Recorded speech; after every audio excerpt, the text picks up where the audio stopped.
This is shuttle launch control at T-minus 6 hours and holding.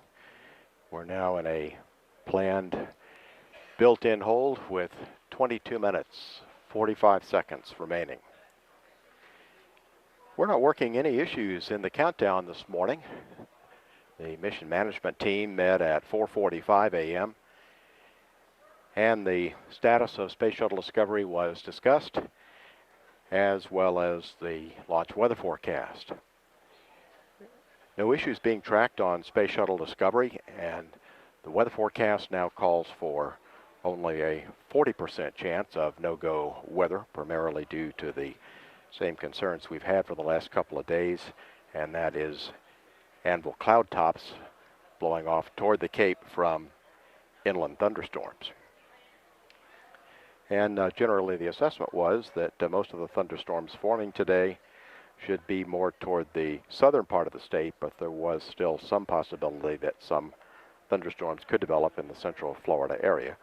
But overall, this is about the best we might do on a summer afternoon in July. At launch time, the temperature will be near 82 degrees with a relative humidity of 79%, with winds from the east at 10 to 16 knots. Overseas, our transatlantic abort sites look good. Maroon will probably be the best of the three today, and not a concern in the countdown today.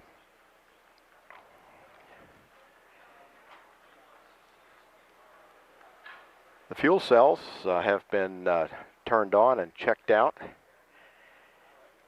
Preparations are underway for tanking, which should be getting underway at some time within the next half hour. The mission management team did give a go to pick up with tanking when the launch director and the NASA test director have completed all the necessary steps in the procedure to do that. The gantry-like rotating surface structure was retracted from around the pad last night at about 7:45 and was back in the full park position by 8:30. At T-minus 6 hours and holding with 20 minutes, 20 seconds remaining in this planned built-in hold, this is shuttle launch control.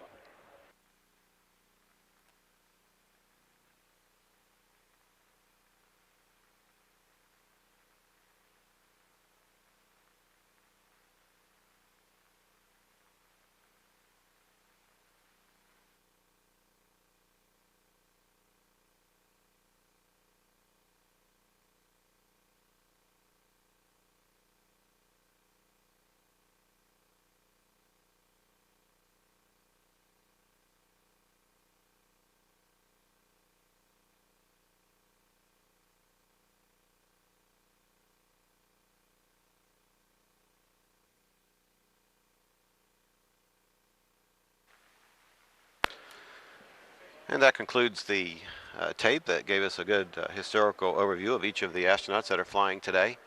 We are at T-minus 3 hours and holding, and we have about an hour and a half or so remaining in our scheduled built-in hold. Currently at the launch pad, the final inspection team is continuing to conduct the final portions of their work at the pad. They should be departing this pad in the next few minutes to make a final report to the launch director, but so far no issues have come up in the wake of their assessments. They are again in the process of making a final survey of the pad and its the various components associated with the shuttle and our launch this afternoon, ensuring that they're all ready to fly. They'll also be making inspections of the external tank and measure the external temperatures of the vehicle. These temperatures are extremely cold following the loading of the super cold propellants, despite the warm, humid temperatures that we have outside. Today they're specifically looking for any abnormal ice buildups on the tank itself and the connections with the tank and the orbiter that could possibly develop into a debris issue for us if we were to launch in a configuration that had any ice buildups. But so far everything is continuing to look good. Final inspection team spends about 2 hours at the pad, going to most of the levels to check for temperatures and signs of potential debris, as well as any icing concerns. Again, when they're finished, they'll be reporting their findings to Launch Director Mike Leinbach and the mission management team here in Firing Room 4. Again, the only serious technical issue that's being worked right now is the fact that a heater on our left-hand ohms pod thruster has failed, considering us or forcing us to consider that particular thruster being inoperable for its functions on orbit. To clarify some of the temperatures that we saw on that thruster earlier, they were reading in the 80 degrees. However, the reading should have been well over 100 degrees. And when the heater was turned on just prior to tanking, all the other thruster heaters worked except for that particular one, which maintained its normal reading. So that gave us a very good indication that that particular heater had failed, again forcing us to consider that thruster failed. Again, our mission managers are actively working this issue, and we have a great deal of hope and anticipation that as they continue to come up with a plan to fly with the failed heater, that we can go ahead and launch in our current configuration. That is the only major issue that's being addressed at this time by the launch team. We're continuing to also assess the weather. Weather will always be an issue for us in Florida, particularly in the afternoons on a hot, humid summer day as we have today.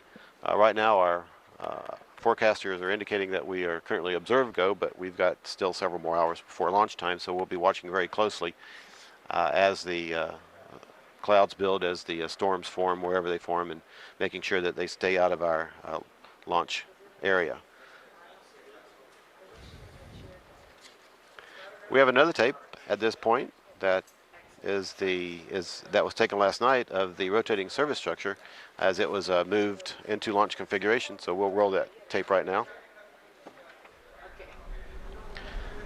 Again, this was taken last night. The rotating service structure was scheduled to be moved about 7 o'clock. It didn't get moved until about 7:45, but it takes about 45 minutes or so for it to back all the way away from the vehicle.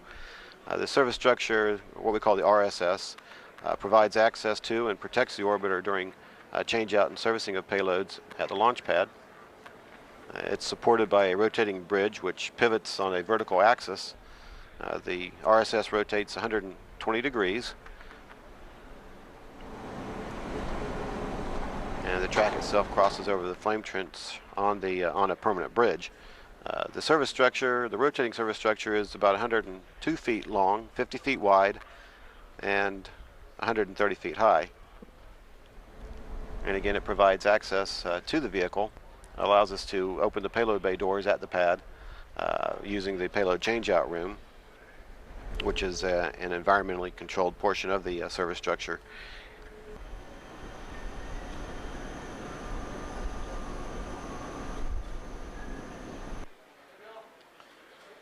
Back again with live tape, or with live TV, from a camera located at the Complex 39 press site. We see the Complex 39 press site countdown clock in its current configuration. We're at T-minus 3 hours and holding, and we have about an hour and 21 minutes remaining in this hold.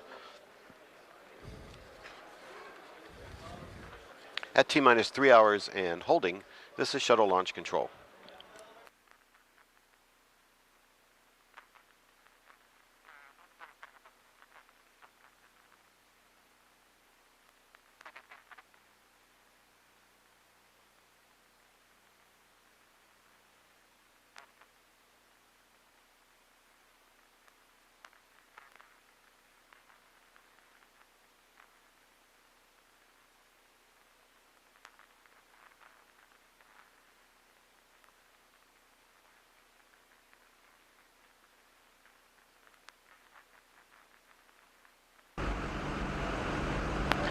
And here they come, the astronauts of mission STS-121, led by Commander Steve Lindsey, pilot Mark Kelly, and mission specialist Piers Sellers, Mike Fossum, Lisa Nowak, Stephanie Wilson, and Thomas Reiter.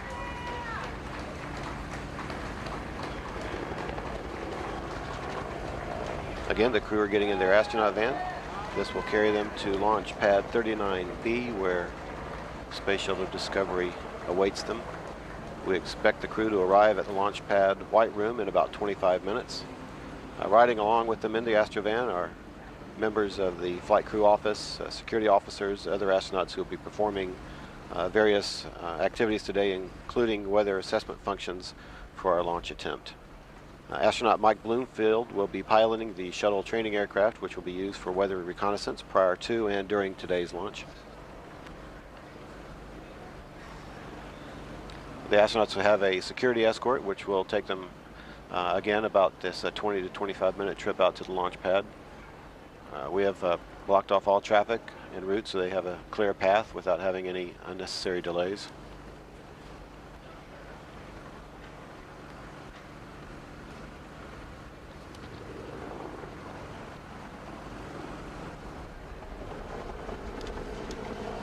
And they are departing. They're on their way to the launch pad. Again, they are totally on schedule, perfectly on schedule. No issues being addressed that would keep them from getting into the vehicle on time. Coming up in the next few minutes, as the astronauts are driving out to the pad, I have with me astronaut Dave Williams, who will be giving us some live commentary on activities as the astronauts get into the vehicle. And This is shuttle launch control at T-minus 6 hours and holding. We're now in a planned built-in hold with 22 minutes, 45 seconds remaining. We're not working any issues in the countdown this morning. The mission management team met at 4:45 a.m. and the status of Space Shuttle Discovery was discussed, as well as the launch weather forecast. No issues being tracked on Space Shuttle Discovery, and the weather forecast now calls for only a 40% chance of no-go weather, primarily due to the same concerns we've had for the last couple of days, and that is anvil cloud tops blowing off toward the Cape from inland thunderstorms. And generally the assessment was that most of the thunderstorms forming today should be more toward the southern part of the state, but there was still some possibility that some thunderstorms could develop in the central Florida area. But overall, this is about the best we might do on a summer afternoon in July. At launch time, the temperature will be near 82 degrees with a relative humidity of 79%, with winds from the east at 10 to 16 knots. Overseas, our transatlantic abort sites look good. Maroon will probably be the best of the three today, and not a concern in the countdown today.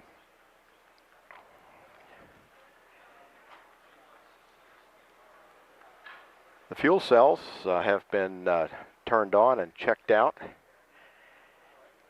Preparations are underway for tanking, which should be getting underway at some time within the next half hour. The mission management team did give a go to pick up with tanking when the launch director and the NASA test director have completed all the necessary steps in the procedure to do that.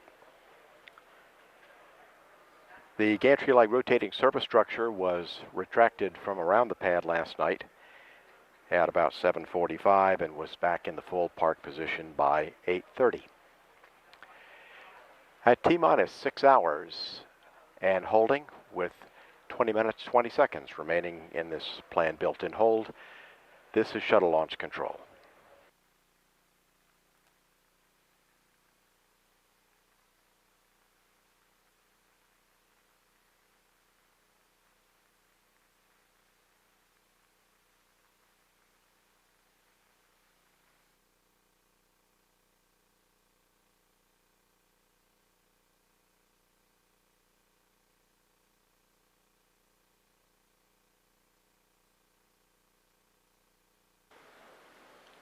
Final inspection team spends about 2 hours at the pad, going to most of the levels to check for temperatures and signs of potential debris, as well as any icing concerns. Again, when they're finished, they'll be reporting their findings to Launch Director Mike Leinbach and the mission management team here in firing room 4. Again, the only serious technical issue that's being worked right now is the fact that a heater on our left-hand ohms pod thruster has failed, considering us or forcing us to consider that particular thruster being inoperable for its functions on orbit. To clarify some of the temperatures that we saw on that thruster earlier, they were reading in the 80 degrees. However, the reading should have been well over 100 degrees. And when the heater was turned on just prior to tanking, all the other thruster heaters worked except for that particular one, which maintained its normal reading. So that it gave us a very good indication that that particular heater had failed, again forcing us to consider that thruster failed.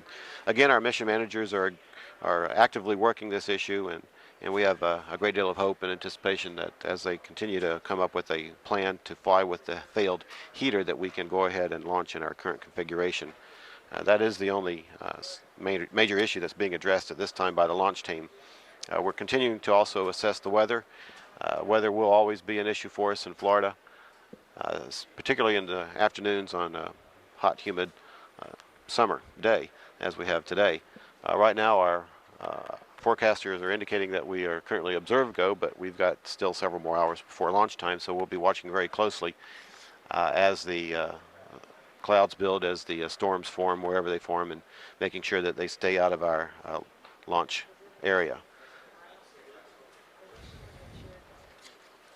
We have another tape at this point that that was taken last night of the rotating service structure as it was moved into launch configuration. So we'll roll that tape right now. Again, this was taken last night. The rotating service structure was scheduled to be moved about 7 o'clock. It didn't get moved until about 7:45, but it takes about 45 minutes or so for it to back all the way away from the vehicle. The service structure, what we call the RSS, provides access to and protects the orbiter during change-out and servicing of payloads at the launch pad. It's supported by a rotating bridge which pivots on a vertical axis. The RSS rotates 120 degrees, and the track itself crosses over the flame trench on a permanent bridge. The service structure, the rotating service structure, is about 102 feet long, 50 feet wide, and 130 feet high. And again, it provides access to the vehicle, allows us to open the payload bay doors at the pad using the payload changeout room, which is an environmentally controlled portion of the service structure.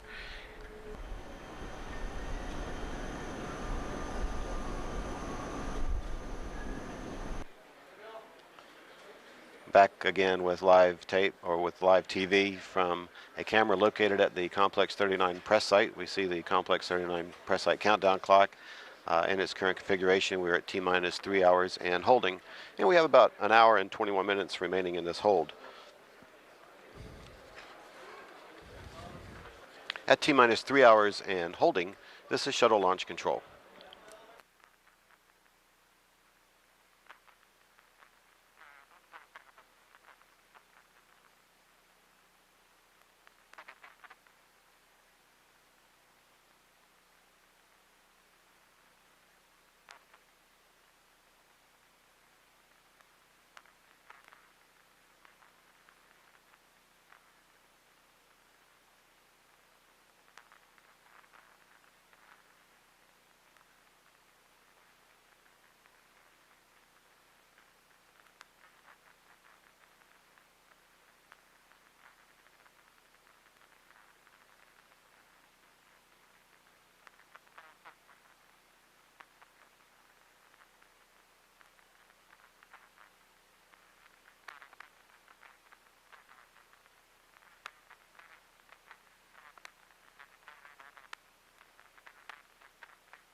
And we are watching live TV now of our astronauts as they're coming off the third floor, heading for the elevator, which will take them down to the ground level, which will then lead them to the astronaut van that will take them on out to the launch pad. All astronauts are suited and prepared for our activities today. They are remaining on schedule for departure. In fact, the departure is occurring as we speak. So the astronauts, their support personnel, are on the elevator heading down to the ground level of the operations and checkout building. And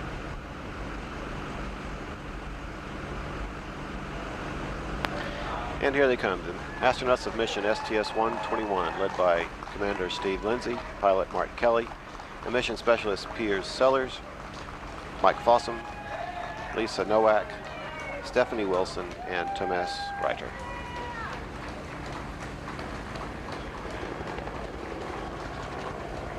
Again, the crew are getting in their astronaut van. This will carry them to launch pad 39B, where Space Shuttle Discovery awaits them. We expect the crew to arrive at the launch pad white room in about 25 minutes. Riding along with them in the Astrovan are members of the flight crew office, security officers, other astronauts who will be performing various activities today, including weather assessment functions for our launch attempt. Astronaut Mike Bloomfield will be piloting the shuttle training aircraft, which will be used for weather reconnaissance prior to and during today's launch. The astronauts will have a security escort, which will take them, again, about this 20 to 25-minute trip out to the launch pad. We have blocked off all traffic en route so they have a clear path without having any unnecessary delays.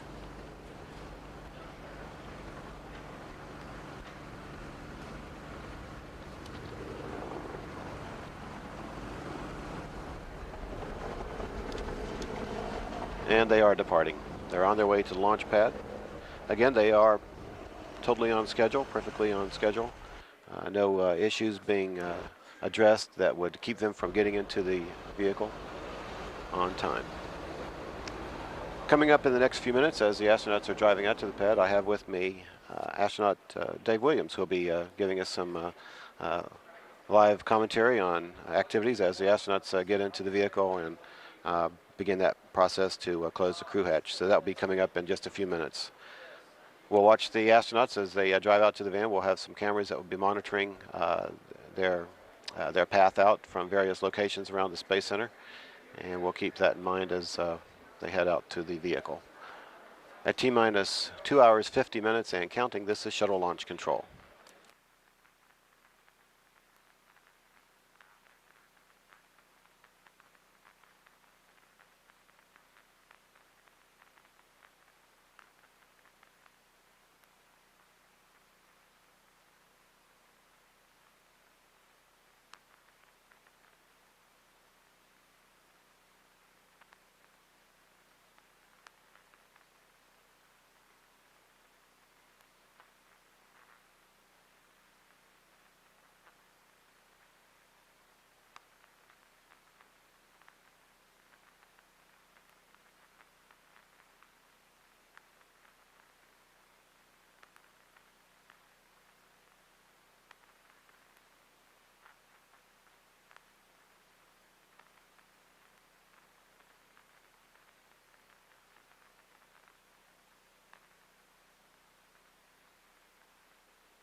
This is Shuttle Launch Control at T-minus 2 hours, 45 minutes and counting, and I'm pleased to be joined by Dave Williams, who is a flown astronaut. He's going to be talking us through some activities of the astronauts getting into the orbiter today. Thanks for joining us, Dave. Oh, it's my pleasure, Bruce. It's just an absolutely fantastic day for a launch. You can feel the excitement here at the Cape as we're getting the crew ready to head out to the vehicle. They're on their way to the vehicle right now, and the crew, as you can imagine, is really excited, ready to go do this mission. Well, and you know firsthand what it's like to be driven out to the launch pad. You flew on STS-90 as a mission specialist aboard Columbia on a 16-day flight, so you can give us a lot of insight into what the astronauts are thinking perhaps right now as they're heading out to the pad. Well, the astronauts have worked very hard for a long time training for this mission, and at this moment it's all coming together, heading out to the pad. It's really exciting when you put on your ACES suit, the orange launch and entry suit that we use, go down from crew quarters out and get a chance to greet everyone that's there, all the well-wishers, sending you off to the launch pad, getting on the vehicle and driving out. It reminded me very much of what it was like watching the Apollo astronauts back in the 60s when I was a kid, and experiencing that sensation yourself is just fantastic. Well, as you can see, we've got live TV cameras showing our astronauts as they're making the turn off of the Kennedy Parkway, coming onto the Saturn V Causeway, heading out, making that last turn toward the pad. You know, what was going through your mind when you were there? You're just a few minutes away from actually getting into the vehicle. Well, as I was heading out to the vehicle, the biggest thing on my mind was the weather and whether or not the clouds were going to be okay for us to go launch. In our case with STS-90, it worked out perfectly. Today, as you can see, there are a few clouds, but I think everything still looks go for launch, and the weather should hang in there.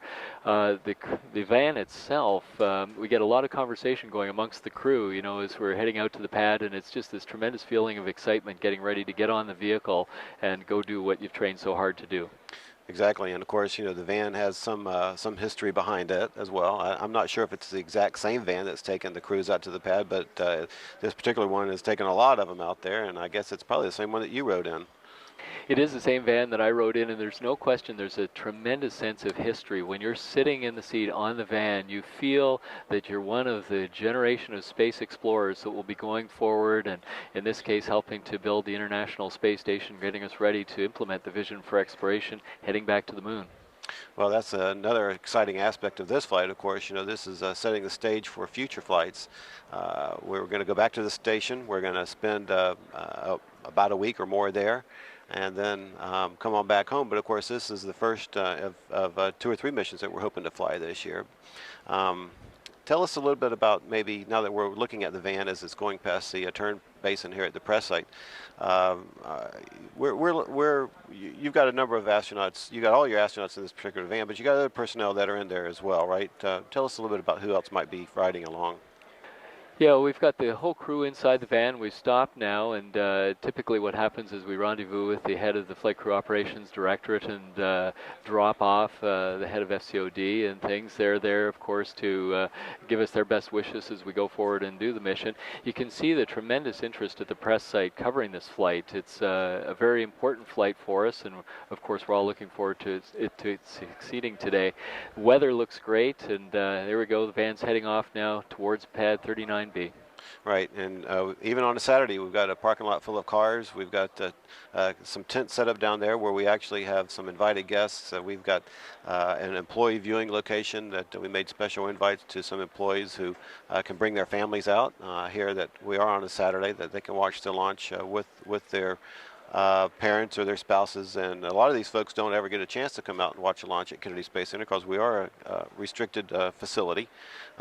But for a launch, of course, we like to have everybody come out and see this firsthand, as many as we can anyway. We're driving past the crawler way, and this is the track or the path that the crawler actually carries the shuttle out to the launch pad from the vehicle assembly building.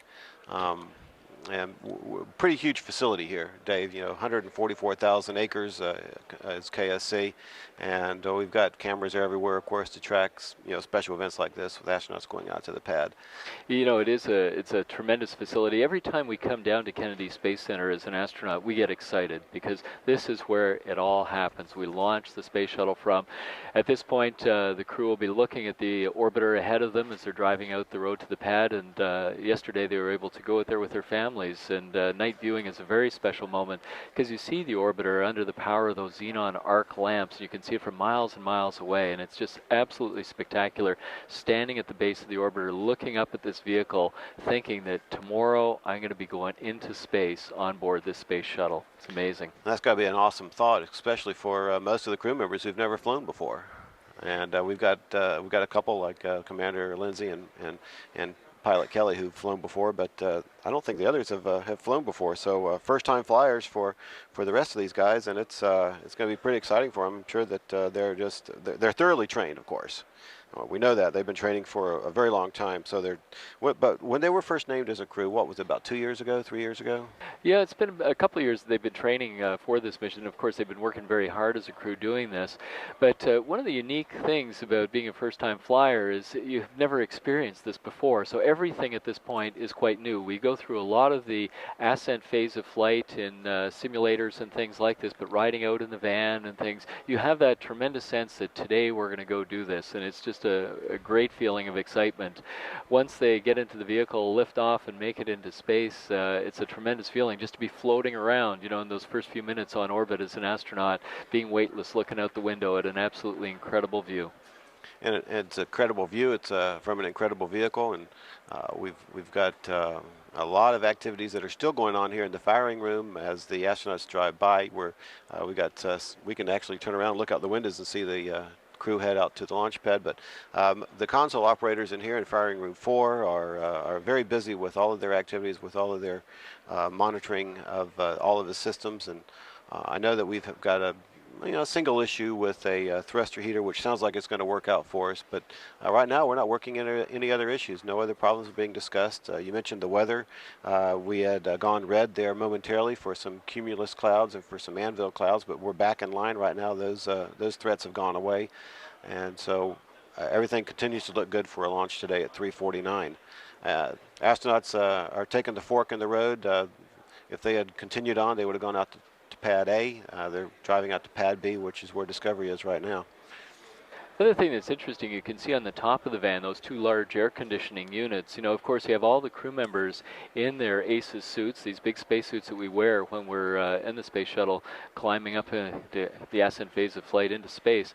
And we have to have cooling in the van when we're going out to the pad. So not only in addition to the air conditioners, we've got cooling beside each of the astronauts that we plug our suits into, so we're able to maintain our temperature appropriately as we're heading out to the vehicle.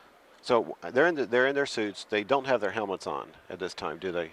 No, at this point they don't have their helmets and their gloves on, and that's a little bit different than what you saw in the Apollo program, where the astronauts were wearing their helmets at that point because they were breathing oxygen before they got into the spacecraft, just because the pressure of the spacecraft in the Apollo era was less than the space shuttle. Right. Of course, the space shuttle, it's 14.7 or 1 atmosphere environment in the shuttle. It's basically a shirt sleeve environment once we get to space, and we don't have to breathe oxygen ahead of time for that reason.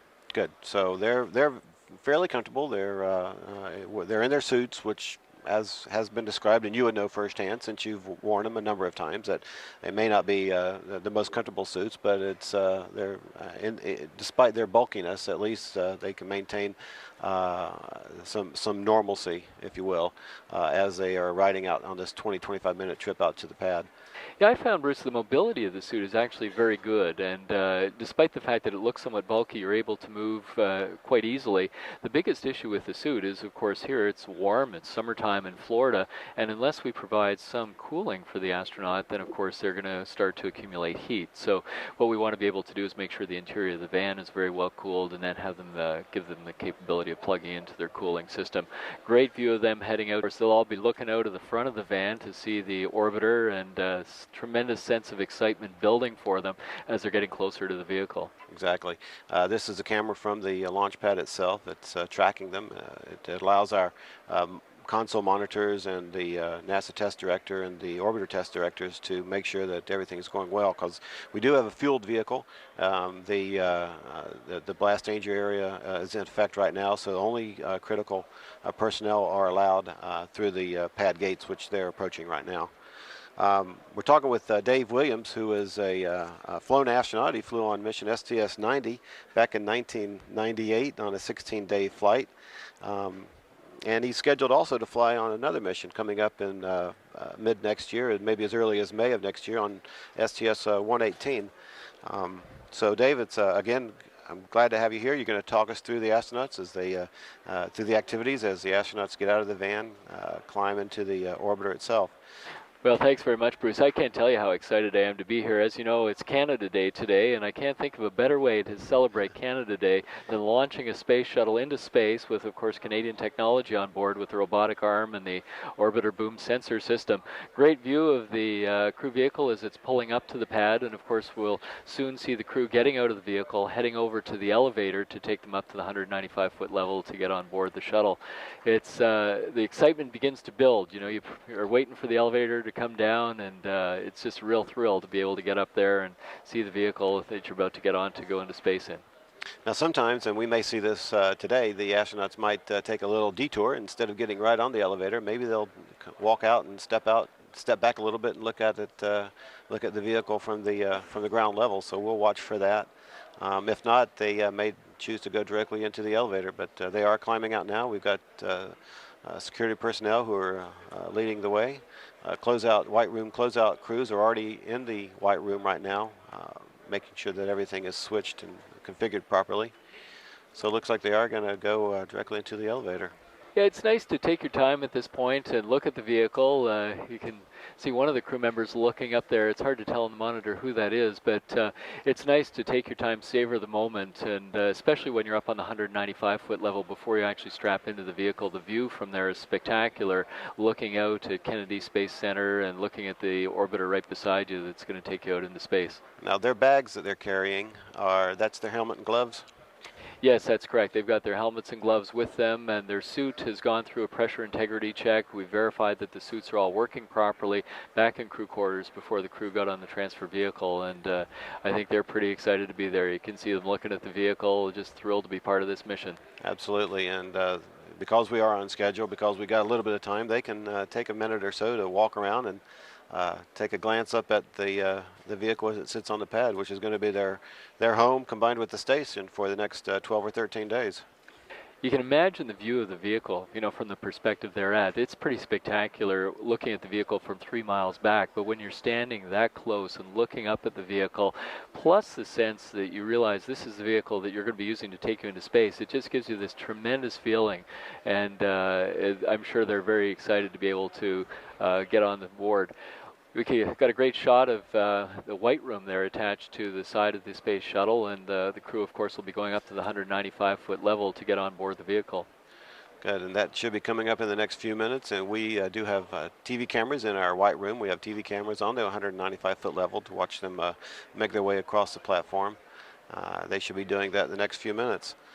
The other nice part of this picture is you don't really see any clouds in the area, which is always a concern. You know, it's nice to see that the weather hopefully will hold up for launch, and things are looking good right now. There are some clouds off to the side, but in the area of the launch pad, and our capability for RTLS today looks very good. Well, we'll keep our fingers crossed for that. As we see the astronauts now, they are fairly small compared to a large pad, but they're heading over to the elevator right now to get in. Gives you a sense of how big the shuttle really is when you look at the launch pad and think about the white room attached to the shuttle as being 195 feet up, and of course from that height you've got a great view of the Cape. They'll be taking the elevator up and have a pretty spectacular view from the elevator as well, but once you actually get up to that 195-foot level, that's where the excitement really starts. We can see some vapors of white coming out of the main engines. Now that's basically because we're fueled, and that's the boil off, if you will, as the main propulsion system, as the cryogenics recycling through it.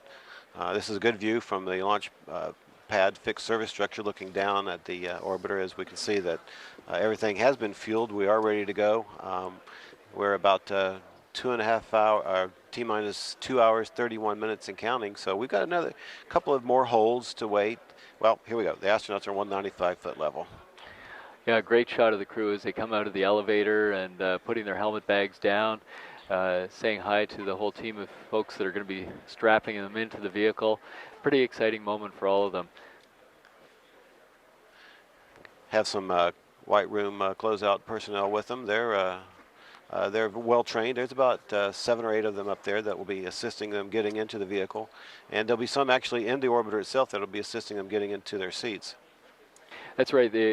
Remember, when you're getting into the vehicle, of course, it's in the vertical position, so that makes it a little more challenging, getting into your seat, getting settled in. They strap us into our parachute, make sure our harness is done up well and things. So it does take a little bit of time. We do it one person at a time, make sure everybody's settled in before we bring the next crew member on board.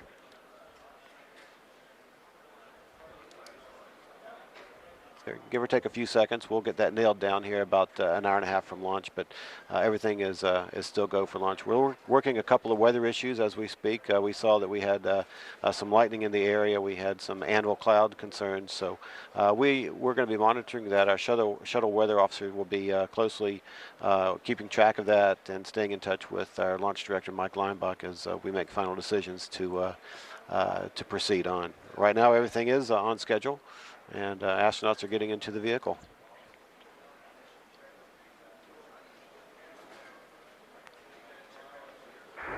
OTC aft post ingress switch reconfig is complete. Copy.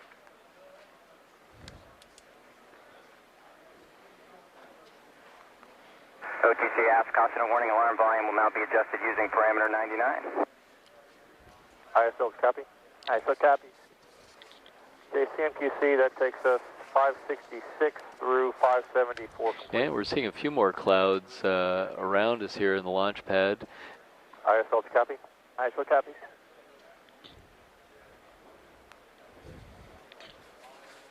And of course, at this point as well, we have the astronaut support personnel who are configuring switches on board the space shuttle. They've been doing that over the past few hours as well.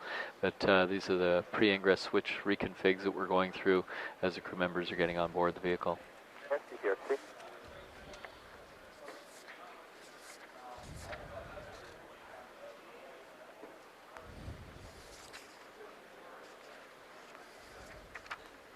CFCPXC. So that's the go. Other activities that are happening, Dave, is as we wait for the other crew members to get in the vehicles, we have our booster recovery ships on station offshore. They're about 140 miles offshore in the Atlantic Ocean. That's Freedom Star and Liberty Star.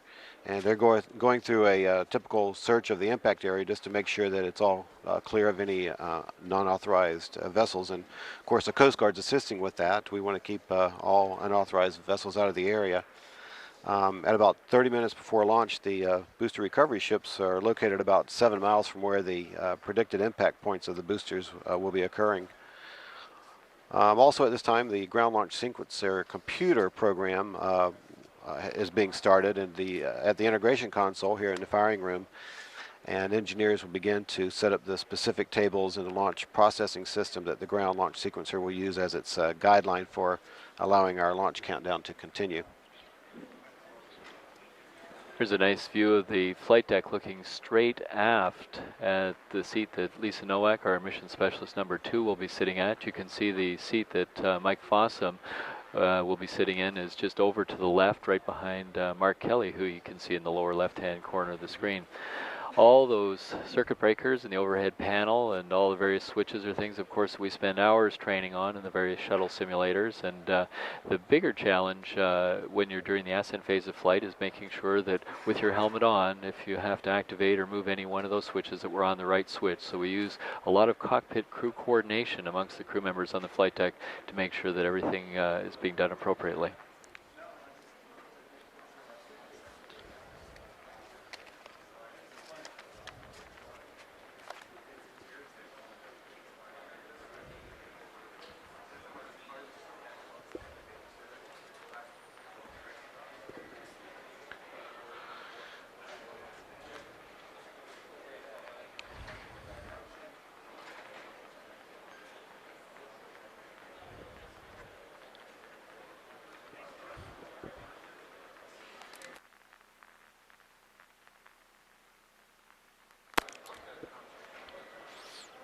And Bruce, you know, it's pretty exciting that today's launch is supported here in firing room number 4 at the Launch Control Center. Most of the missions that I've supported in the past were in the Launch Control Center firing room number 3. So it's a tremendous facility that we have here at the Cape, and they've done a really outstanding job in putting this new firing room in place. Well, this is a new firing room, and we're excited to make this the first use of it for a shuttle launch. We've been using it for the past year or so for a number of simulations, and we used it for the countdown demonstration test. But we've made a lot of improvements to this firing room. It's going to be the primary firing room for all of our remaining shuttle launches in the program through 2010. We've added some new sound suppressing walls and floors, got new humidity controls in here, a new fire suppression system, new consoles. It's not the old gray consoles like we're used to seeing in the other firing rooms, but these are nice panel consoles. And it's also a newly improved checkout control and monitor subsystem as well. So not only do we use this firing room for launching the shuttles, but we also use it when we're not launching vehicles for monitoring the systems of the vehicle, the orbiters, while they're on base here. So we're excited to have this. The renovations were part of the Launch Processing System Extended Survivability project that began back in 2003. And United Space Alliance Launch Processing System Directorate managed the Firing Room 4 project for NASA here at Kennedy Space Center.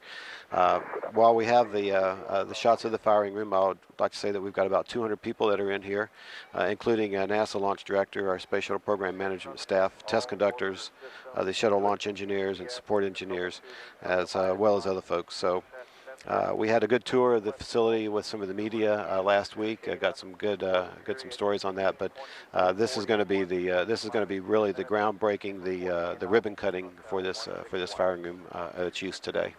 Well, it's a tremendous team. You know, we've got a great view of the Space Shuttle Discovery on the launch pad 39B. That's the kind of view that we see right here from the firing room. And we now have Mike and Piers have climbed on board the shuttle. They'll be strapped in place. And Lisa is going through the final phases of her suiting process in the White Room, getting ready to join all of her colleagues on board the vehicle. So we're getting close. It looks like we're going to be on time for once we get Lisa on board. We're going to be closing the crew hatch, scheduled for about 1:45 or so, coming up in about half an hour. So once the rest of them, once she's on board and gets assisted into her seat and everything is checked out, then we will close the hatch at in about 30 minutes from now. That's right, and of course Lisa will be our mission specialist number 2 for this flight, sitting up on the flight deck between Mark Kelly and Steve Lindsey, our commander for the flight. And it's a pretty exciting position to be in because she's got a great view of everything on the flight deck, working closely with Mike Fossum beside her as the other flight engineer supporting the crew.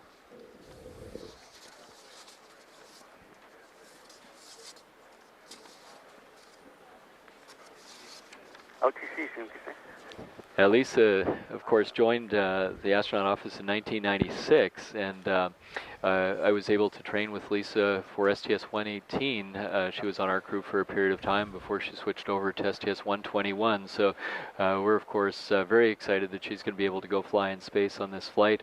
I'm sure all of her friends and family in Washington, D.C. are watching very closely today. She, of course, is coming to us from a naval background and has logged over 1,500 flight hours and more than 30 different aircraft. Selected as both aerospace engineer, went to Naval Test Pilot School, graduated in 1994. She's just a tremendous person to be the flight engineer for this flight.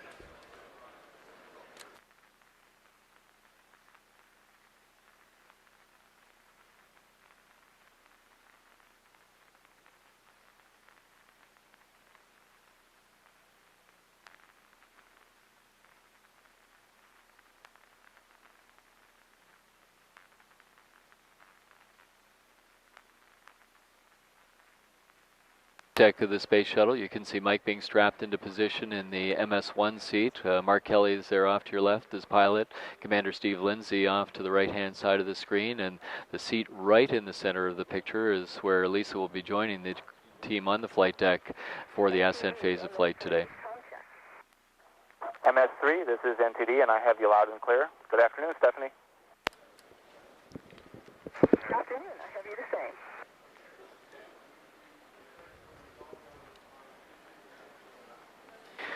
Now, you know, Bruce, is the last crew member being finally suited to join your colleagues in the White Room. It gets a little lonely out there, you know, say, okay, don't forget me, you know, it's time to get on board the vehicle. And of course, that would never happen, but you just, such a sense of enthusiasm. You want to be able to get on board and get strapped in, get ready to go.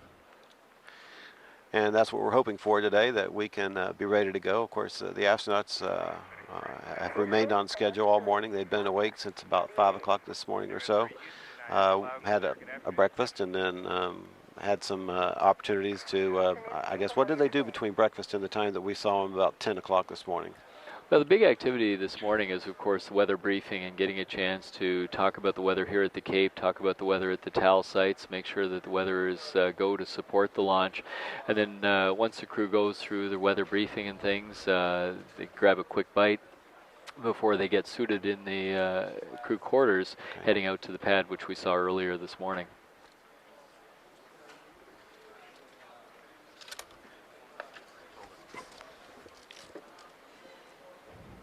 Now, once the crew gets on board the vehicle, between now and the time we launch, they're going to be very busy running through the pre-launch checklists. Once they're strapped in place, we're going to have a whole series of communication checks between the crew and Mission Control Center to make sure that everything is working out well in the Launch Control Center. We also go through a cabin leak check to make sure that the cabin pressurization, the integrity of the cabin is holding well.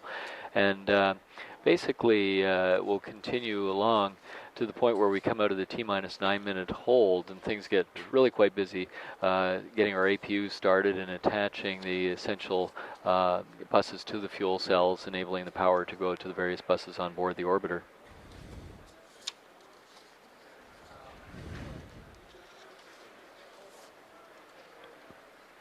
Lisa donning our communications cap, getting that all positioned, getting ready to climb on board Discovery, the last crew member on board. All 6 other crew members have been strapped into their seats.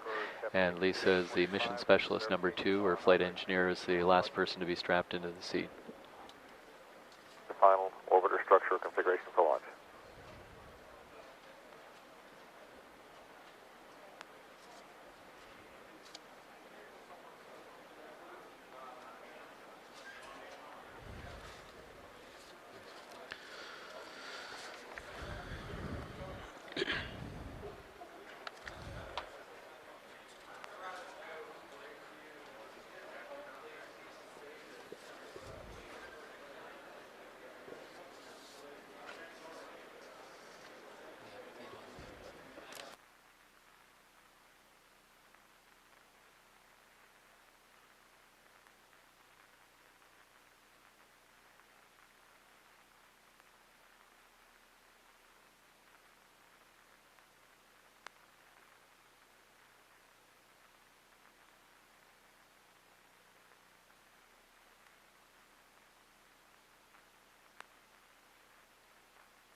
And we've got a great shot of the mid-deck, just showing Piers going through his final stages of getting strapped into his seat in the mid-deck. Right in the foreground is Thomas Reiter from the European Space Agency, going to become the 3rd crew member on board the International Space Station.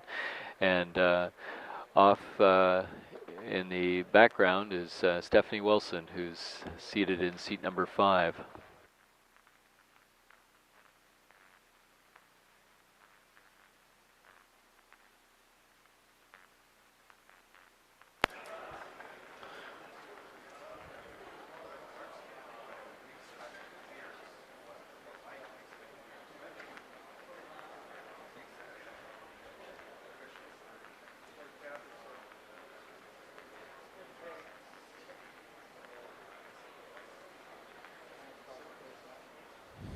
And Lisa just having some final conversation with the crew on in the White Room as she's getting ready to climb on board Discovery, heading up to the flight deck to be seated in the Mission Specialist 2 seat between Commander Steve Lindsey and pilot Mark Kelly.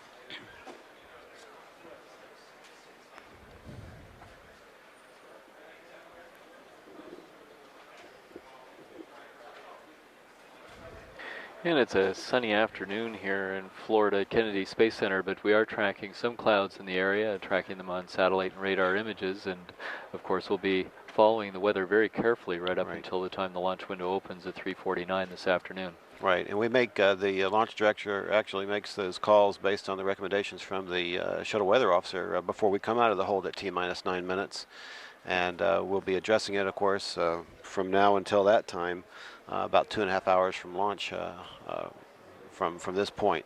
But the right now the weather criteria has been going in and out. We've had some lightning, we've had some anvil clouds. They've gone red, they've gone green. So it's back and forth. Right now we're even tracking some showers that are offshore that look like they're moving in a, well, some of them aren't moving at all. They're just kind of coming and going. But we'll watch as the sea breeze starts to pick up and see just exactly if they're drifting over us or not. So it's going to be a real-time call as far as weather goes, and it seems to be the case all the time. Yeah, that's often very typical with shuttle launches, of course. We have the weather here in Florida to look out for, the weather at the TAL sites and things, and on our flight when we flew on STS-90, of course, weather was a concern as well, and we always keep a close eye on it to make sure that things will support launch. Right. And the concerns for weather, of course, we don't want to be flying through any clouds that could trigger lightning. That's the last thing we want to see happen to a shuttle when it's in flight, is to be hit by a bolt of lightning.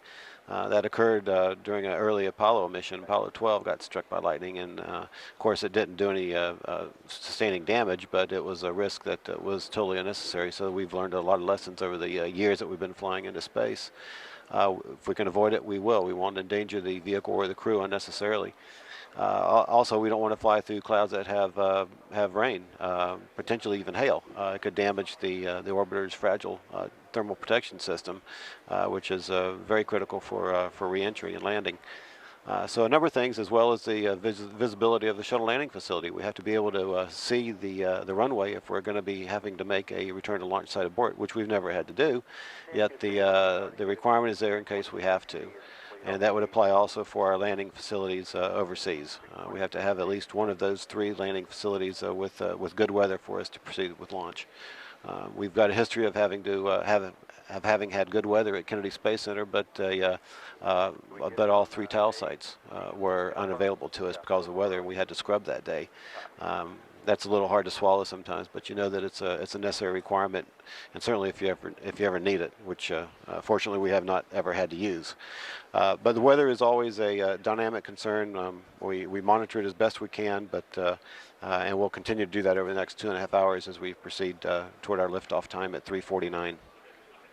Well, that's very true. You know, we have this whole team in the Launch Control Center here in Florida. We also have the team Mission Control Center in Houston. This tremendous group of people all supporting the launch. As an astronaut, when we're strapping into the vehicle, we realize that there is a large group of people supporting the launch and making sure that all the systems of the space shuttle are ready to go, the weather's appropriate, and that we're ready to go fly the mission. You have a great view, actually, the cooling attached to Lisa's ACES suit, and of course we talked about that earlier, that making sure the astronauts stay cool while wearing these spacesuits is very important while they're getting strapped into the vehicle. Once they're on board the space shuttle, of course, there's cooling available which we can plug into, but here up in the White Room, it's also very important to provide the astronaut with cooling, and that's that white tubing that's coming out of the left side of Lisa's spacesuit.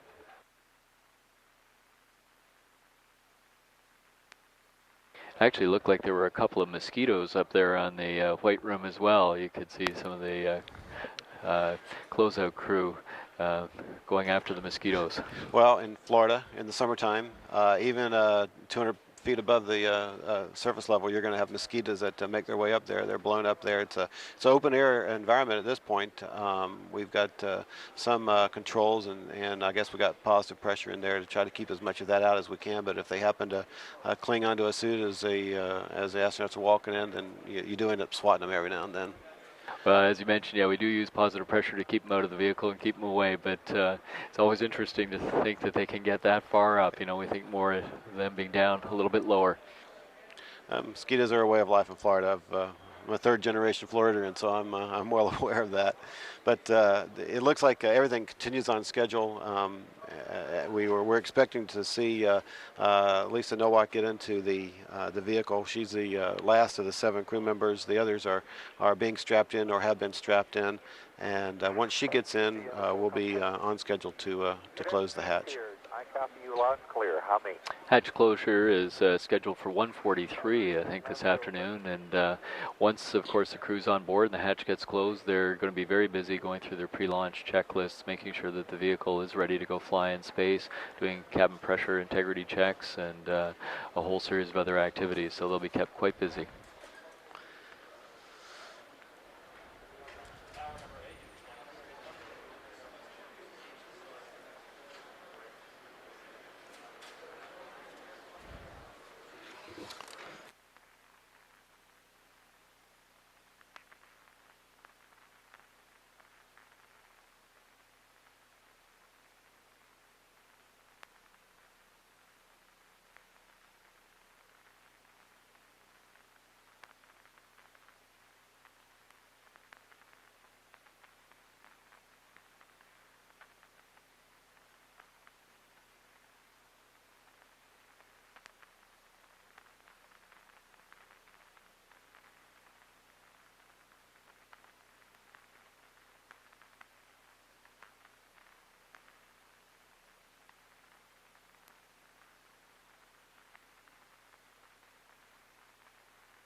NTD, MS4, com check.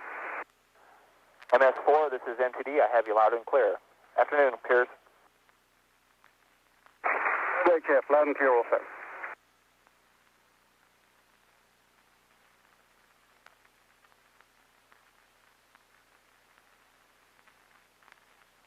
Houston, MS4, com check.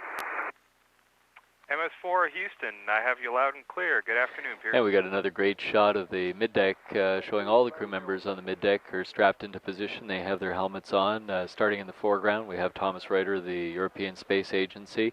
In the middle is Piers Sellers, and then in the background there is Stephanie Wilson in seat number 5. Behind Stephanie, you can see the middeck galley, which will be in use later once the crew members get on orbit.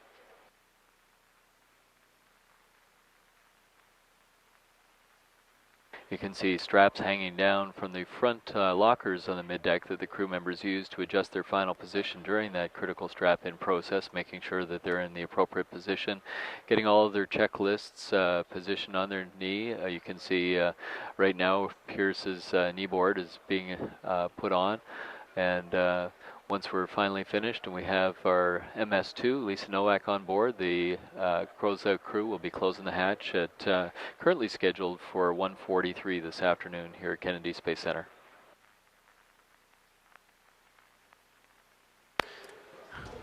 And if it doesn't happen exactly at 1:43, that's we've got a lot of play time and the leeway in the schedule. So that's a target time basically, and if they fall a little bit behind and getting the crew strapped in, I mean it's not a big deal. We've got plenty of time in the schedule to close the hatch.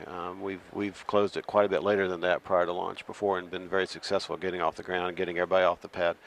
Well, that's true. We actually build this whole time in intentionally. You know, at T-minus 20 minutes, we typically build in a 10-minute hold, and then there's usually a 40-minute hold at T-minus 9 minutes. So that hold gives us a lot of buffer to be able to deal with any situations that arise as we're going forward with the launch count. Good. Good afternoon, Rudy. Same here. And as far as the count itself is concerned, we are still have the one issue that was outstanding, that's still being discussed by our mission management team, and that's the heater on one of our thrusters on the left-hand Ohms pod. And the management team is being briefed on that and the plan of action for hopefully being able to fly it as is and not being an issue for our launch today. So the management team will be making a decision on that in the next half hour or so as to whether we should continue with that. There's a great deal of anticipation and a great deal of optimism that we will be able to fly as is. But the team will be briefed shortly and be coming up with that decision in the next half hour or so.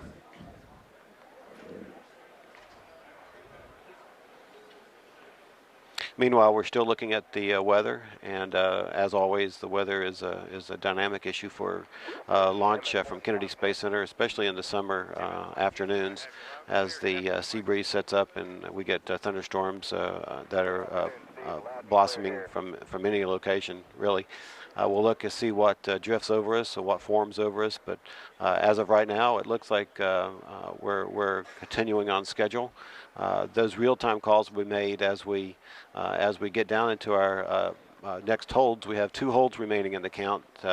One at T-minus 20 minutes, that will be for 10 minutes, and then the last hold at T-minus 9 minutes will extend for about 45 minutes. We're at 1 hour and 26 minutes and counting right now, so we've got some time before we get to those holds.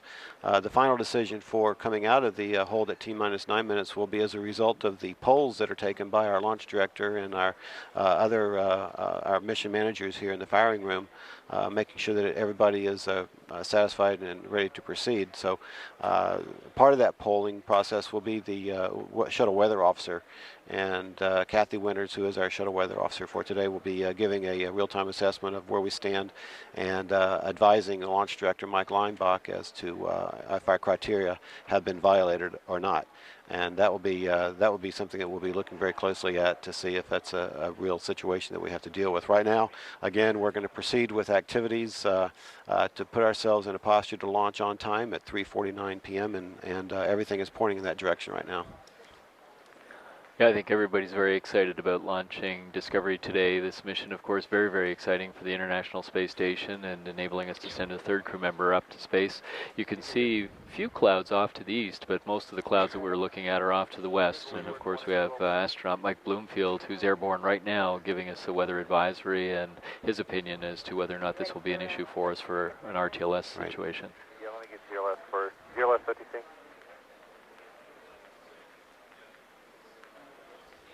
And currently in the White Room, astronaut Lisa Nowak is going through the final phases of having her suit adjusted, getting ready to climb on board Discovery. She'll be seated on the flight deck in between the commander, Steve Lindsey, and pilot Mark Kelly, sitting right beside Mike Fossum, and gives her a panoramic view of the flight deck, able to help out as flight engineer, monitoring all the nominal activities during the ascent phase of flight.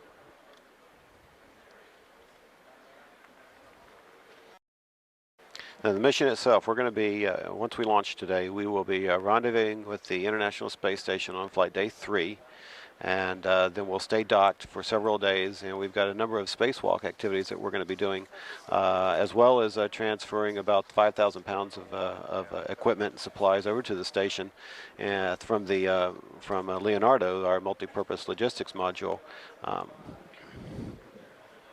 There's a wave goodbye from Lisa as she's getting her harness adjusted, getting ready to climb on board the shuttle. And as you were mentioning, Bruce, these missions are very, very busy. This crew is going to hit the ground running later on when they get to space with that post-insertion phase of the timeline, getting the orbiter all set up, opening the payload bay door, deploying the Ku-band antenna. Tomorrow will be a very busy day for them, getting ready for the survey of the vehicle using the robotic arm and the OBSS to perform the survey. It'll take somewhere in the order of 6 hours to be able to complete. Very important element to the flight, and with the docking on flight day 3. So they hit the ground running and keep running for the whole duration of the mission. Absolutely, and of course it's something that's been well trained, well choreographed. They know everything they're going to be doing on any given day. Once we get docked to the station and we open the hatches and they greet the astronauts that have been on board the station, and that's going to be pretty exciting for those folks up there to have some house guests for a little while. And of course we'll be leaving Tomas Reiter there as well to make our 3rd crew member. And there's a great shot of Lisa climbing on board Discovery. She'll of course be heading up to the flight deck and getting strapped into position. It'll be a very busy mission for the crew of Discovery.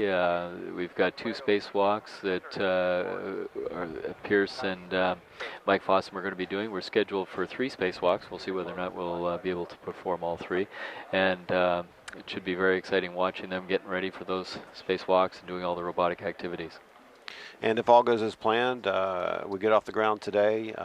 We anticipate having an extension day granted to the mission sometime once we're docked.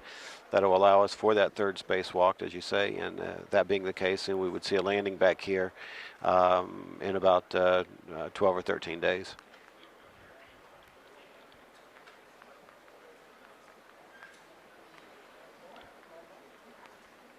And we've got a great picture showing the MS2 seat as Lisa climbs up and will lie back down into the seat to get strapped into position for this ascent phase of flight.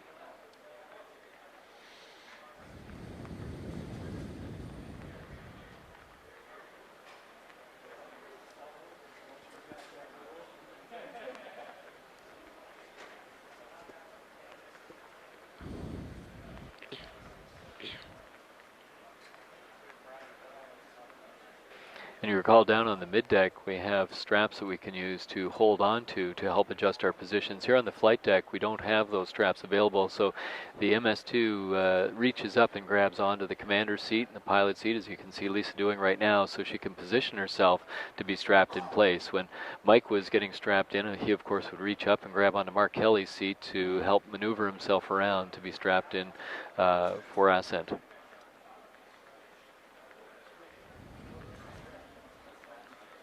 We now have all crew members on board Space Shuttle Discovery, and once we get Lisa fully strapped in with her helmet in place, we'll be getting ready to close the hatch.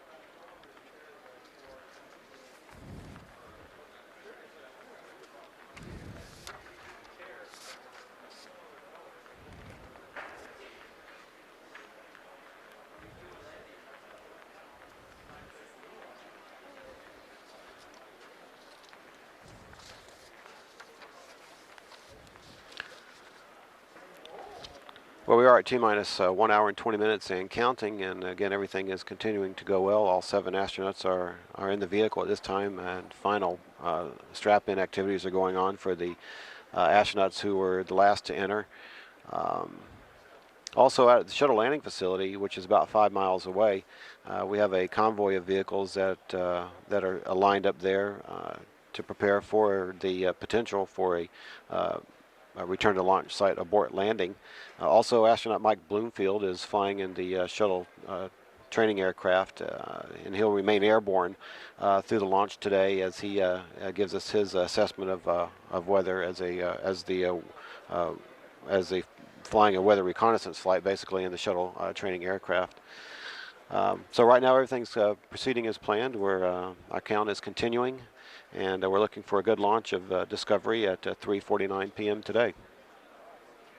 We have a great view of the flight deck of Discovery as Lisa's being strapped into position in our Mission Specialist 2 seat between Commander Steve Lindsey and pilot Mark Kelly.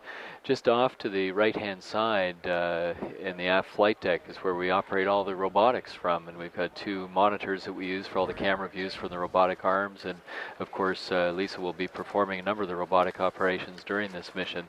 Right beside Lisa, to her left-hand side, is Mike Fossum.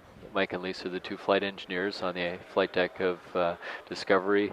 They're to monitor all the nominal situations during ascent and help out Commander Steve Lindsey and pilot Mark Kelly if any off-nominal event occurs.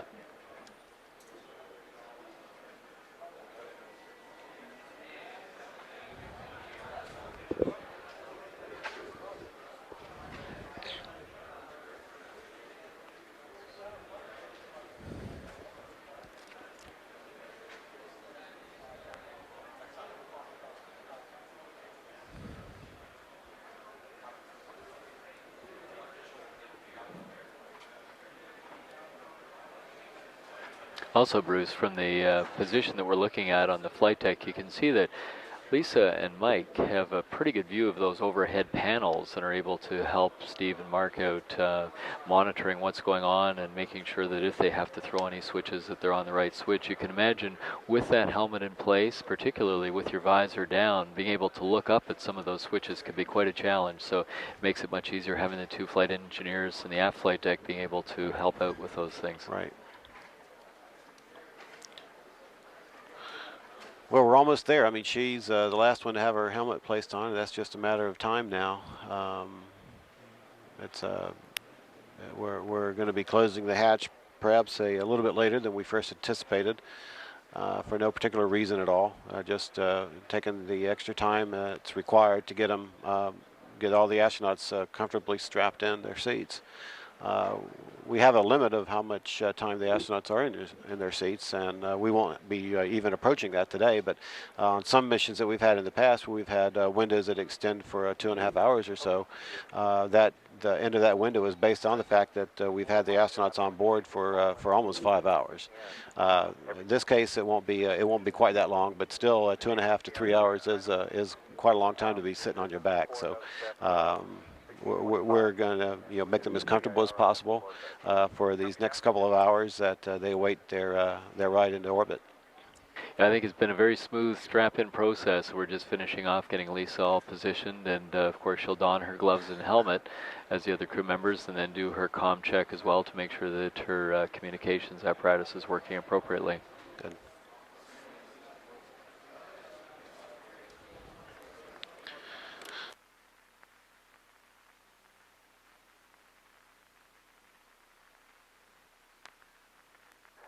And OVCC info only to you, mid-deck camera's gone down.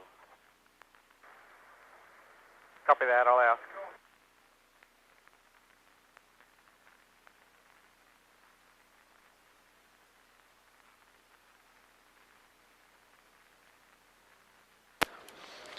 Well, things are going well, and of course we've been pleased to have Dave Williams come join us. And Dave, you've got a lot of planning to do, not only today.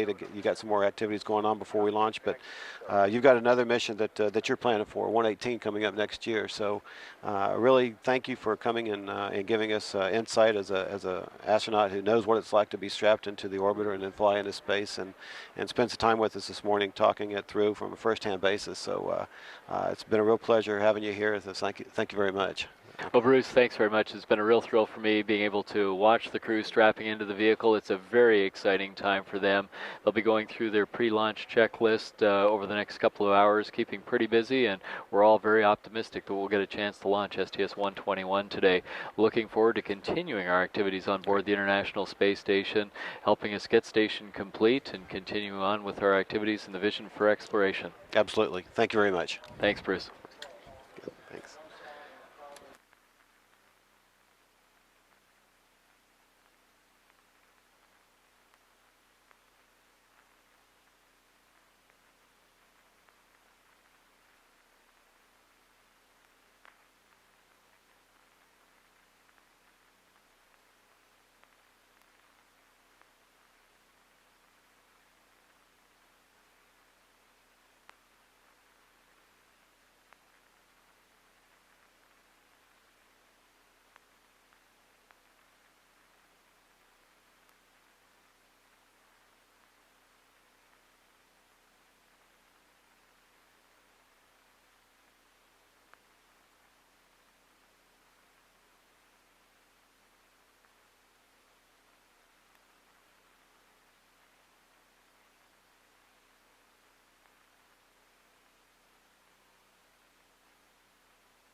MS2, com check.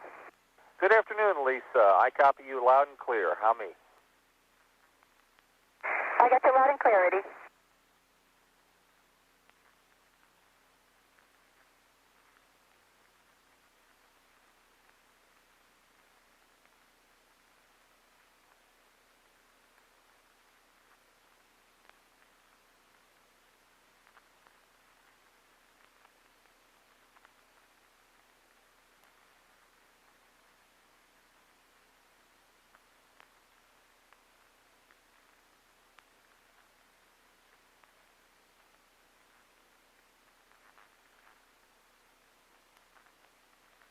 OTC, CGNC.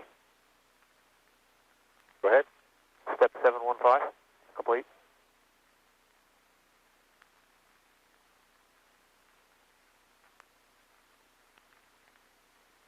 Copy. NTD, MS2, com check. MS2, this is NTD. I have you loud and clear. Good afternoon, Lisa. I got you loud and clear also, Jeff.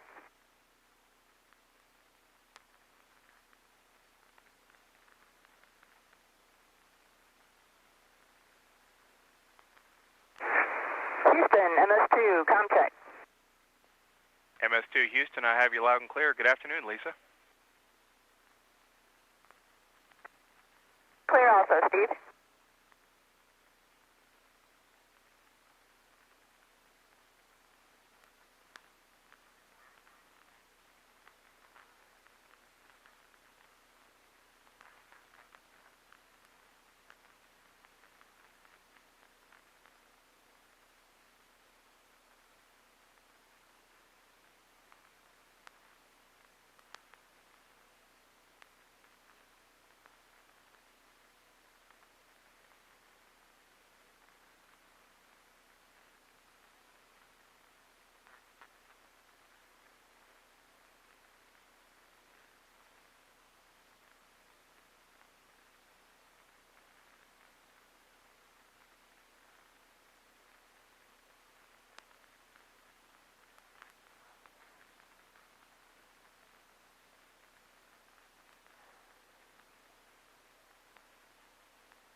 CDR, OTC.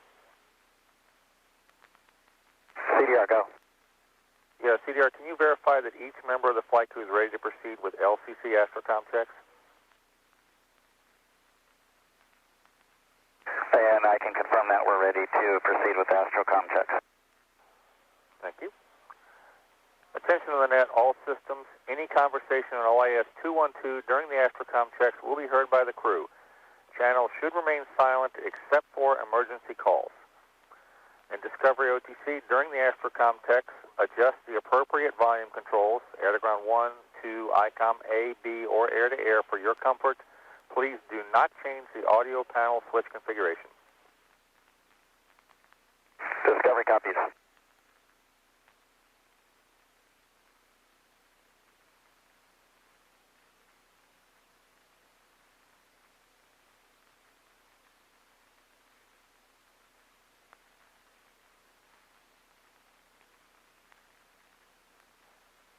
Discovery OTC, air-to-ground 1 for a com check. CDR loud and clear. DLT. MS1. MS2. MS3. MS4. MS5. Copy all air-to-ground 1, good com check, going air-to-ground 2.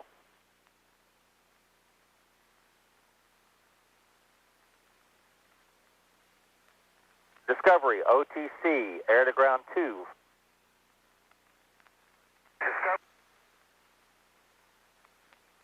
CDR loud and clear.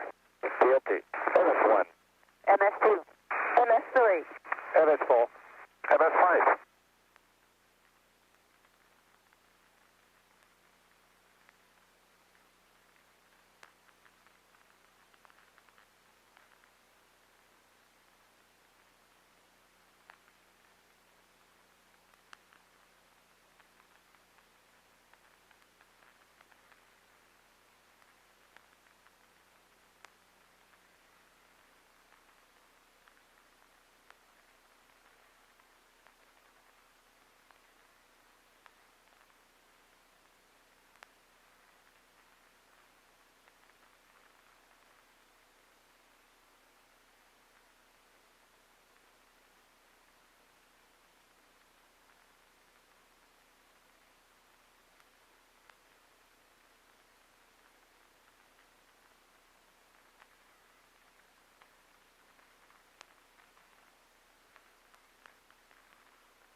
CDR loud and clear.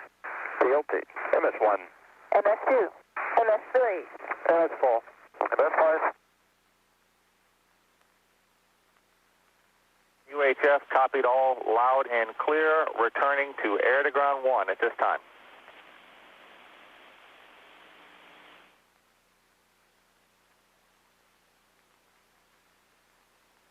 Attention on that, all personnel. Astrocom checks are complete. Stand by for air to ground checks.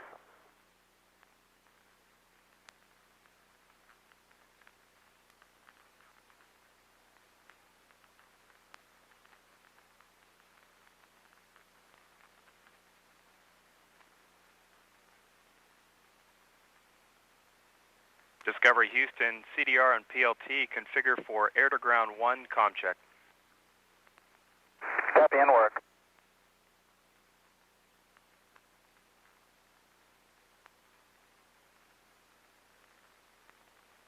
Houston, Discovery configure for air to ground 1. Discovery Houston for the CDR and PLT comm check on air to ground 1. CDR loud and clear. CLT loud and clear. We have you loud and clear also. Configure for air to ground 2. Copy and work.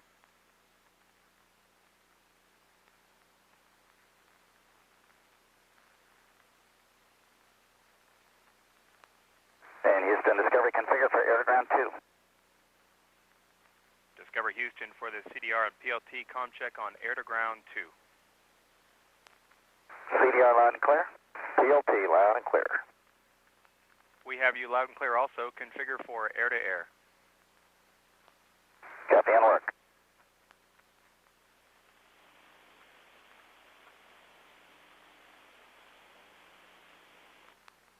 Discovery configured for air to air. Discovery Houston for the CDR and PLT comm check on air to air. CDR loud and clear. PLT loud and clear. We have you loud and clear also. Configure for the SIMO voice check. Copy and work.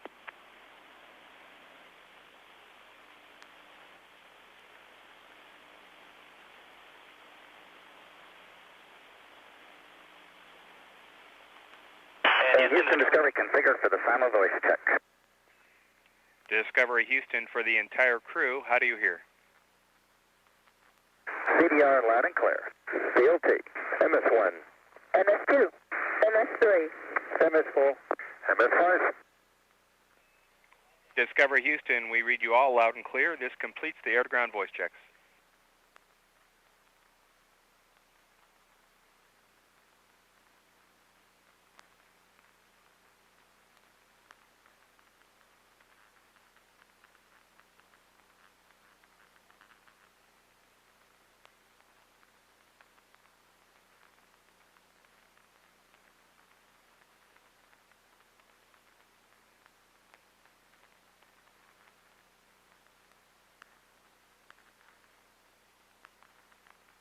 OTC aft. All 9 flight items are removed from crew module, and I'm ready to terminate comm between the aft and the LCC.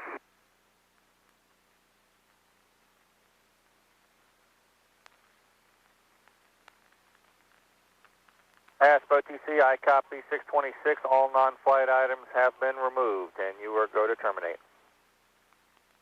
Copy, sir. OTC, CMTC, go. Can we get the T in the end for... Yeah, I'm trying to get that from OVCC here. OVCC, OTC. Go ahead, sir. Are you able to give me your T and an N on your all tier removed yet? The N is 26 November. The T is AST 108. Copy that.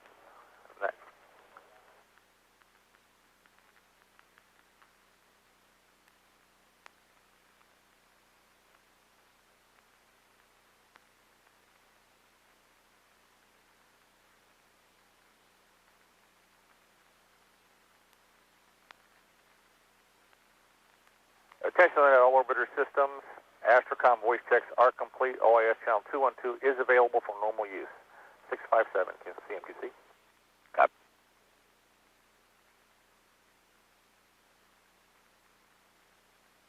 OTC, CSS-212. Go ahead. Can we get TVD to lower forward purge circuit 5 degrees, please? TVD? TVD copies. OVCC, OTC. Right, sir. You ready for 665 egress the crew module? That's affirmed. We're in the process right now. He's right at the side hatch. Copy, 665 is verified.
OVCC, OTC.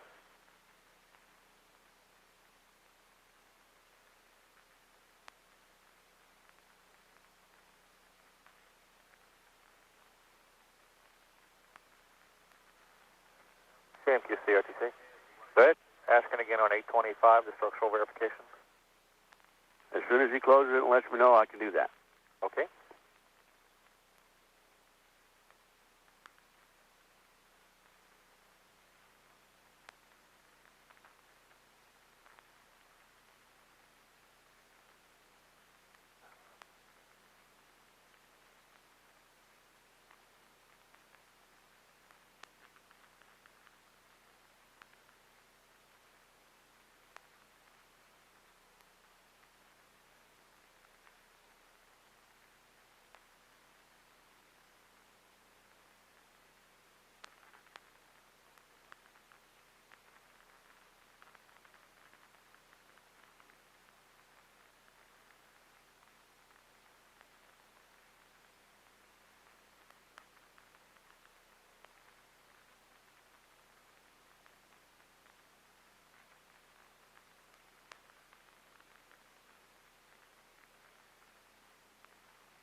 OTC, OVCC. On 703, let's see here. Do I have a go to close the hatch? Affirm. Copy that. In work.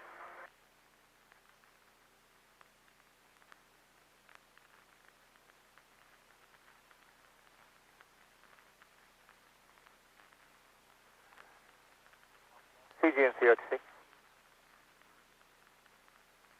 Go ahead. Verify ready for GPC downlist dump. Be a data loss. Verified 2 to 3 seconds. That's verified.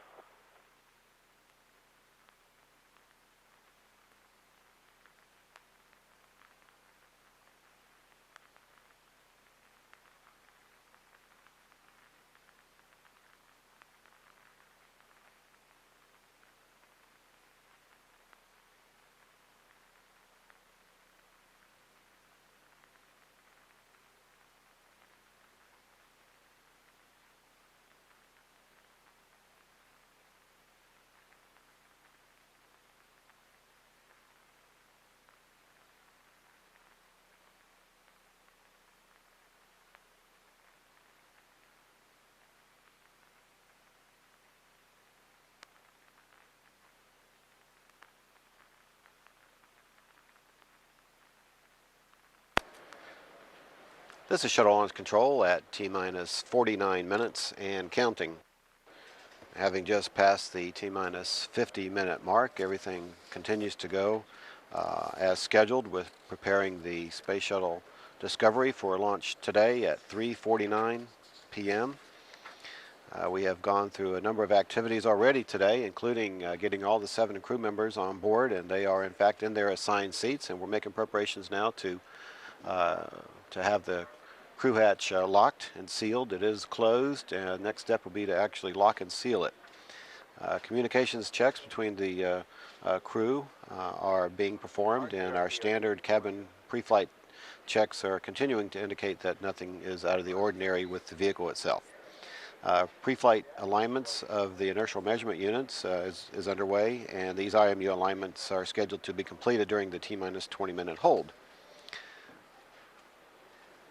Weather continues to be a concern for us today. In fact, we are at this time no-go for anvil clouds that have drifted over the launch pad. These clouds that are currently over, this anvil cloud that's currently over the launch pad is from an active thunderstorm that is to the west of us, so we will be monitoring that very closely over the next couple of hours before we get into the last poll at the T-minus 9-minute mark before we come out of that hold to determine if the weather is acceptable or not. So the discussions are ongoing with the weather. The shuttle weather officer, Kathy Winters, has been communicating regularly with Mike Leinbach here in the firing room, our launch director, giving him status of the weather and where we stand. Again, meanwhile, activities at the launch pad are proceeding on schedule. The 7 astronauts on board Discovery, and the hatch will be locked and sealed here in the next few minutes. At T-minus 47 minutes, 30 seconds and counting, this is Shuttle Launch Control.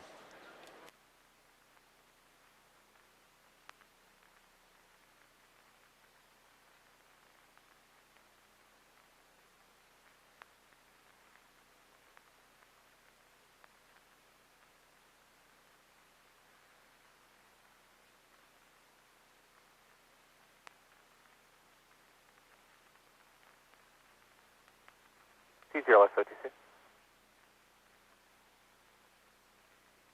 GLS on 212. I'd like to go ahead and give you the kickoff at 7:94 for GLS to mainline. Okay, and we'll work that per the clock. Copy that. And DPS OTC. Go ahead. I'd like to give you the kickoff at 8:06 for your LDB redundancy check. Copy.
And OTC, OVCC. Go ahead, OVCC. Yes, sir. Do I have to go to pressurize the hatch? Or pressurize the crew module? Okay, standby 1. I got a step to work here, 709 and 710. Be right back with you. Copy that.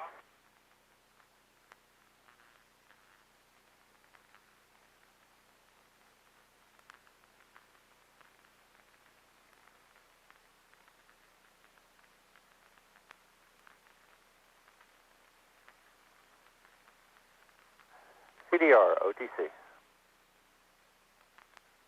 Go ahead. Yes, sir. Stand by to perform a cabin leak check. The master alarm light will come on as a function of the high cabin pressure. Notify ECL when you get that. And the cabin klaxon and master alarm will also sound due to the high cabin decay rates during cap installation. Reset the master alarms as they occur. Copy all that. Standing by your call. And OVCC, you're good to proceed. Perform. 1 second, sorry. OTC. CDR, we need to do the panel L2A1. And confirm that you'd like to do cabin leak check. Affirm. Negative. L2A1. Cabin leak check. L2A1, cabin vent isolation switch open until vent isolation talkback is open and the vent talkback indicates closed. Work. ECL Gulf 712. I can verify that now. Alrighty, in 713, OVCC, your go, and ECL perform it within please on 143. ECL copies. And OTC CDR cabin leak check steps are complete. Thank you, sir.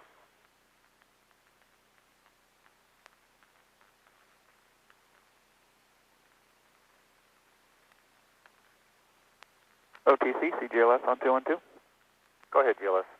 GLS mainline activations complete. That's step 800. We completed all steps 795 through 800.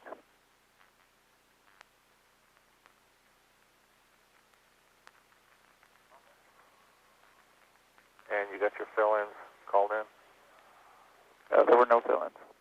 Copy.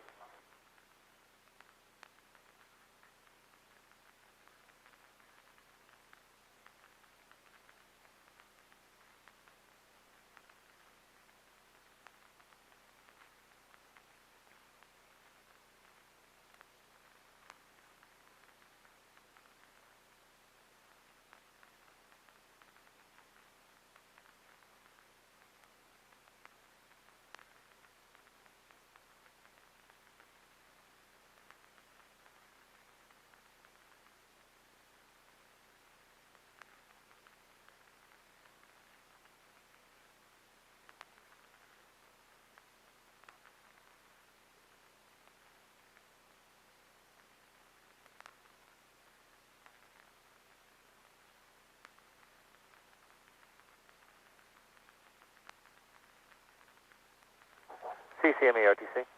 CCMA. 742, perform RF step source verification. Copy.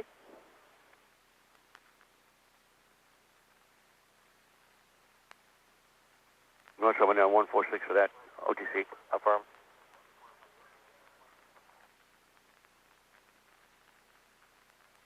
Also, step 740 is complete. Copy.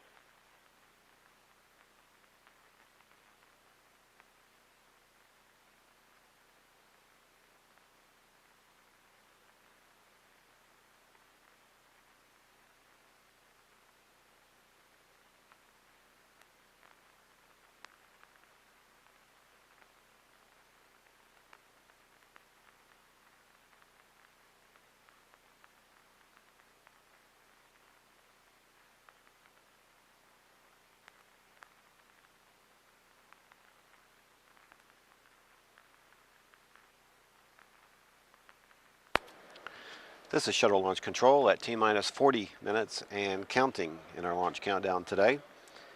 Just a few moments ago, NASA Test Director Jeff Spaulding was informed that the Eastern Range completed its command tests and a Shuttle Range Safety Systems closed-loop test was performed. This test is simply a verification of the paths the destruct signal would travel to the range safety ordnance located on the solid rocket boosters, should it be necessary, at the top and the bottom of the external tank. It's also used to check the status of the range safety signal. Commander Steve Lindsey is preparing for a scheduled cabin vent test. Also, activation of the S-band communication systems to the high power mode is being completed, with all systems reporting no problems at this time. Inertial measurement unit calibrations are continuing, and the crew hatch is expected to be sealed momentarily for flight. T-12. The ground launch sequencer mainline computer program has been activated, and it is now processing all pertinent data. This program monitors all key commands and systems prior to assuming control of the countdown at the T-minus 9 minute mark. Channel 01, like cabin pressure reading. Also, just a few moments ago, the Cape Canaveral weather officer informed our NASA launch director, Mike Linebuck, of the forecast for our launch attempt today.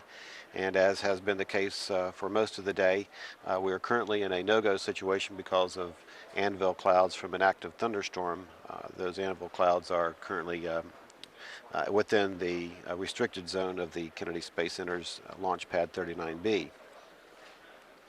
Meanwhile, here at the Launch Control Center in Firing Room 4 and at the launch pad, the launch team continues to perform a series of well-planned and charted-out procedures, each of which is necessary for a successful launch at 3:49 p.m. today.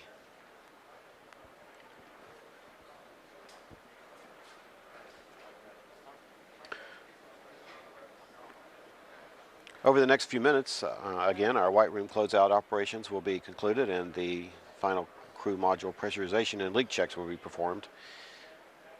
Also, the launch team will be pressurizing the gaseous nitrogen tanks in the orbital maneuvering systems. Again, everything continues on schedule here at Kennedy Space Center as we continue our countdown toward Discovery's liftoff at 3:49 p.m.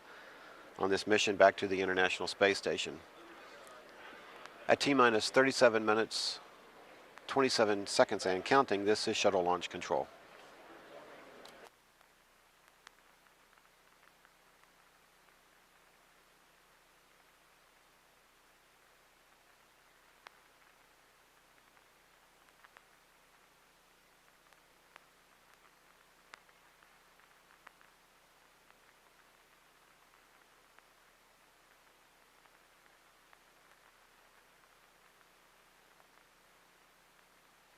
And OTC, CL212. Go. Okay, just want to let the crew know we're getting ready to pressurize right now. Copy. CDR copy, pressurization and work. CDR copies, we're watching.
OTC DPS? Go ahead, DPS. Okay, I can give you step 821, and that's steps 807 through 821 complete. 807 through 821 complete. Copy.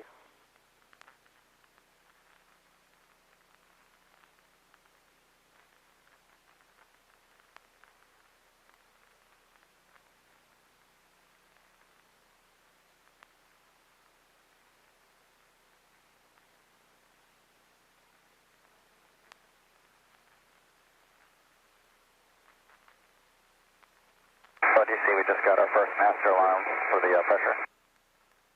OTC copies master alarm. ECL copies.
CL OTC. Go ahead. How much longer till you're ready for cabin vent? Oh, well, we have to do a cabin vent redundancy after this, so it's going to be quite a while. Probably about 20 minutes. CDR OTC, would you like to fit in voice checks while we're waiting for the cabin vent? We're ready to do those on this end. Sure, Thank you. yeah, sure, we can do that if you like.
CDR OTC, flight director says he needs a couple more minutes to be ready with your briefing.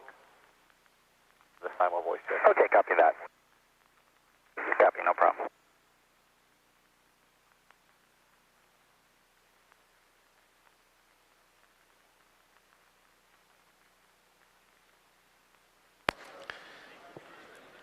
This is shuttle launch control at T-minus 28 minutes, 17 seconds and counting. At this time, the post-launch inspections and safing teams are being assembled at the A11 roadblock.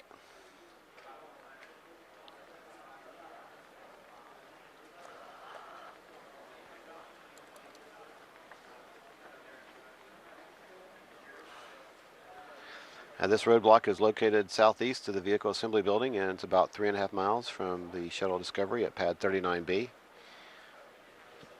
Also, once the White Room closeout crew is down off the pad, which should be in the next few minutes, the fixed service structure elevator will be locked into place on the ground.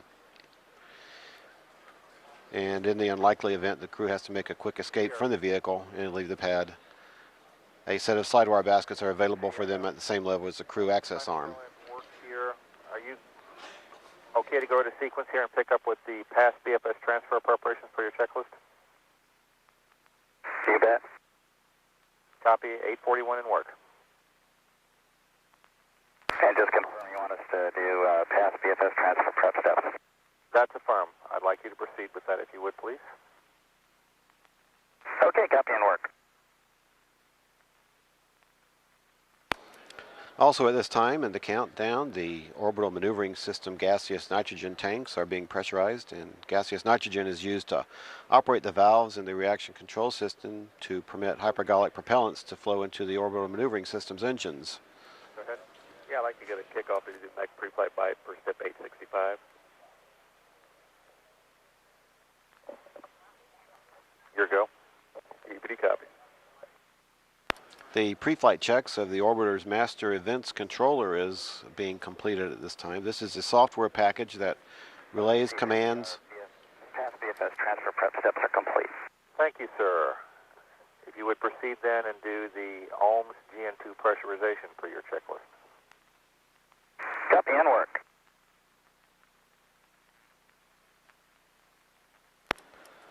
The master events controller is the software package that relays commands from the orbiter's computers to the explosive charges that connect the SRB hold down bolts to the booster or to the mobile launcher platform at the time.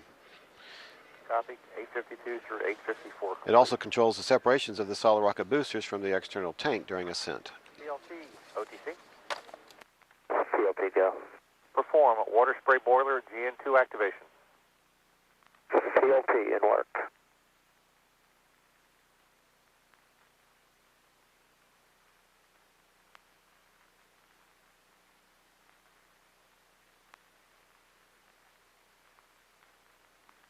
OTC PLT, water spray boiler GN2 supply activation is complete.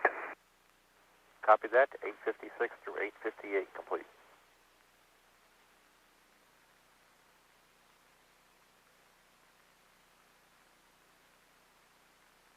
OTC, CQC. Oh, island 641's off.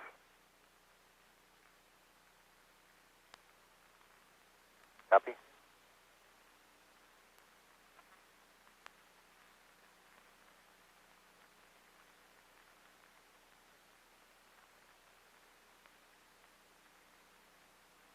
OTC, CGLS on 212. Go ahead, GLS. Step 872, GLS limit change and dual notification for BRS is complete. Copy.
This is Shuttle Launch Control at T-minus 23 minutes and counting. And we're still standing by for the closeout crew to clear the white room, and that should be in the next few minutes as soon as we finish our cabin leak checks. Everything continues to run as scheduled for our launch today of the Space Shuttle Discovery. The next milestone in the count will be the standard built-in hold at the T-minus 20-minute mark, and that hold will last for 10 minutes.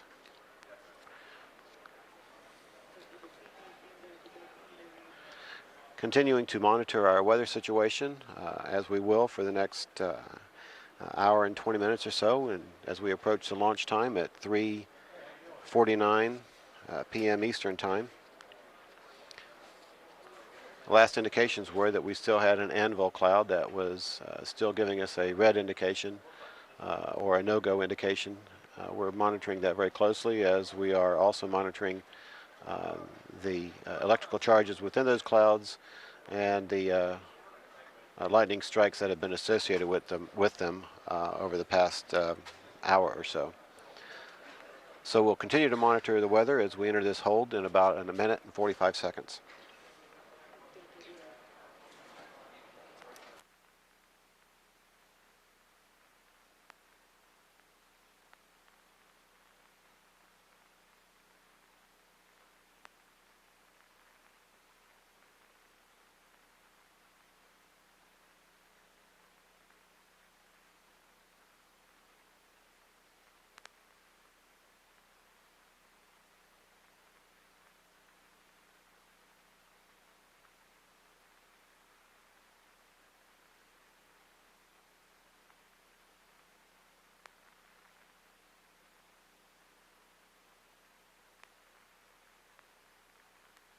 T-minus 21 minutes and counting.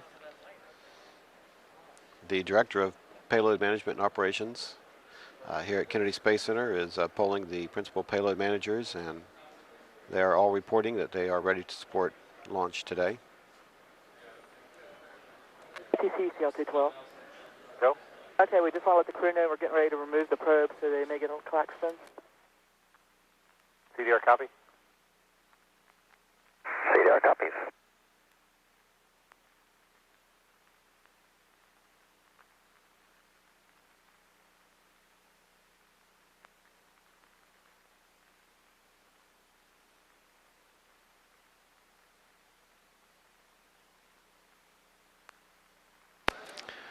coming up on our hold.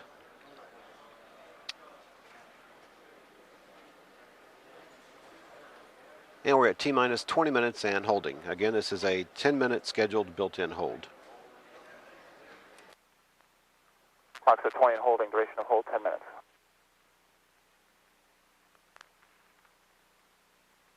Attention to the net, all orbiter systems. Verify software for T-minus 20 minutes and holding. Report only if any discrepancies.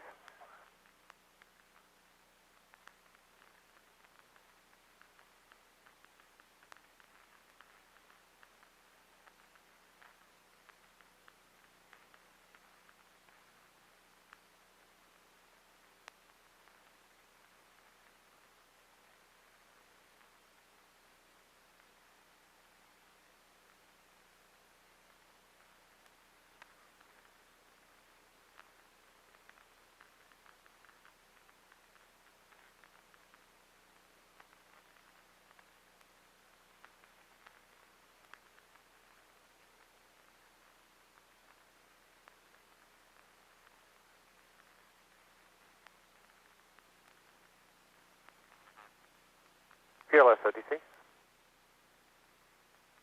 This is GLS. Which option in 928?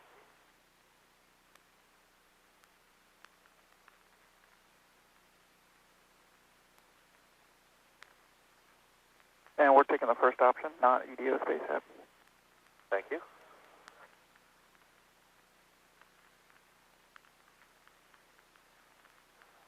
(907) through 929 verified.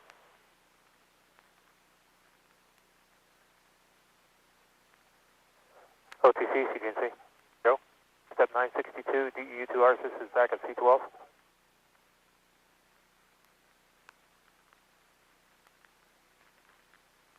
GPS copy.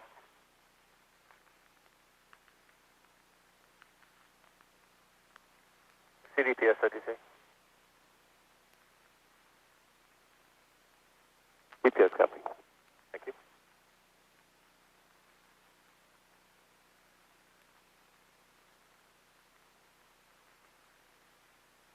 CMQC 950, 951 not performed.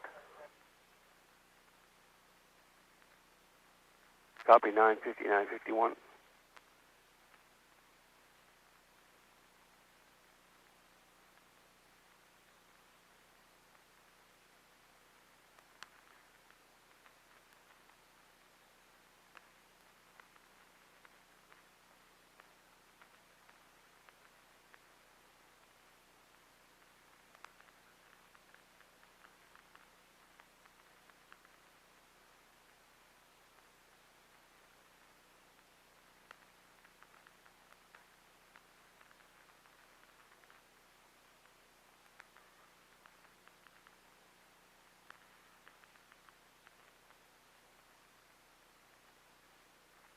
OTC, OVCC. Go ahead, OVCC. Yes, sir. IE hatch seal leak was verified less than 1 psi per minute. And I can give you 267.47. Hatch closed and latched for flight, pursue 7. 267. Pressurization is complete and our upper carrier panel is going on. Copy.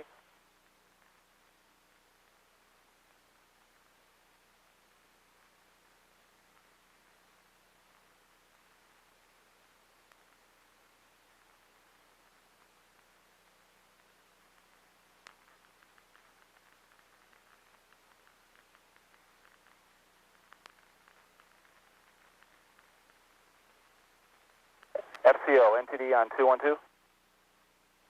FCO, have you loud and clear? How many? I have you loud and clear as well, thank you. CHGD, CGSS, and JBFX. Verify active on 212, monitor on 232 for remainder of count. CHGD. CHGD verified. CGSS. CGSS verified. And JBFX.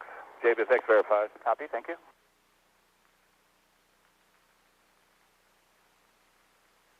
Steps 950 through 953 not performed.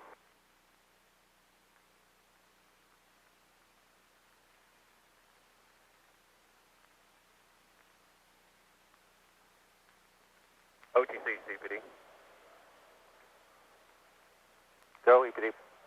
Yes, the mech pre-flight bite evaluation is complete. No mech failures. That's steps 866 through 878 complete.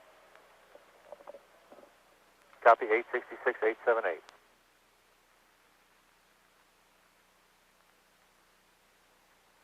Note to that's 870. Copy 870. I see it now. Thank you. This is shuttle launch control at T-minus 20 minutes and holding with about 4 minutes 45 seconds remaining in our hold. Our launch window open time for this opportunity will be 19:44:29 GMT.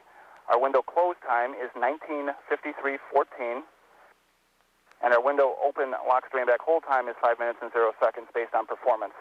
Our launch window and lock strain back hold times, along with selection of any preferred times, will be updated during T-minus 9-minute hold. There are no launch window cutouts and no COLAs during any of the launch opportunities. PLT, at T-minus 5 minutes, perform APU start upon command of OTC only.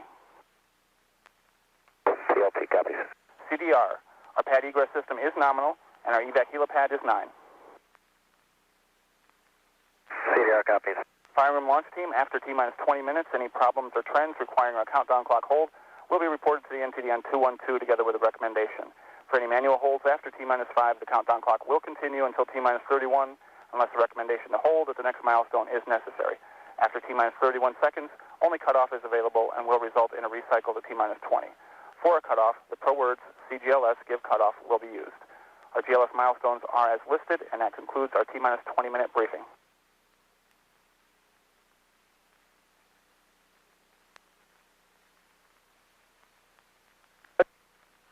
Go.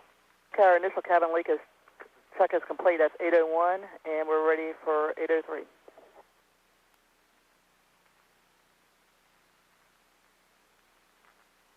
Copy 801.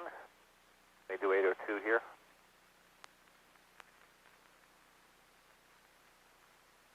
Give you 802. We have the initial cabin integrity check complete. Copy. Thank you. STM NTD, step 802 to you. STM, you copy? I'm sorry, sir. Step 802. Copy 802. CDR, OTC. Go. Perform a cabin event redundancy configuration per your checklist. Copy and work.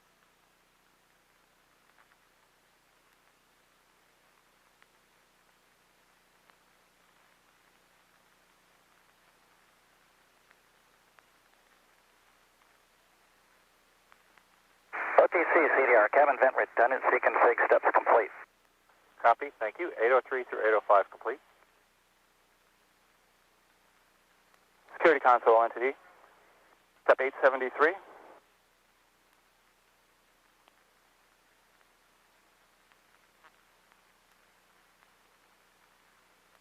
Security console entity on 212. Security, go ahead, entity. Okay, let's go ahead and secure the roadblocks. Closeout crew is still at the pad, and they'll be departing here in a little bit. I'm sorry, sir. Could you repeat that? Step 873. Sir. NTD Eastern Flight. Go ahead, flight. Jeff, we are ready to do our simul air-to-ground voice checks and our ascent crew data update.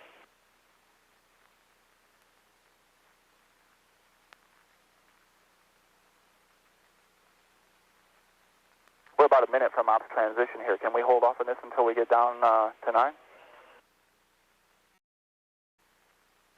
Flight? Yeah, we can go ahead and get the ops transition done, and we can work it in after that. Okay. That would be preferred. Yeah, NTD, why don't we put it in work at step 984, where we have our alternate tail site selection. We'll just substitute it there. This is shuttle launch control at T-minus 20 minutes and holding, and we have 45 seconds remaining in our scheduled built-in hold.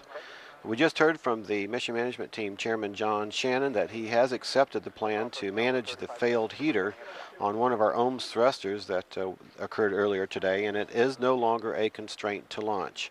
The mission management team chairman John Shannon has indicated that this can be managed on orbit with without any significant reduction in the performance of the vehicle and without any issues to safety. So the manager has decided that we will go ahead and launch as is with the thruster heater in a failed position, and it can be managed successfully without with no concerns once we're on orbit. So that's good news. We will be continuing to fly. We are at T-minus 20 minutes and counting. 905.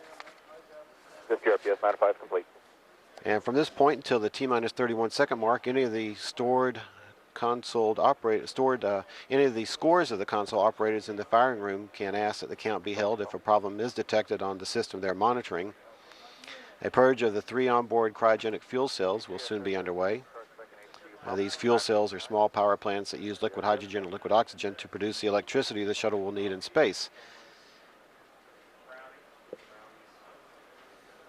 Also, calibrations of the inertial measurement units have been completed.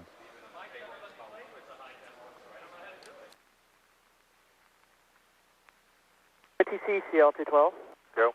Our cabin vent redundancy check and final cabin integrity check is complete at 8:24. Please.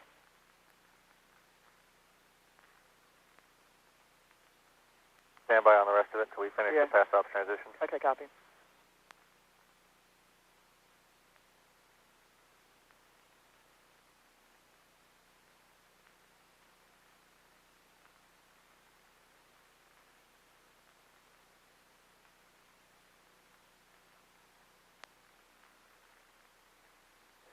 OTC DPS, pass-ops transition complete. DPS ready for BFS transition to Ops 101. Copy. CDR OTC. Go ahead. Clear of pass fault sum and take BFS to Ops 1 per your checklist.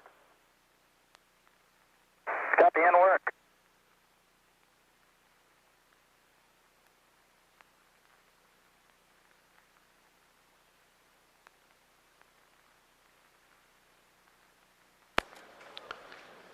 T-minus 18 minutes and counting. ECL OTC, what's 826? 826, we have 0.001. And we're ready for 827. HCD and NT will be venting air into the payload bay, 827. Copy.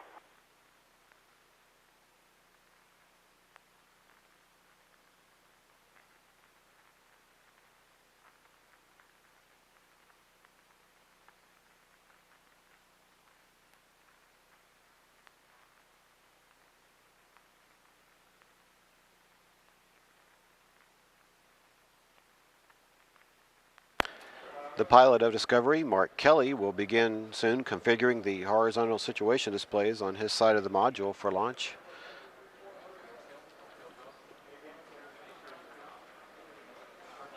T-minus 17 minutes and counting.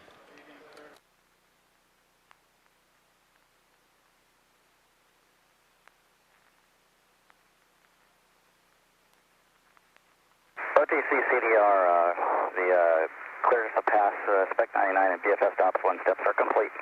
Copy that, sir. At this time, I'd like to back up a little bit at your checklist and perform cabin vent valve per your checklist. Got to understand cabin vent steps per our checklist. Affirm.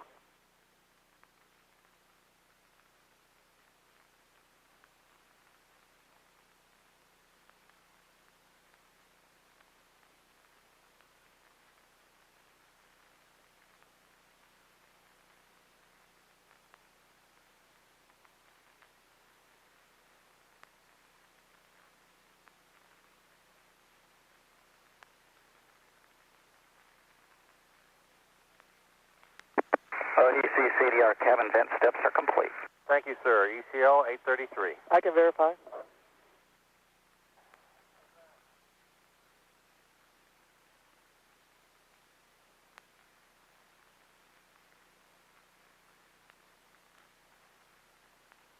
$834, $835 not performed.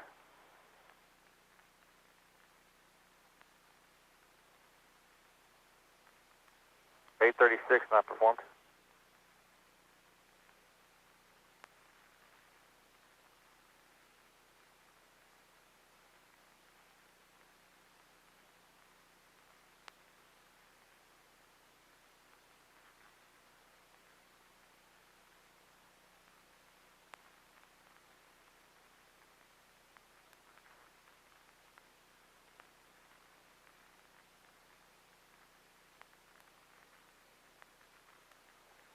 PLT OTC.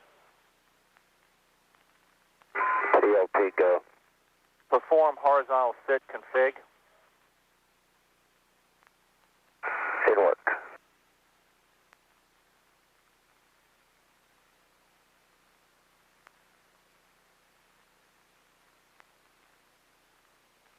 Entity CVFS. CDR OTC, I'd like you to... Go ahead for CDR. Configure contingency abort steer per your checklist. Okay, copy. In work. And CVFS, this is NTD. You ready for 990? That's right, ready for BFS uplink. Copy. Houston Flight NTD, step 991. NTD Houston Flight, we'll put it in work. Thank you.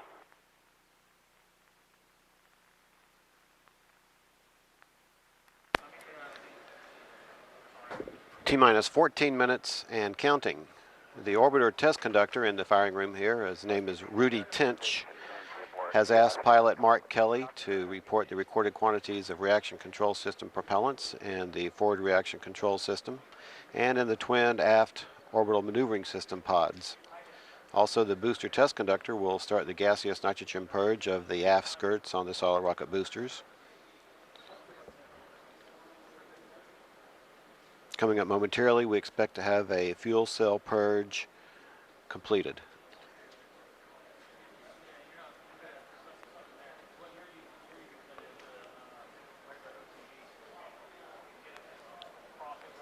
Final checks in the White Room are being concluded. The closeout team personnel are wrapping up their activities and preparing to leave the pad. Go ahead. Would you like to put 1007 in work, sir? Negative. Copy. A couple minutes. Copy. OTC, PLT, horizontal sit config complete. Copy, horizontal sit config complete. That's step 986. At this time, I'd like you to perform the MPS helium reconfig. MPS helium reconfig in work.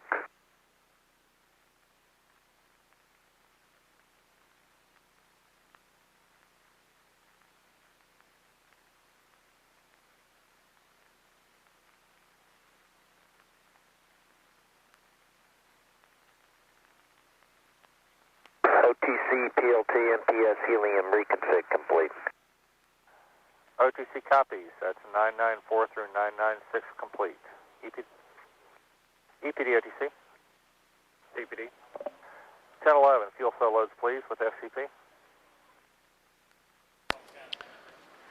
OTC. T-minus 12 minutes and counting. Yes, And sir. we have received verification that our contingency support operations are on board and ready for today's launch. Copy. You can verify the ECS air damper. We have one more hold coming up at T-minus 9 minutes. That is a hold that will last for about 45 minutes. This is a scheduled built-in hold. Copy that.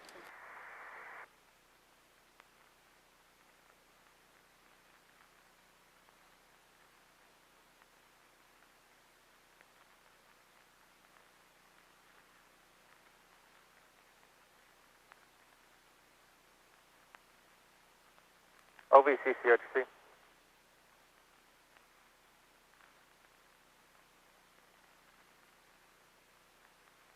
NTD Houston Flight. Go flight. I can give you 992. Our BFS pre-flight uplink loads are complete. Video OTC, I can give you 891, white room secured. CVFS 992. Flight is complete.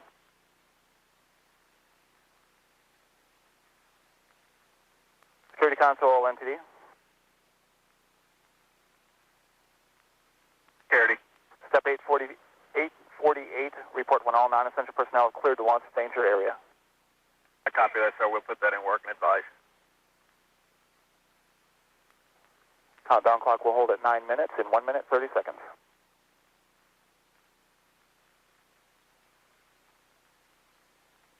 $891, $892 complete. PVD OTC. Go ahead. You got 895. White room's clear. Copy.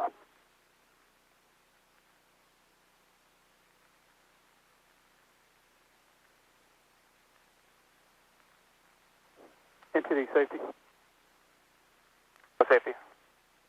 Yes, sir. We got 891.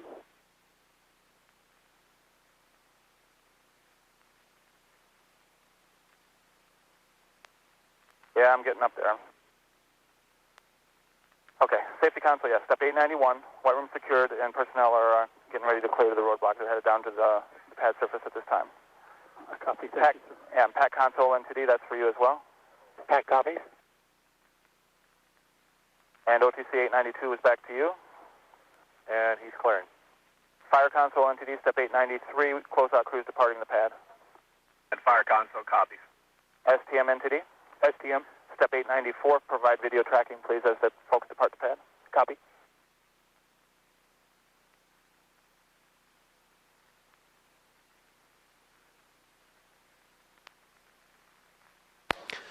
This is Shuttle Launch Control at T-minus 9 minutes and holding.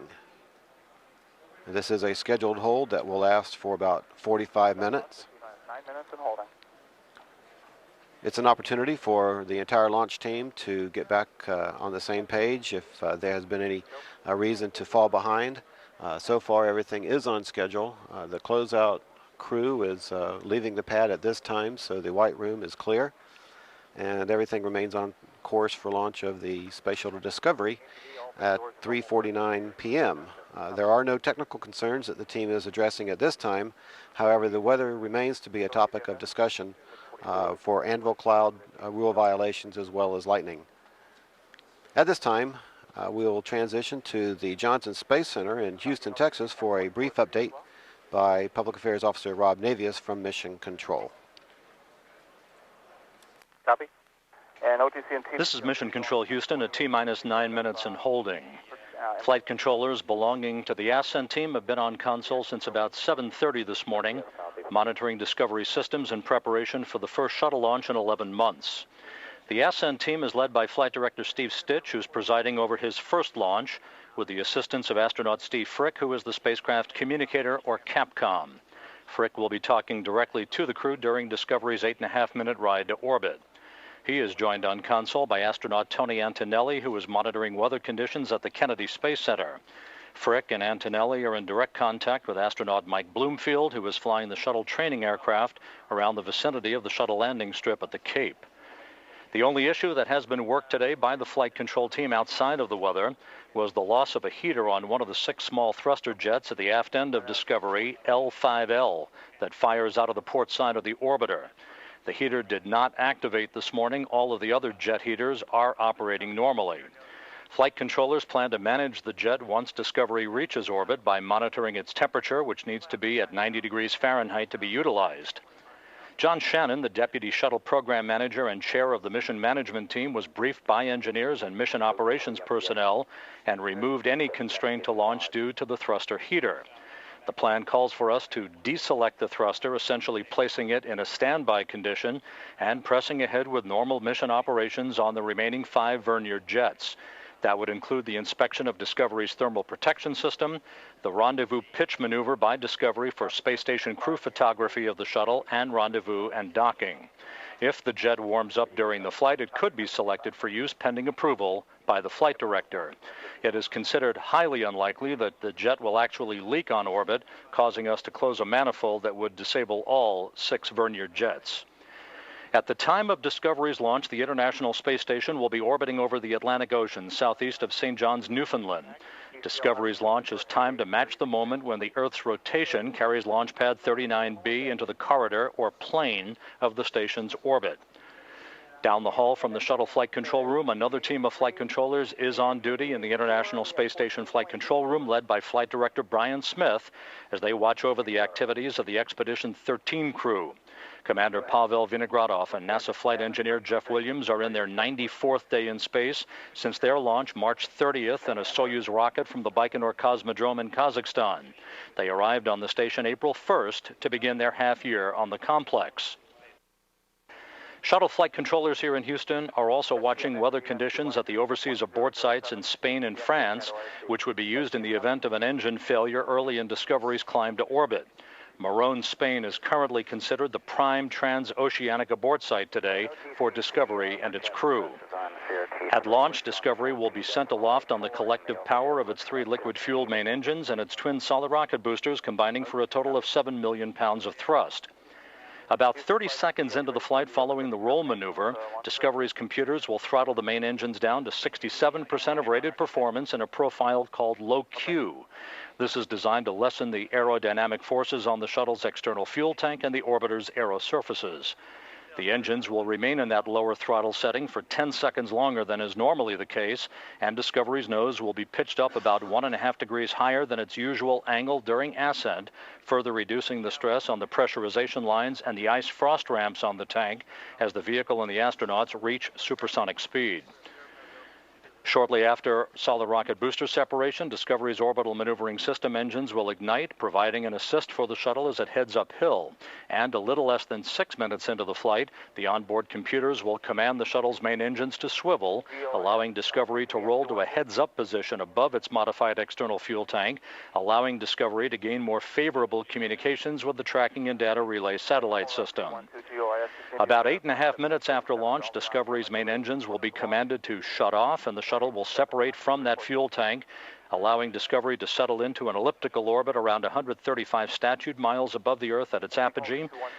That will be refined to a higher elliptical orbit above the Earth about 45 minutes into the flight through a firing of the orbital maneuvering system engines. Additional rendezvous maneuvers will be executed over the course of the next 2 days, bringing Discovery to a docking with the International Space Station on Monday. Seconds after discarding the external fuel tank, Commander Steve Lindsey will maneuver Discovery so that video and digital still cameras embedded in the shuttle's umbilical well can capture imagery of the tank as it falls away. And about 1.5 minutes after that imagery is obtained, mission specialists Mike Fossum and Stephanie Wilson will collect handheld imagery of the tank from a distance of about 1,450 feet. Fossum will record video using a PD-100 camcorder, and Wilson will use a digital still camera with a 400-millimeter lens. All of that will be downlinked for analysis by imagery experts about 3.5 hours into the flight. Discovery 7 crew members will go to work shortly after the shuttle's payload bay doors are open, activating systems and preparing for their first 8-hour sleep period in orbit, which will begin just before 9 p.m. Central Time tonight. Again, the ascent team and Flight Director Steve Stitch are set to take over control of the 32nd flight of Discovery and the 115th mission in shuttle program history at solid rocket booster ignition. At T-minus 9 minutes and holding, this is Mission Control Houston.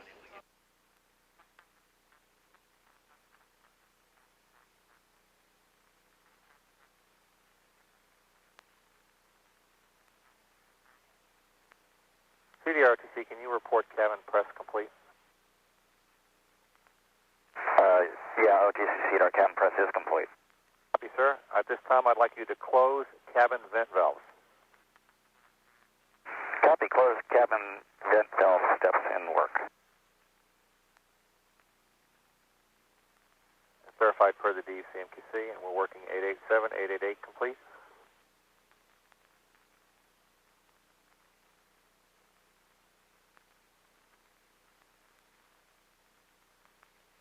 OTC CDR close vent valve steps complete. Copy, ECL 889. Yeah, I copy that. Verified.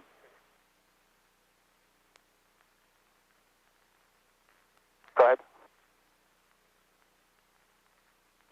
NTD Eastern Flight. Go ahead, Flight. Yeah, I'll go over and meet with the launch director for the launch window determination and the weather brief. Okay, and the DFS and past launch target updates, are we going to have to do any of those? No, the G1 updates are not required, NTD. Okay, copy that. And launch director, meet on 231.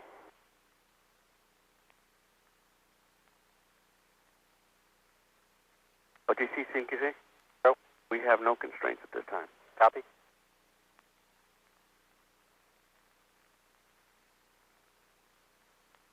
This is Shuttle Launch Control at T-minus 9 minutes and holding, with about 33 minutes remaining in our scheduled built-in hold.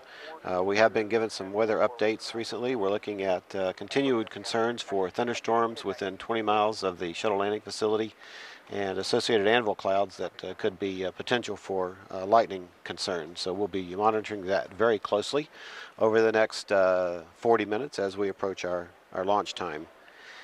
At this time, I have a tape that's about 5.5 minutes long of preparations that were made for bringing the orbiter Discovery to this point in our launch. Discovery, of course, landed last year after its mission from STS-114, the first return to flight mission following the Columbia accident. It landed back at Edwards Air Force Base, and then of course we towed the vehicle back to, or we ferried the vehicle back to the Kennedy Space Center, and then landed it at the Shuttle Landing Facility, and then towed it into the Orbiter Processing Facility, where it has where it remained for several months as processing of the vehicle for its next flight began, including the removal of the tires and reinstallation of the tires back in November. Also, a lot of work was done in the orbiter's payload bay. The remote manipulator system was installed back toward the end of last year. Payload bay doors, of course, are open. Underneath the vehicle, you can see the tens of thousands of individual tile. The gap filler work was conducted, testing to make sure that the gap fillers do not come out between the tiles. Also, main engine installation was being conducted around the first of the year. Then shortly after that, the booster segments began moving over to the vehicle assembly building, where we mated them onto the mobile launcher platform and stacked them in order on the mobile launcher platform. This is the first of the flight pieces of hardware that are put together on the MLP. Booster segments, of course, come in 4 fueled segments, and they are stacked individually using the cranes inside the vehicle assembly building. Back in the orbiter processing facility, the forward reaction control system was installed on Discovery around the same time. That occurred back in February of this year. And then shortly after that, around the 1st of March, the external tank, ET-119, arrived from its manufacturing facility outside New Orleans, arrived via barge and was moved after hours over to the vehicle assembly building, where continued processing and activities preparing it for its launch today were conducted.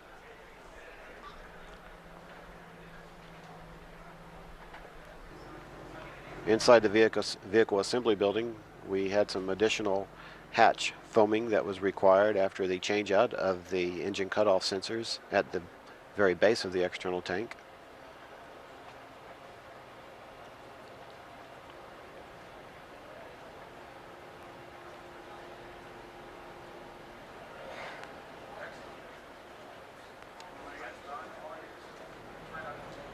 This work was done in April of this year, and shortly after that, on about April the 24th, the external tank was actually lifted and mated to the solid rocket boosters that had been stacked on the mobile launcher platform.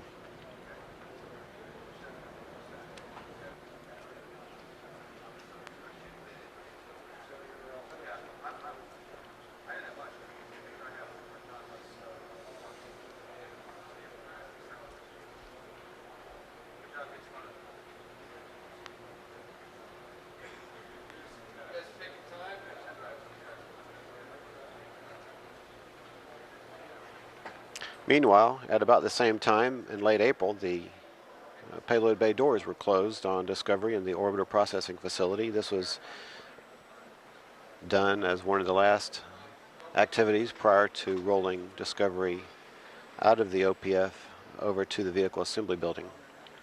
Payload bay doors were closed on April the 26th. The payload is not installed at this time. The payload will be installed once the vehicle is at the pad. And first motion of Discovery out of the orbiter processing facility on May the 12th. Backed out of the OPF and was rolled over to the vehicle assembly building.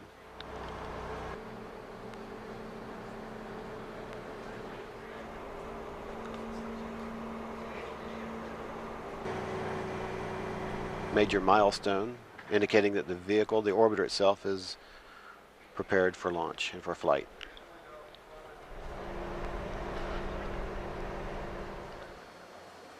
Once inside the vehicle assembly building, the orbiter was lifted and mated to the solid rocket booster and the ET external tank stack. The orbiter is actually bolted to the external tank at 3 attach points.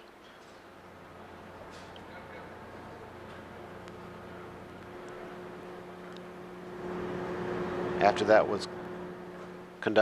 work was conducted and the verification that the orbiter was electrically and mechanically connected to the external tank, it was rolled out to the launch pad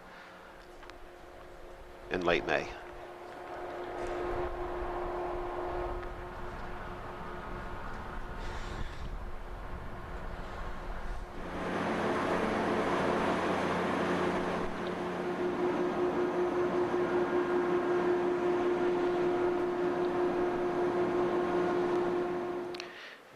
And that concludes our tape, and we're back now with live shots of Discovery at Launch Pad 39B with about 26 minutes remaining in our scheduled built-in hold at T-minus 9 minutes and holding.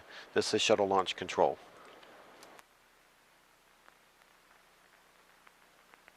And for OTC, TBC, PTC, LPS, MILA, STM, Safety, SPE, LRD, SRO, CDR, and CGLS, our final launch window has been determined. We'll be launching at the preferred time, and that T0 time is 1948.41. And our window close time will be 1953.14. Our lock stream back hold time, based on that launch window, will be 4 minutes and 20 seconds. LRD copies. OTC, you copy? OTC copies. TC copies. Copy. STM copies. PTC copies. MILA copies. SP copies. SRO copies. Safety copies. LPS copies. CDR copies. Thank you, CDR. And GLS, you copy as well? GLS copies. And GLS will be looking to update our whole time remaining clock as well based on that T0 time also. And we're working that right now. Thank you. NTD Easton flight. Go ahead, flight.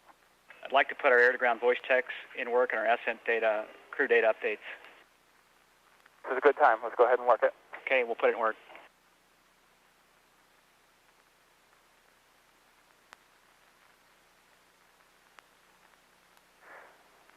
BRD and SCO, LRD home. Discovery Houston for the entire crew. Com check. CDR loud and clear. COP. MS1. MS2. MS3. MS4. MS5. We have you all loud and clear. This will be the updates to the ascent checklist. The first update is on page 1-10 with the KSC altimeter. And Houston, we're ready to copy on 1-10. On 1-10, your altimeter for KSC is 30.15.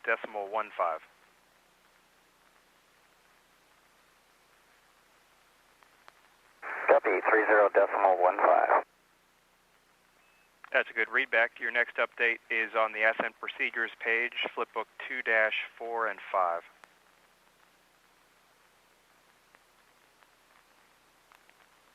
And see, we're ready to copy on 2-4 and 5. Okay, Discovery, your new abort mode updates, starting with press to ATO 11.2, single engine ops 3, 12.3, press to MECO 15.3, and single engine press 17.8.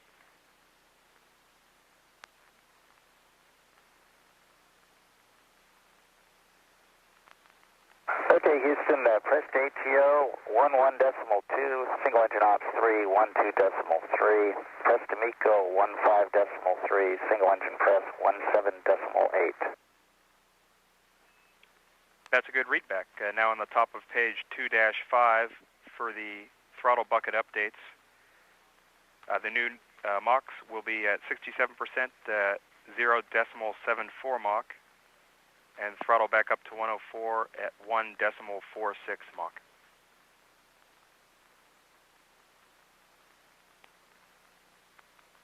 Okay, Houston copies. Throttle throttle down 0.74 Mach, throttle back up 1.46 Mach. That's a good readback.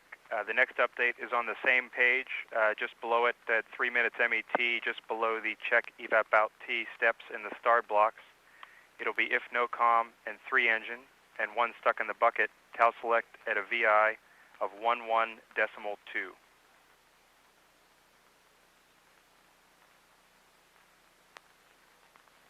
Okay, copy. Start block below evap out T if no com and 3 engine, 1 stuck in the bucket. TAL select no com will be 11.2. That's a good readback. Next update, next page, 2-6 for the rendezvous recovery page.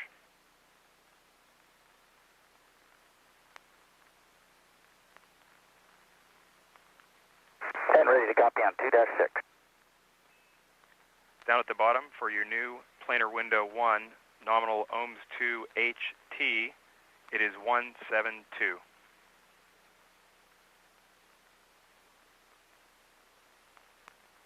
Copy, ohms 2 HT 172. Good readback. Your NOCOM ohms 2 HP is 166.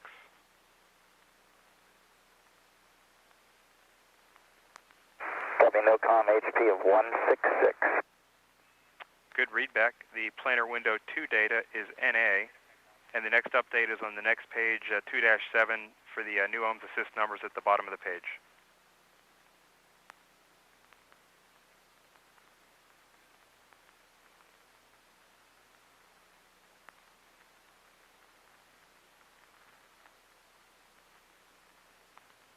Okay, Houston, go ahead on 2-7. At Discovery, your new post-nominal ohms assist numbers will be 73% ohms per side and a dump time of 2:29.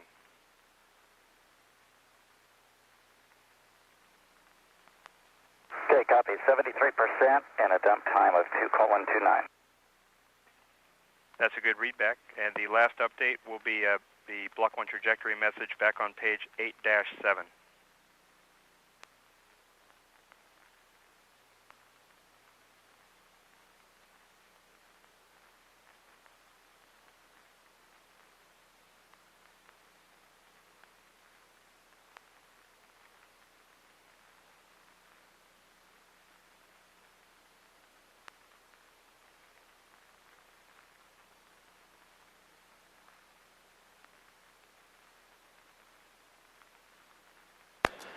This is Shuttle Launch Control at T-minus 9 minutes and holding. And we're continuing to monitor our weather situation. As we stand right now, we are still no-go for weather. Primary concern is for thunderstorms and anvil clouds within the limited area of the Shuttle Landing Facility. However, our shuttle launch weather officer is continuing to monitor the situation, as well as the forecasters from the Johnson Space Center who manage the flight aspect of our weather requirements. In the meantime, we are in a hold at T-minus 9 minutes, which is scheduled. We have about 25 minutes remaining in this hold. We have a number of polls that will be taken before we come out of this hold. If in fact we get to go to come out of the hold, those polls will determine that. Those polls include a mission management team chairman poll by John Shannon. John Shannon, who is the mission management team chairman, will conduct a poll of the mission management team if they're ready to proceed with the count. Also, our NASA test director, Jeff Spalding, will conduct a poll of the test conductors.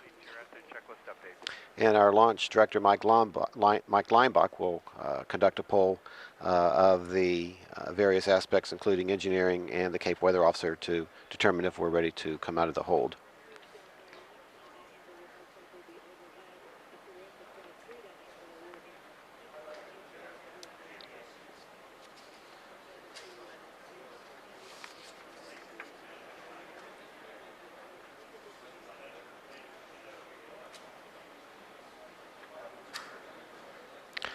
Again, we're continuing to look at the situation with the weather. The anvil clouds that are currently in the vicinity of Kennedy Space Center are causing some consternation with our launch managers as well as our shuttle weather officer.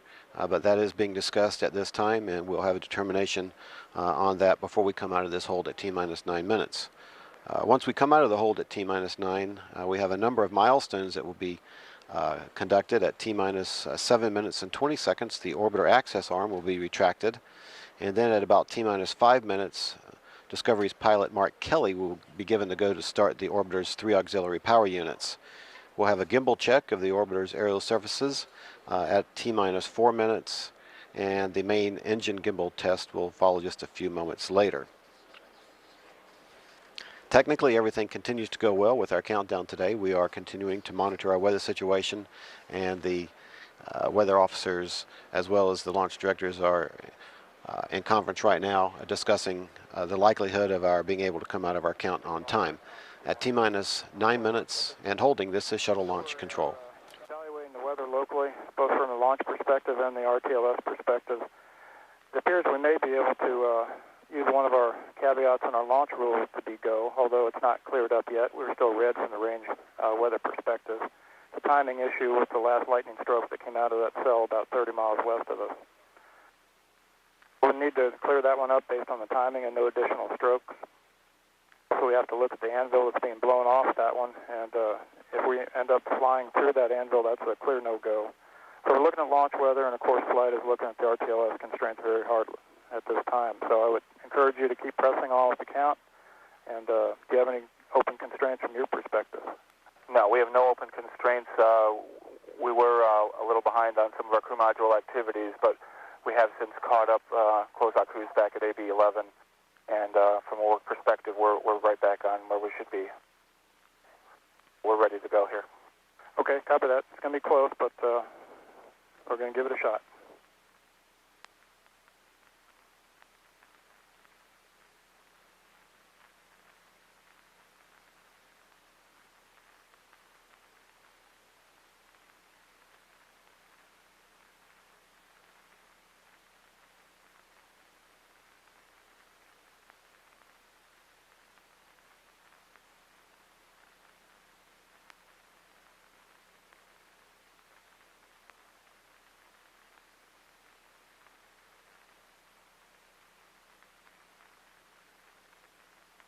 Entity SRO-212. Right, SRO. Yes, sir, I need to verify the preferred T0. The preferred T0 time is 19:48:41 GMT. Copy that, thank you, sir. 19:48:41. Affirm. Thanks, sir.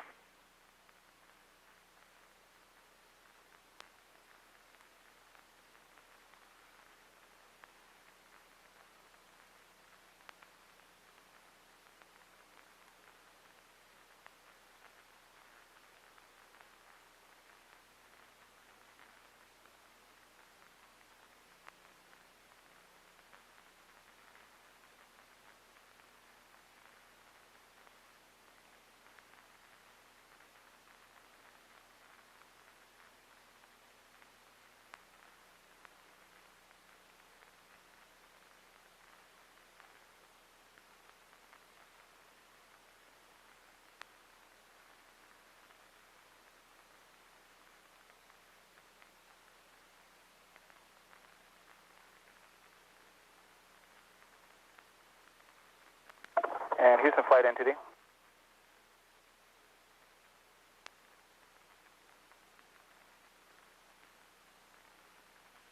Entity Houston Flight, standby. Copy.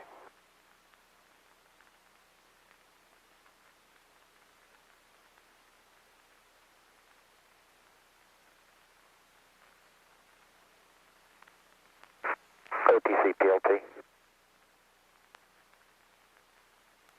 Go PLT. Yes, sir. I'd like permission to adjust the cabin lights on panel 08 to turn most of them up to bright. EPD, any objections? EPD, OTC. There's EPD, no objection. Proceed, PLT. Thank you, in work.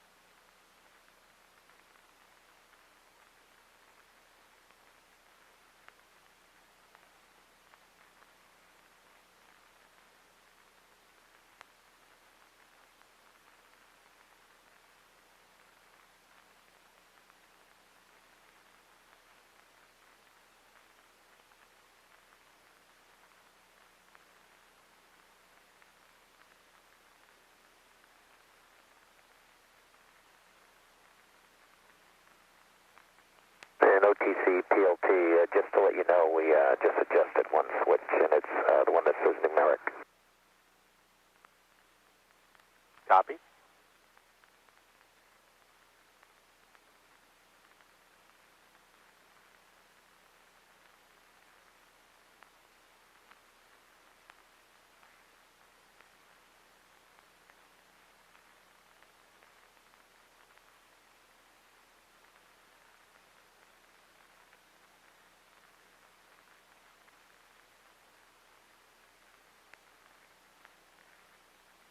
NTD Houston Flight 212.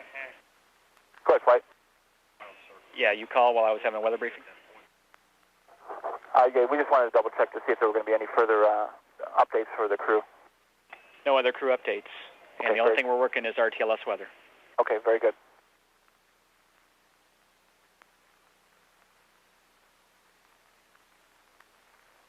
$10:56 will be not performed. This is shuttle launch control at T-minus 9 minutes and holding with about 15 minutes remaining in this scheduled built-in hold. And we just heard a discussion between the firing room and the launch director, the NASA test directors about the weather, which is the only issue that's being addressed right now. There are no technical issues. Flight managers at Houston have been discussing the return to launch site weather in case there is the need to abort the launch and return Discovery back to Kennedy Space Center on an emergency landing. Weather has to be clear for that to occur, and right now the forecasters are indicating that there is an observed and a forecast no-go based on the current criteria. We are going to continue to watch the weather, and in particular the storms that are to the west of us that are their anvil clouds are drifting over us at this point. We'll continue to monitor that and assess it in real time as we approach the time to poll the launch team for continuing the count or not. But at this time, the indications are that we currently are observed no-go, and the forecast is not much better than that. So, on the other hand, we do have some time left to evaluate it, and we will be doing that with the time remaining. At T-minus 9 minutes and holding, this is shuttle launch control. Go ahead, launch director. Okay, from your perspective, no constraints, you just work in flight's RTLS weather, is that affirm? That is affirm. Okay, have you got an update from them lately? Negative. Houston Flight, NTD, do you have any further updates on our RTLS weather? NTD Houston Flight, we are currently observed no-go and forecast no-go for thunderstorm anvils within 20 miles associated with the cells off to the west. And we're continuing to watch it and evaluate the development. I don't hold a lot of hope at this point.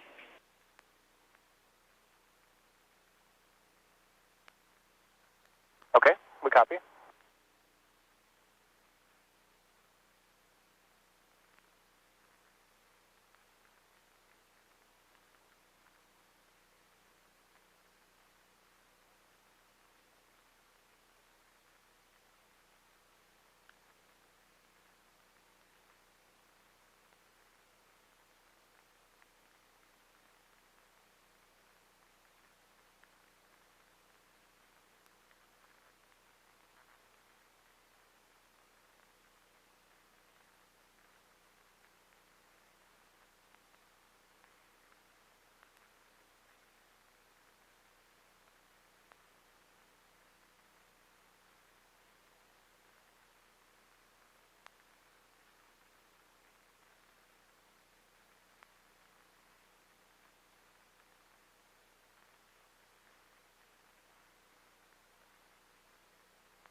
PLT OTC. PLT go.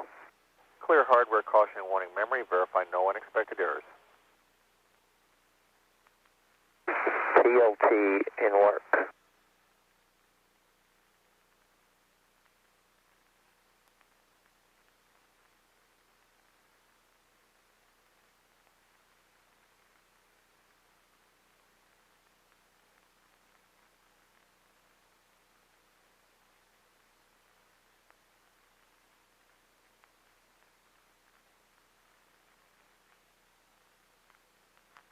OTC, BLT, hardware caution and memory cleared, no unexpected errors. Copy, thank you. 1045 through 1047 complete. MS1, OTC. OTC, MS1. Activate V10 recorder. In work.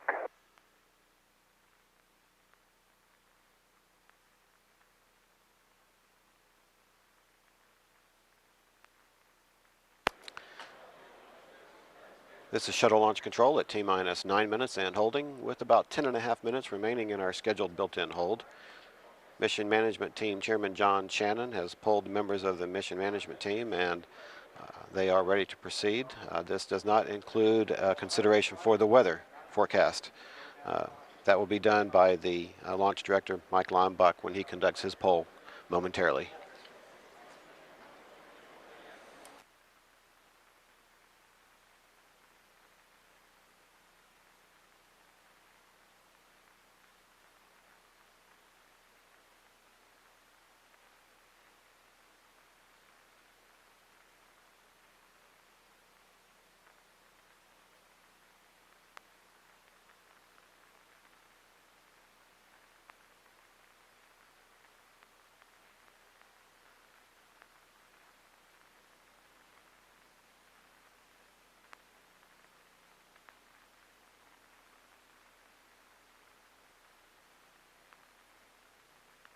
Into the SRO 212.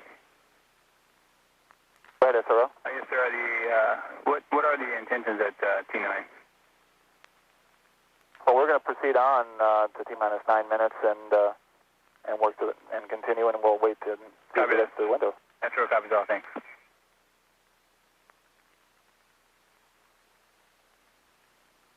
NTDC, GLS on 212. Go ahead, GLS. I have a pending resume in for you at 1939:41 GMT. Copy, I was just going to come to you. Thank you.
This is Shuttle Launch Control, T-minus 9 minutes and holding. And again, discussions are continuing with the weather officers involved with the decision today to assess not only the fact that we have an anvil, but just how thick those clouds are and the potential for triggering lightning as we fly through them. Also, the visibility is somewhat of a concern if we were forced to do a return to launch site abort. So discussions are continuing. We are still forecast and observe no-go, but we will keep watching it.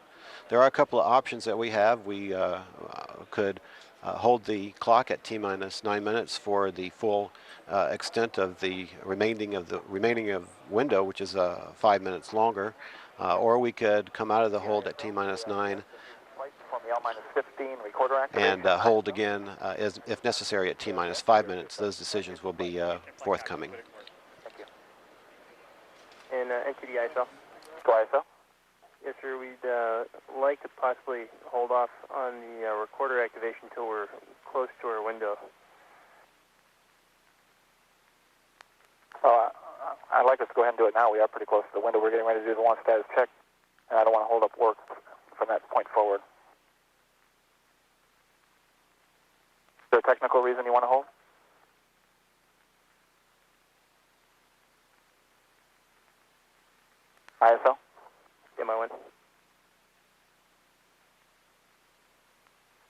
The reason is if we scrub, we soak up tape that we may not. It depends on how our weather holds up this stretch. We can take off. If we could wait till the coming out of it, going past T-5, that'd be great. But if you want us to go, we'll start. I think I'd like us to work it as it's written. Let's go ahead and do it. Copy and work.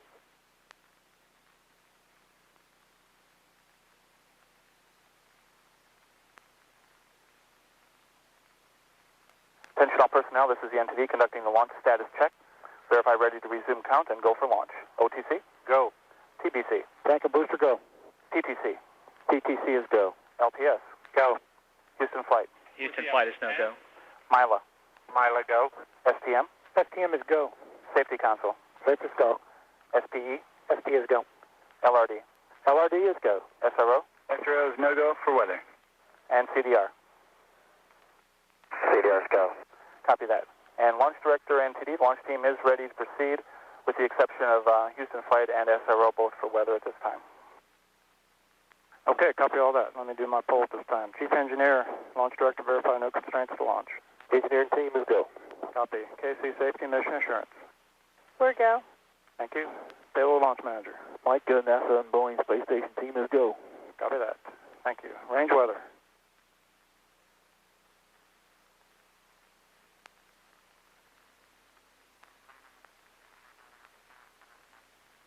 Range weather Launch Director 212.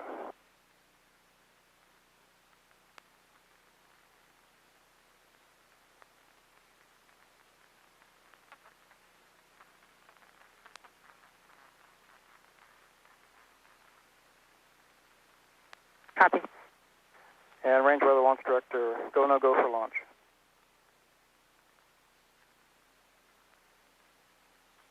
Range weather is currently red on the anvil rule. Copy. Ops Manager, Launch Director. Launch Director, Ops Manager, the MMT is not working any issues. We are following the weather calls, and we prefer to hold at 9 here. Yeah, the strategy is going to be we'll continue to hold at 9. We'll use the window, and if luck is on our side today, we'll go. If not, we'll try it again tomorrow. Ops Manager concurs. NTD Launch Director 212. Go ahead. Okay, the strategy here will be to use up the whole window while we're holding here at 9 minutes. And if we get a go from flight and range weather and SRO, we will press on. Okay. SRO 212. Go SRO. SRO, we are no-go for an additional boat in the box. We have fouled range. No expected clear time. Okay, keep us advised of that as well, please. Yes, sir.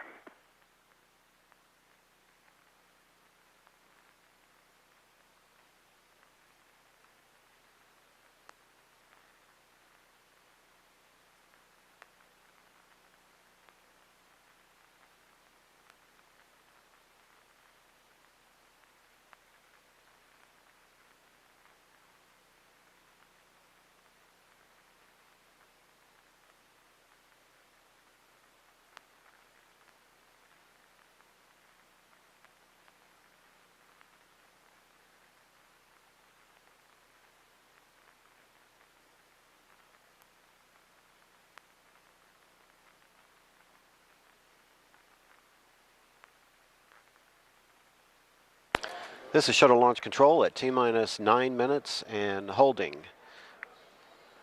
And we have 2 minutes remaining in our scheduled hold time. However, we just heard from our Launch Director, Mike Leinbach, that we will be staying in this hold for the duration of the window. Scheduled to resume in 2 minutes. However, we are still tracking 2 issues, weather and range has another constraint for their clears in the box. If those items clear, we would be looking to pick up the clock. Otherwise, we'll hold at 9. The window ends today at 3:53 and 2 seconds. So there's not much time to wait at T-minus 9 minutes, but we will wait as long as we can.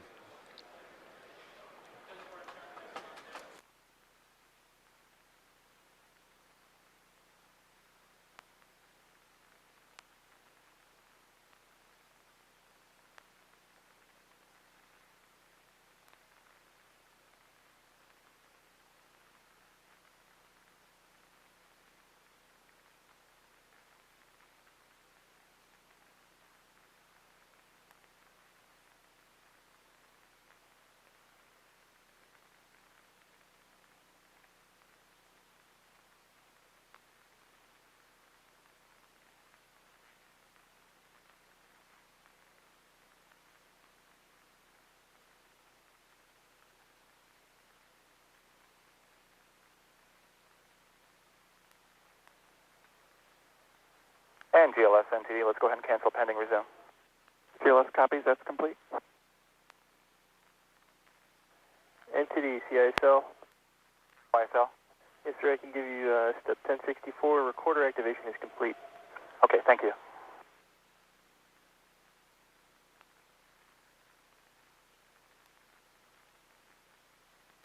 This is Shuttle Launch Control at T-minus 9 minutes and holding, and we will extend the hold at T-minus 9 minutes. This hold will be extended.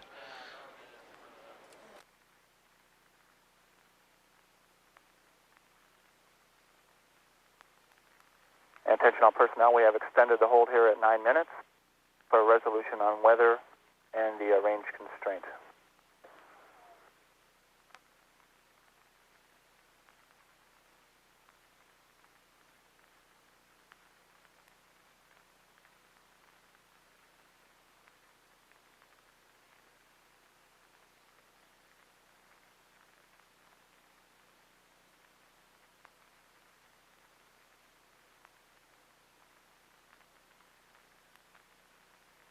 Four minutes remaining in our window at T-minus 9 minutes and holding. We would have to pick up the count within 4 minutes to meet our launch window criteria.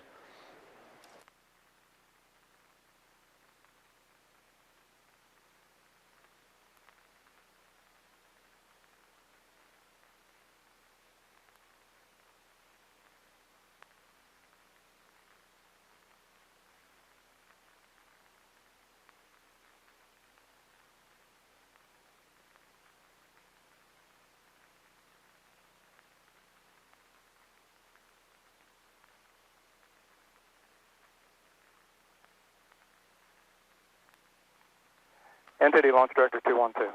Yes, sir, go ahead. Sir, we've been fighting the weather for quite some time. Doesn't look like we're going to get go either from a launch perspective. I know Kathy may be technically go, but just don't feel good about the launch weather. Flight, don't believe he's cleared his constraints. Houston Flight and our Launch Director. Launch Director, this is Houston Flight. Mike, I concur with you saying this is a dynamic day, and I think we're just playing it too close here. We've got anvils within 20 miles and over the launch trajectory. It's not a good day to launch. Yep, copy and concur. Discovery Launch Director. Go ahead. Well, Steve, sorry to break your string, but we're not going to make it today. So I appreciate your support, both from the crew and the whole launch team and the team worldwide trying to get this vehicle off the ground today. But it's not a good day to launch the shuttle, so we're going to try again tomorrow. We copy all and concur, and it wasn't our time today, and we'll launch when we're ready, and hopefully tomorrow will look better. Sir. NTD, Launch Director, that a scrub this attempt.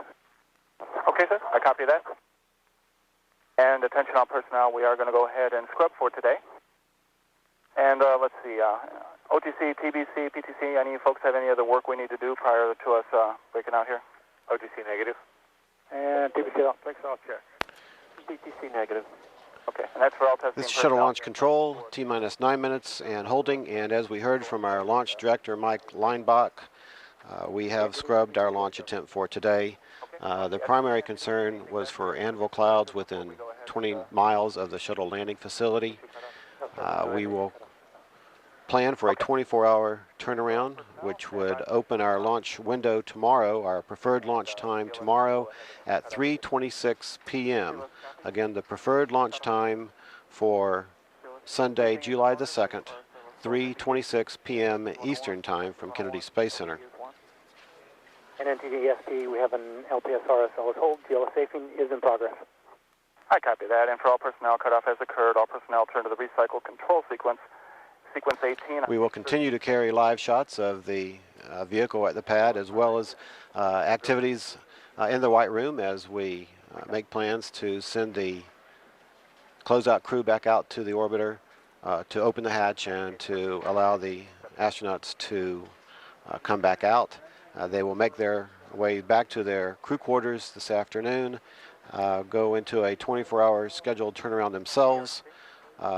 The activities will be about 23 minutes earlier tomorrow. All the activities about 23 minutes earlier, including their wake up, their suiting activities, as well as their walkout for another attempt on Sunday, July the 2nd.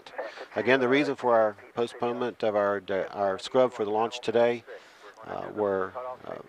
is pretty straightforward. Although the forecast was going in and out of green and red, or go, no go, the anvil clouds that were lingering over the shuttle landing facility, there was no confidence that they were going to clear sufficiently in order for us to launch within the limited window that we had today. That window is actually closing at this moment, so it's the forecasters, the launch director, the flight directors all concurred, the mission management all concurred that this was the right decision to not push it and try to launch today. We have another opportunity tomorrow. Again, that opportunity, the preferred launch time, 3:26 p.m. from the Kennedy Space Center Launch Pad 39B. Standing by for the closeout crew to make the trip back out to the launch pad to open the hatch and allow the astronauts to depart the vehicle and head back to their crew quarters. GTSS verified. GLS, you can verify 34. GLS confirms PCMMU 1 to GSE control. Thank you. CDR OTC. CDR, go. On panel C3, OI, PCMMU, power switch to off. Copy and alert.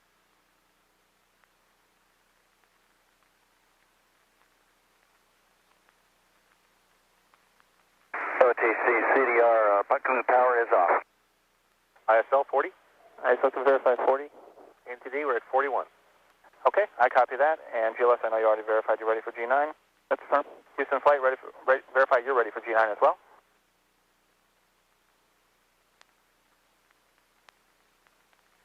NTD, Houston Flight, we are ready for G9. I copy. CMPL, CLOX, CLHY, verify configured for G1 to G9 transition. CMPL? CMPL verify. CLOX? CLOX verify. And CLHY? CLHY verify.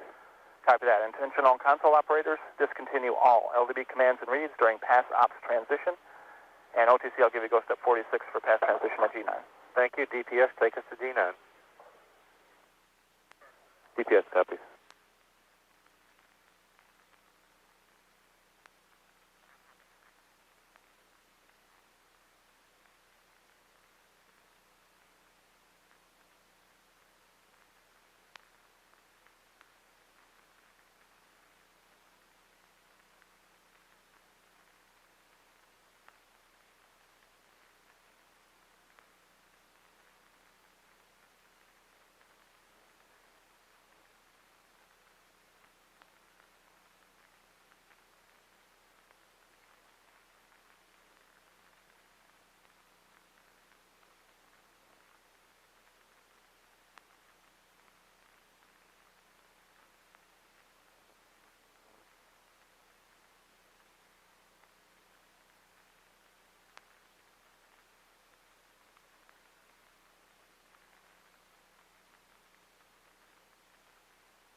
CDR DPS.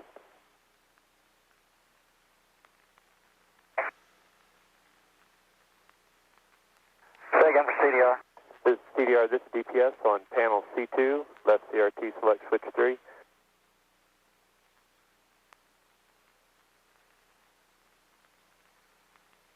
Yeah, it currently is M3. Copy on left keyboard message reset.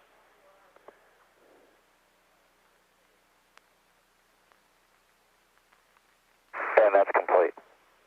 Ops 000 and a pro. Okay, understand. To the PFS, CRT3, we'd like an ops, GNC ops 000 pro. That's firm.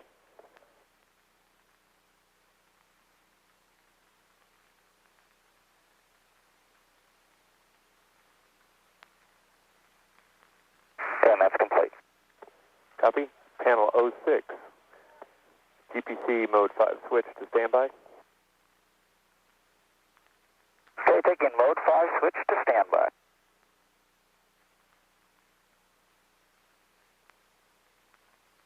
And that's complete. Copy.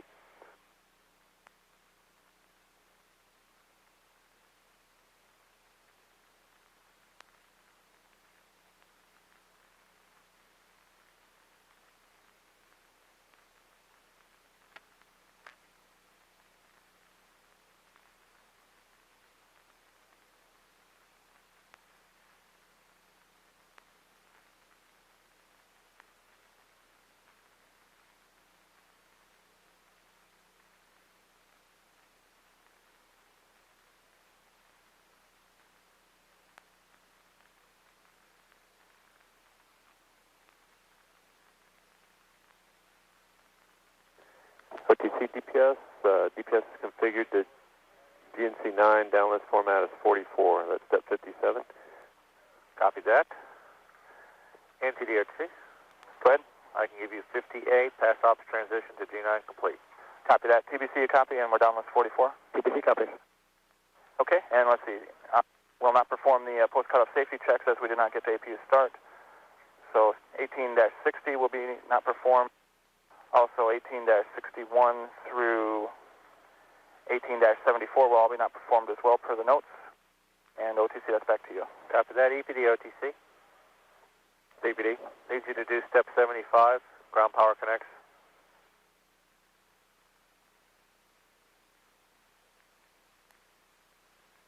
EPD copies.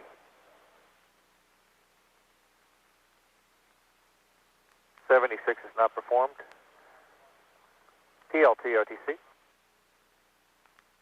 TLT, go. This time I'd like you to perform the MPS helium reconfig per your checklist. MPS helium reconfig in work.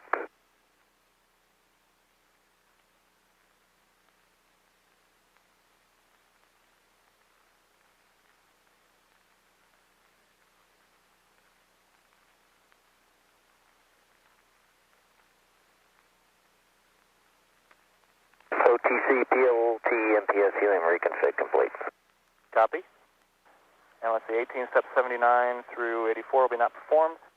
And CLOX NTD step 85. Lock strain has not been initiated. Go ahead and proceed with lock strain. CLOX copies, proceeding with lock strain. And you've got 86 critical safety complete. Thank you. SPE NTD step 87. I don't know if any issues or anomalies for that. SPE. And NTD, say again, please. Step 87, there's no issues or anomalies. We need to maintain configuration of that pad, right? No, sir, there are not. Okay.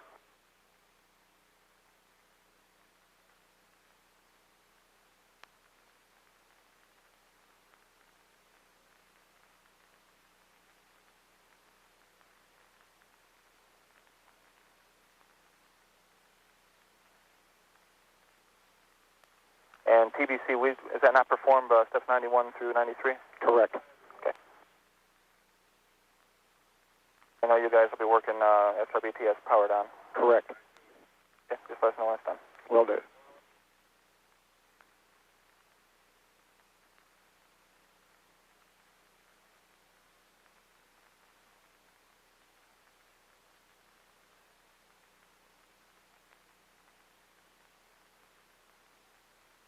And today I give you step 101. Copy that, thank you. And safety console and SRO, the SRB tracking system is powered down. SRO copies. Safety copies 101. SRO copies 101. And let's see, our scrub decision point, we have not made that determination yet. Step 104, I will give everybody a go on the OTC, TBC, STM, LPS, JRPS, PTC. Let's go ahead and perform your recycles as required. And TBC copies. OTC copy. STM copies. PTC copies. LPS copy. Attention on that, all orbiter systems go to sequence 19. Perform your subsystem recycle operations per 19 section 2.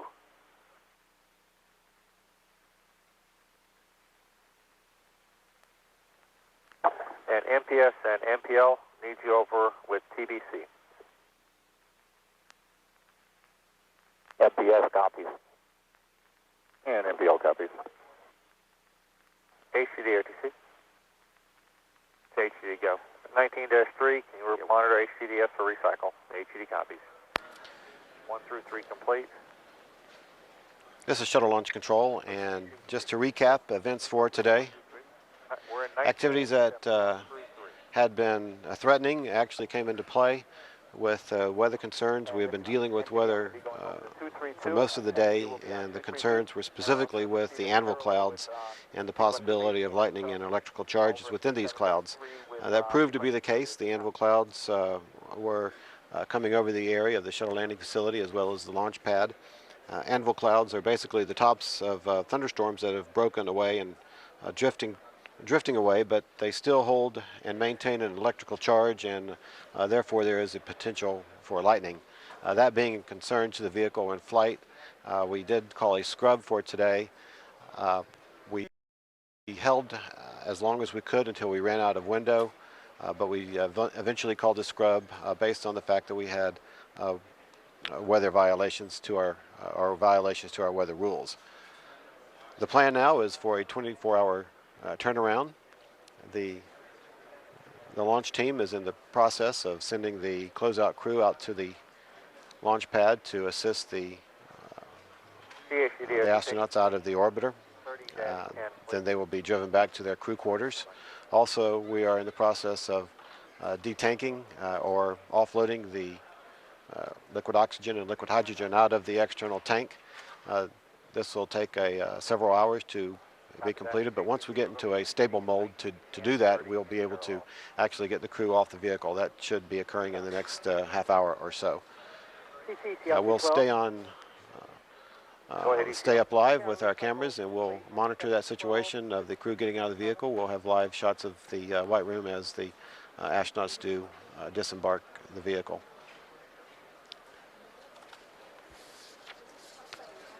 Again, we have scrubbed launch for today. We are planning for a 24-hour turnaround. Our launch time on Sunday, July the 2nd.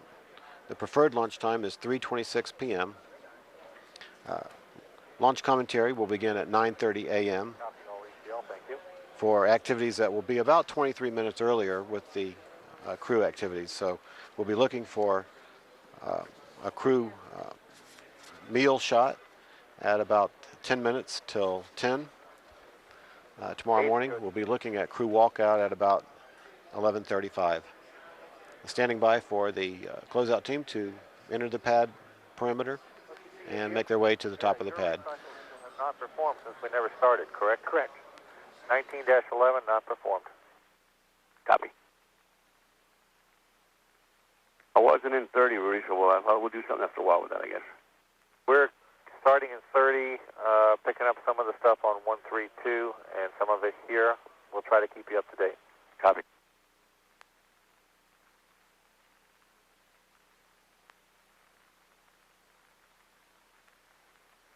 GLS OTC 19-16 is not performed.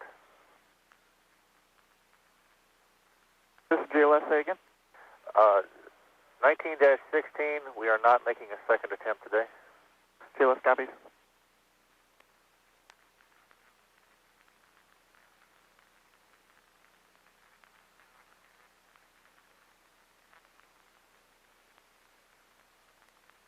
GLS OTC? GLS. In 30, are you ready for 30-28 GLS mainline termination?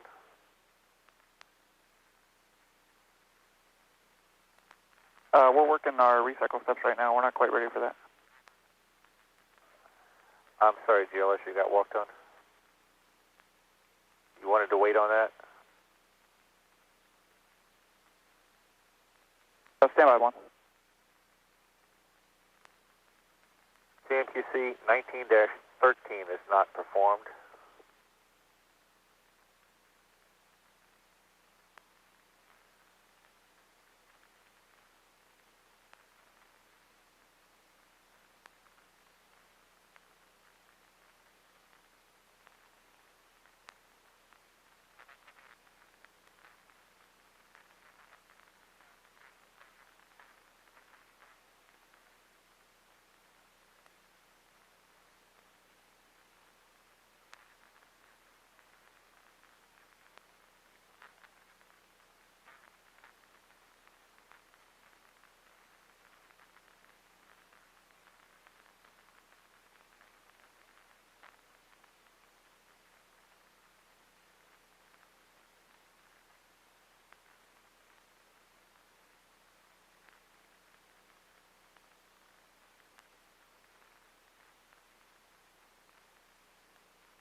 NOTC CGLS.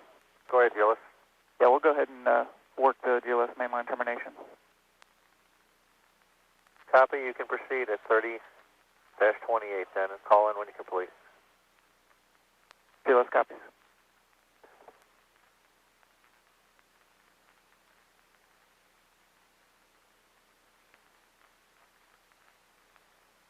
OTC double S. Party calling say again? Double OS. Go. Yeah, we got to go to perform our Operation 19 recycle, correct? That's firm. Copy.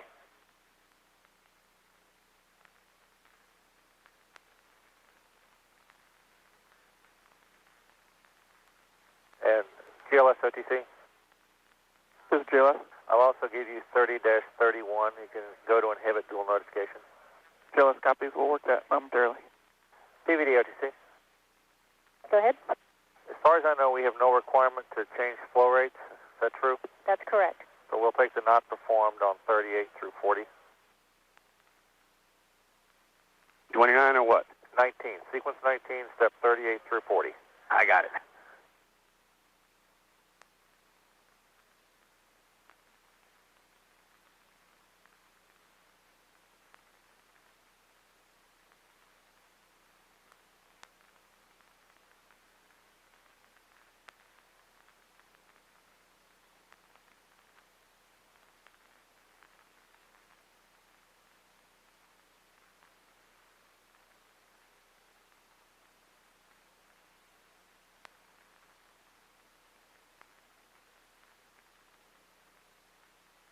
OTC to double S.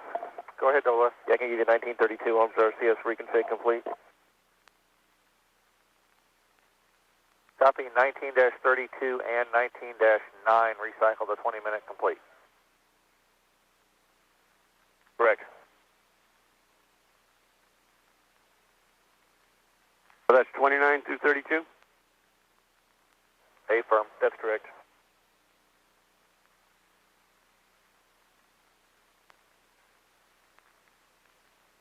OTC CTSS. Go ahead, GSS. Yes, sir. I can give you 19. So if you give me 1934, I can give you 35 and 36 not performed and 37 complete.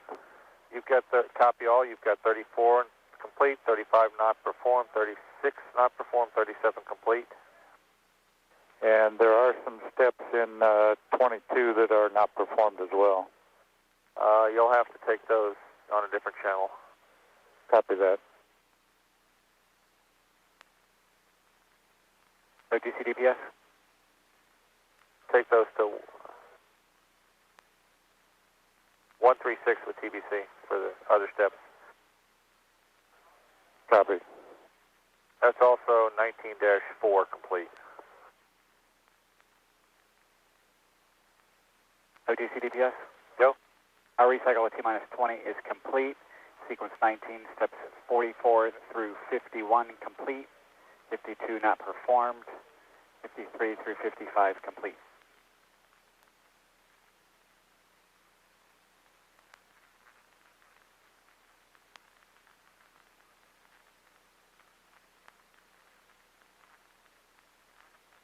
Copy that.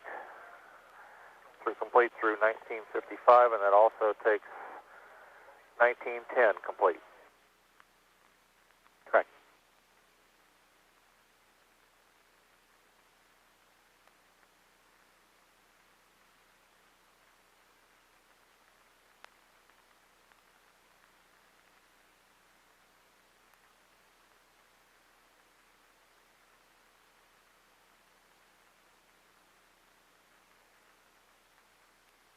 OTC, COC.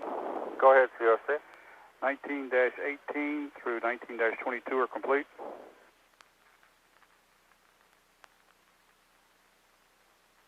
Copy.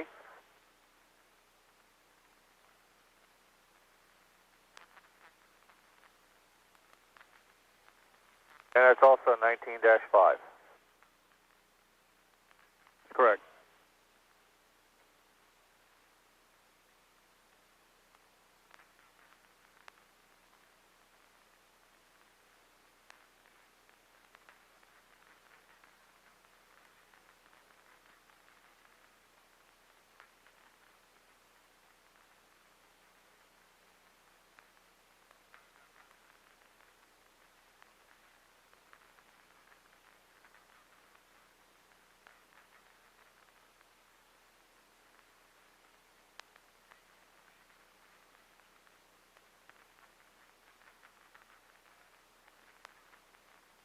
OTC, CGLS on 212.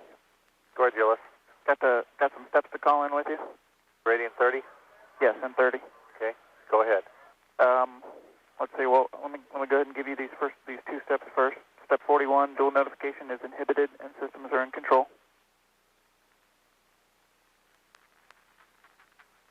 And then step 50, GLS software has been terminated, ready for integration software activation. Copy, complete through 50. Yeah, steps 28 through 50 are complete with not performs on 37 through 40, step 45, and 46. CMQC for sequence 30, did you copy all? And attention, dual notification is inhibited. Control has been transferred from GLS back to the system. FEPs still contain GLS limits. And OTC CGLS? Go. With that, our steps are done. We're looking for permission to leave station. Give me at least another 10 minutes or so to make sure we get everything done and that we're on track here. I know you think you're done, but hang on. TPOTC. TPOTC. OTC. I'd like to give you 30-51 to perform the integration software activation. 30-51. In one firm.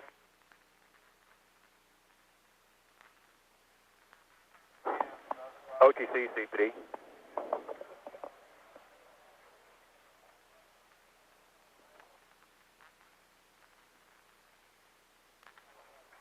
OTC, CPD. Go ahead, EPD. Yes, our fuel cell load adjustment has been complete at this time. That's step 75 and operation 18. Copy that.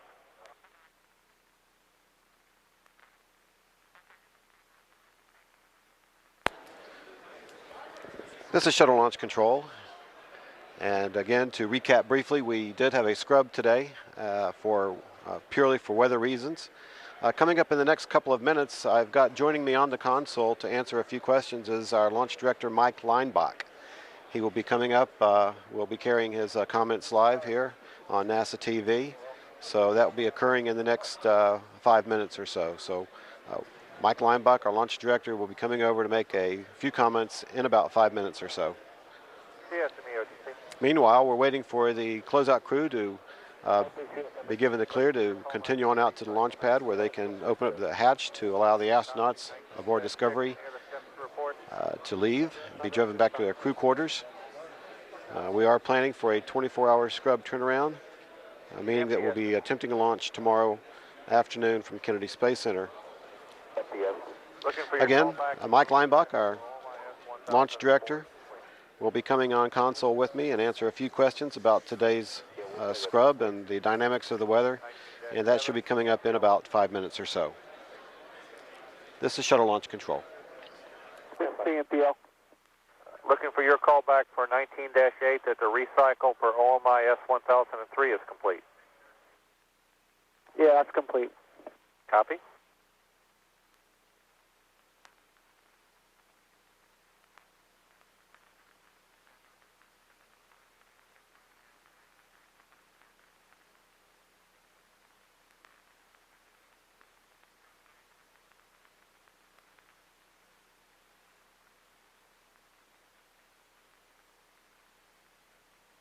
EPD OTC.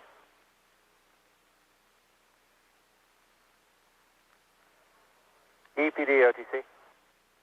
This is EPD. 30-82, performing the Mach pre-flight bite evaluation. Copy.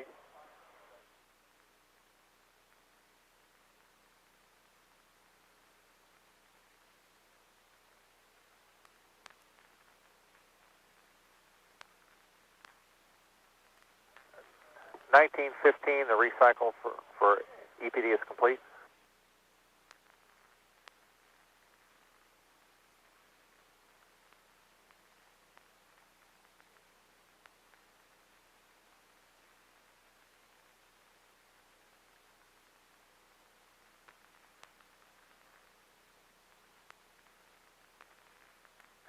MS3 OTC.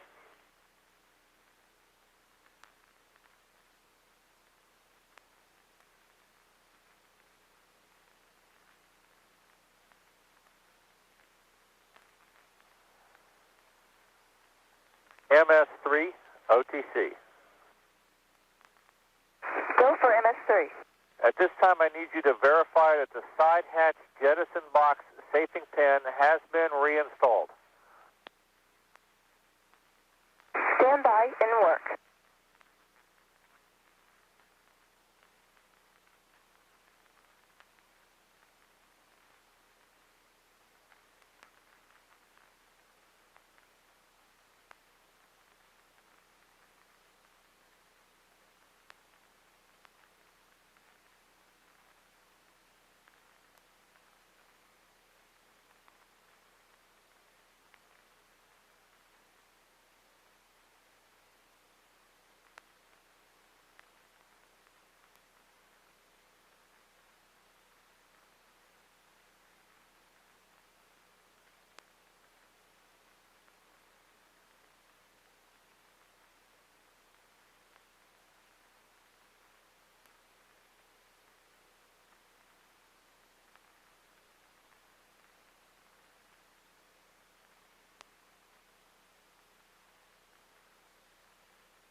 OTC TP.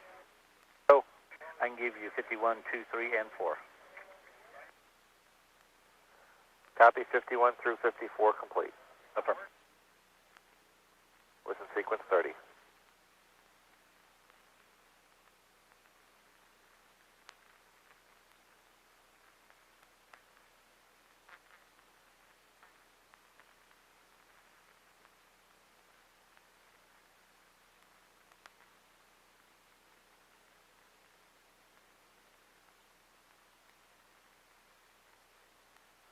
CFCP OTC.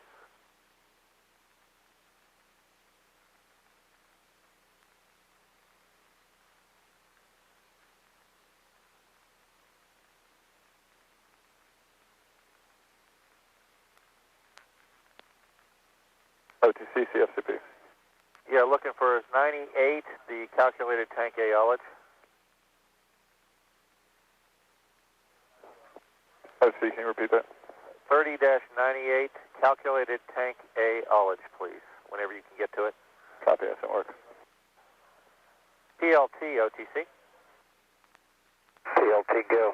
This time I'd like you to perform the OHMS RCS reconfiguration per your checklist. PLT in work.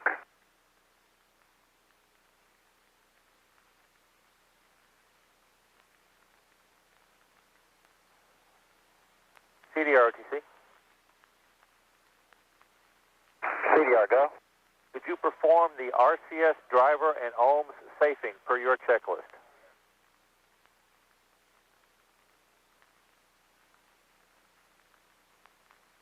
Okay, copy. RCS driver and OHMS safing checklist in work. Thank you. OTC, MS3. MS3, this is OTC. Go ahead. The hatch jettison box pyro has been pinned. Copy that, MS3. That's 30-90 CMQC.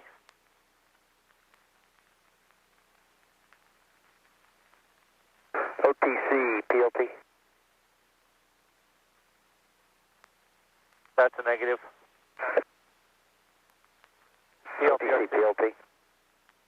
Go ahead, PLT. Yes, sir, an OHMS RCS reconfig in the second step there for the, it's the left OHMS, the cross feed switches are in GPC, but the B cross feed on the left OHMS indicates open.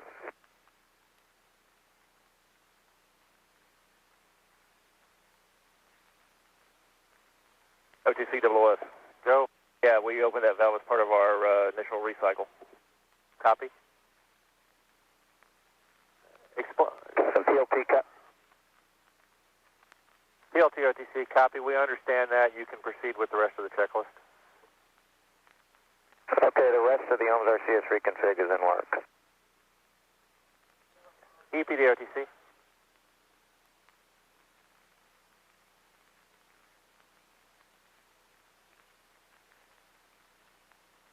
OTC is CPD. Looking for 30-86, the ground pick rack power down.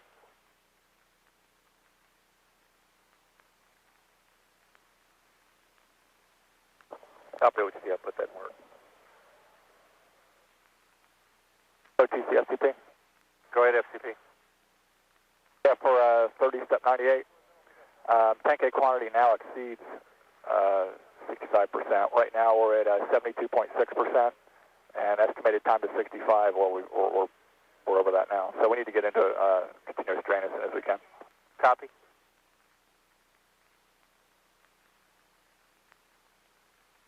OTC, CGLS on 212. Go ahead, Gillis. Can you confirm that LO2 is in drain? Affirm. Okay, thank you. OTC, CPROM. Go ahead.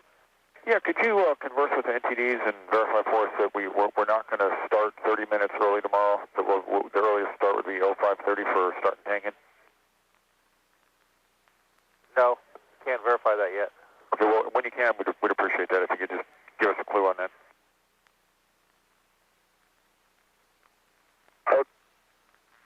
OTC PLT Ohms RCS reconfig complete. OTC copies, reconfig complete. Thank you, PLT. MS2 OTC. At OTC from CDR, we're working on RCS driver and Ohm safety at this time, and when we're done with that, we can get the next steps. Copy that. We'll stand by on the main bus then.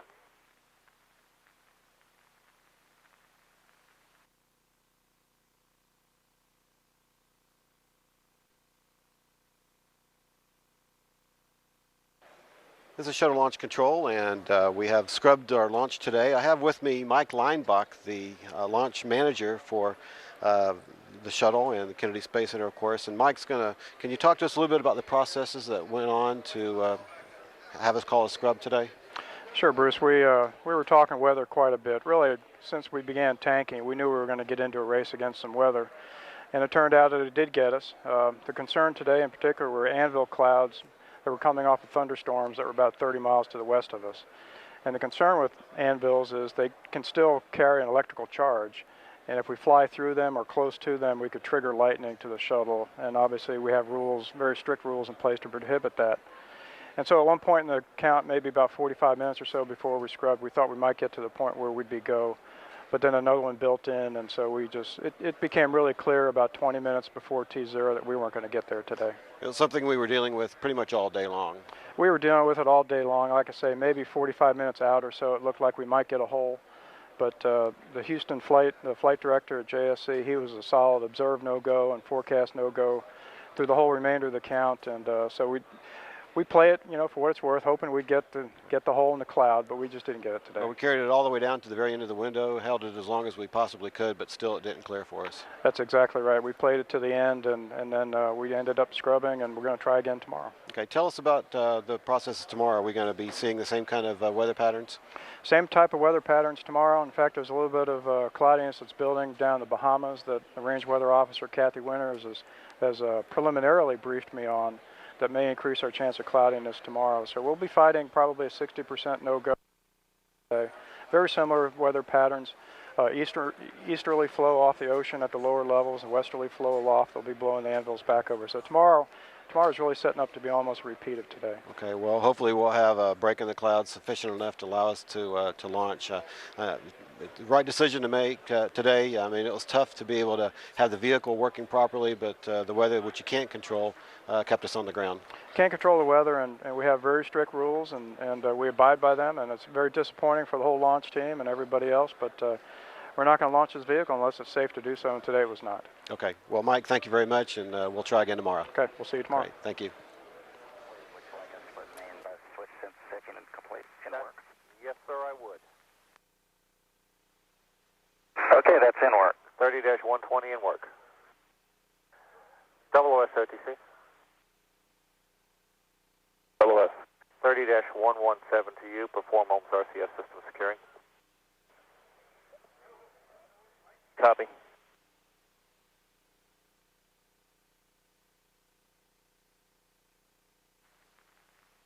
Yes, stand by. And CDR, NTD 212. Yep. Yeah, we're going to have some loud venting occurring at the flare stacks. Heads up for you.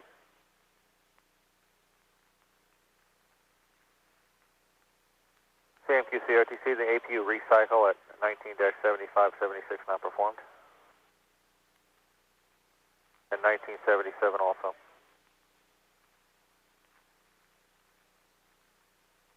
CFTP? Joe? Yeah, we're good. I just want to verify something real quick. Copy. All will continue, accept and not perform through 19-73. And that closes sequence 19 CMQC. We're in sequence 30 now. Copy.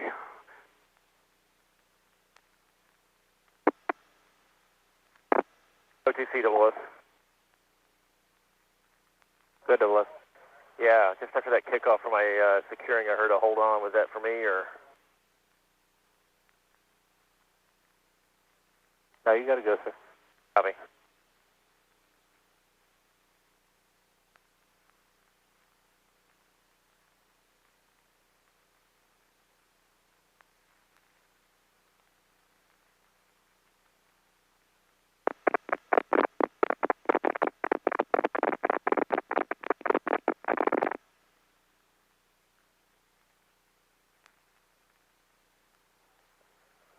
CMQC OTC in sequence 30, I can give you the not performed on 132, 133, and the not performed on 134. Copy.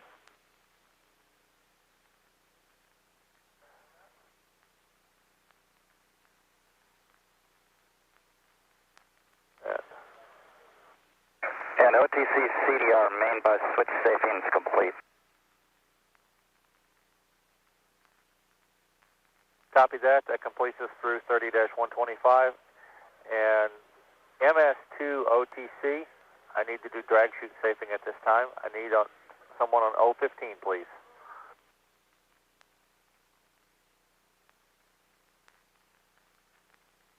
We copy on 015. On 015, row E, main B, drag chute, system 2, circuit breaker open.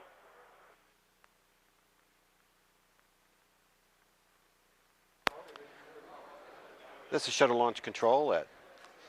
We are standing by for a live TV of the closeout crew as they go up to the 195-foot level where the orbiter access arm remains in place to open the crew hatch. The closeout team has arrived at the base of the pad, and they are gathering their gear and equipment to go to the elevator to go up and open the hatch. So the closeout team has been permitted to the launch team, or to the launch pad, and we should see the astronauts coming out here in the next 10 minutes or so. TD power switch off. Again, the closeout crew are stationed right outside the blast danger area of the Complex 39 facility. It's they're about 3.5 miles away from the pad. And once we get the clear that we have begun the detanking and we're in a stable detank situation, then they are dispatched to the pad to begin the process to open the crew hatch, and that's where we are right now. So we should be seeing the astronauts coming out momentarily, and we'll be watching that live on NASA TV. I need you to take all 3 TACAN mode switches off. Copy 07, all 3 TACAN mode switches off. Affirm.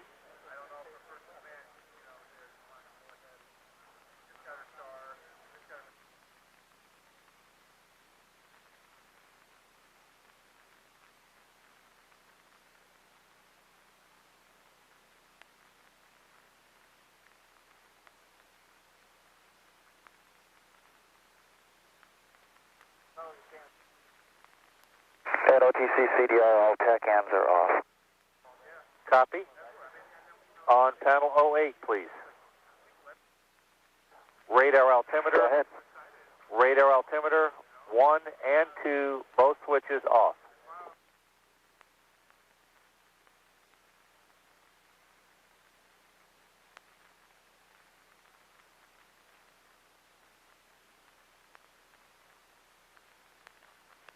And OTC CDR and radar altimeters are off.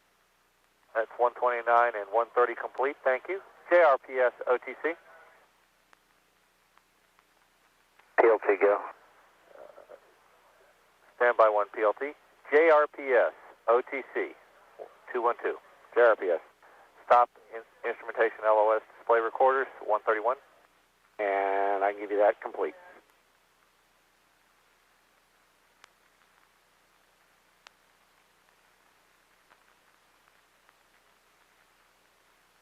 And PLT OTC, I did not call you. Did you have something for me? Negative, I thought you said PLT disregard. Copy.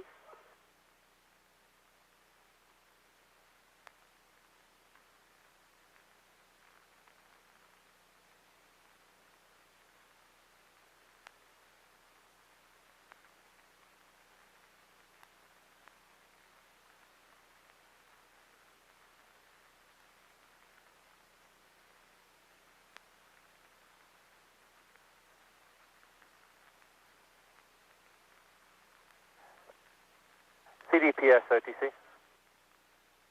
Go ahead. BFS GMT selection. Can we not perform that? That's a firm. BFS is down.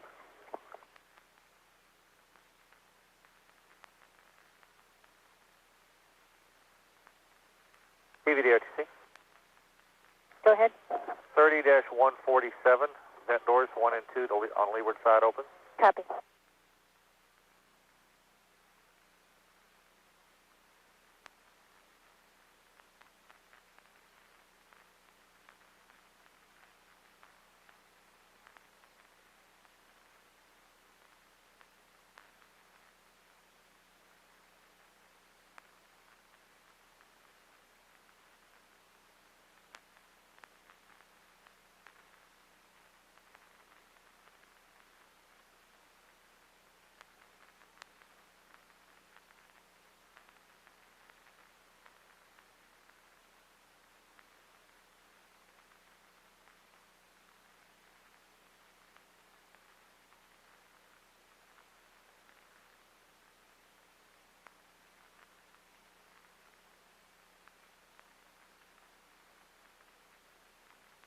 OTC, PVD. OTC DPS. Go ahead, PVD. 148, 149, complete. Copy. OTC DPS. Go ahead, DPS. Yeah, I'm going to have to come back to step 143.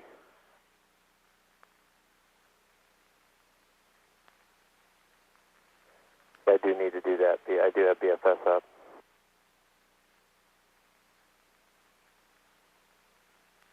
Whenever you're ready. Okay, we have CDR ready.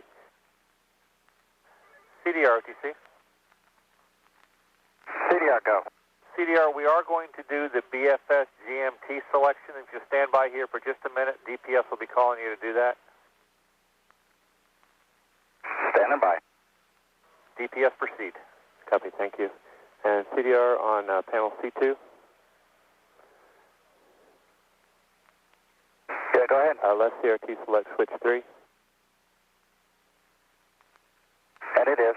And verify BFS memory on CRT 3. And it is. Left keyboard item 39 and execute.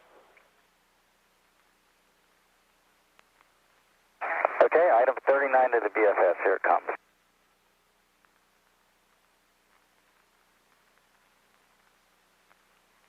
And that's complete. Okay, and you have a bug by 39. Okay, copy.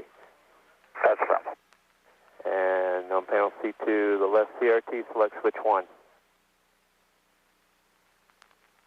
And that's complete. Thank you, CDR. You bet.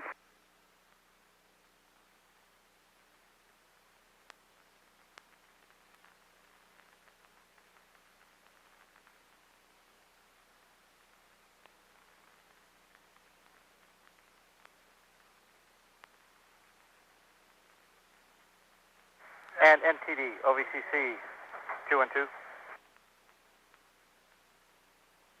Station caller. This is OVCC. Go ahead, sir. Yes, sir. We're in the White Room. We have good O2. and we're configuring the flight room. I'm looking for a go to open a hatch as soon as we can. Copy 151, you're ready to open hatch. ECO, what do you say? Go ahead. Cabin venting, that is or is not required? It's not required.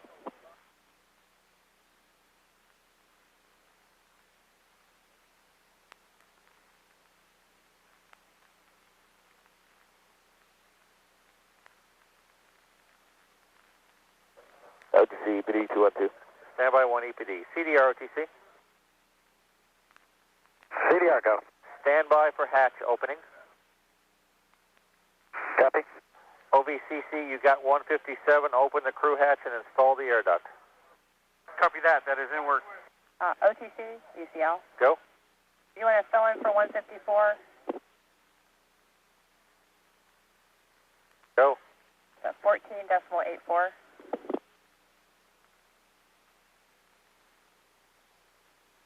And 155 is not performed, is it not? That's correct.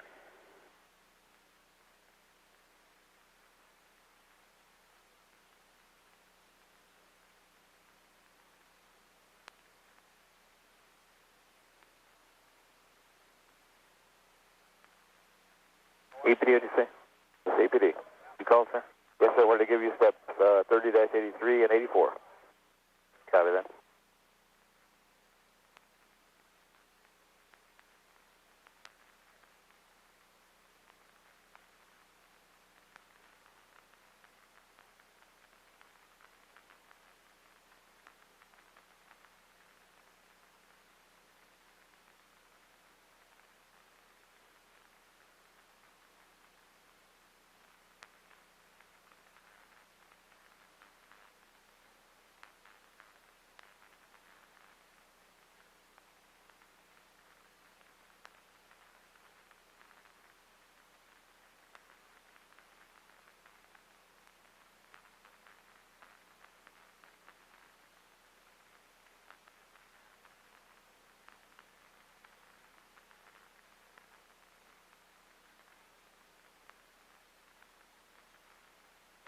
OVCC, OTC 212. Go ahead, sir. Be advised that we'll have to do a tank A water drain. Say again about tank A water drain? That will be required. That's affirmed.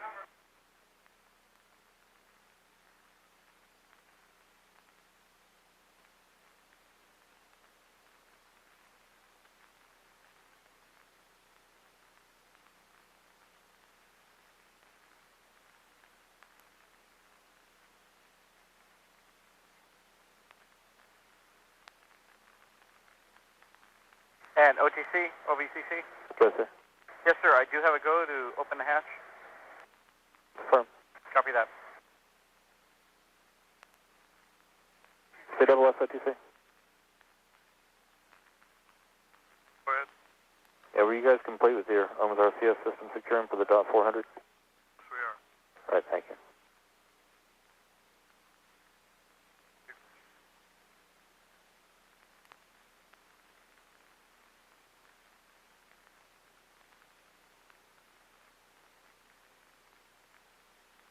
We'd like to turn off the heaters. The only thing open on it. Station calling. COOS. What you need, sir? We'd like to work step 30-15 in the DOT 400. You were kicked off on the DOT 400. Was there something else in there that... Yeah, we've kicked off on, but we haven't got the heaters turned off yet.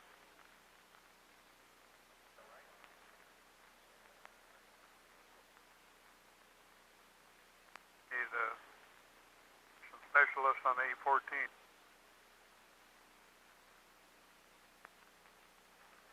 Which location? MS2 or 3 or what? MS1, panel A14. MS1 OTC? Yeah, if you're asking about A14, we need an Aspen here for that. Copy, thank you, sir. And double S will have to hold off till we get the Aspen there. Okay, copy.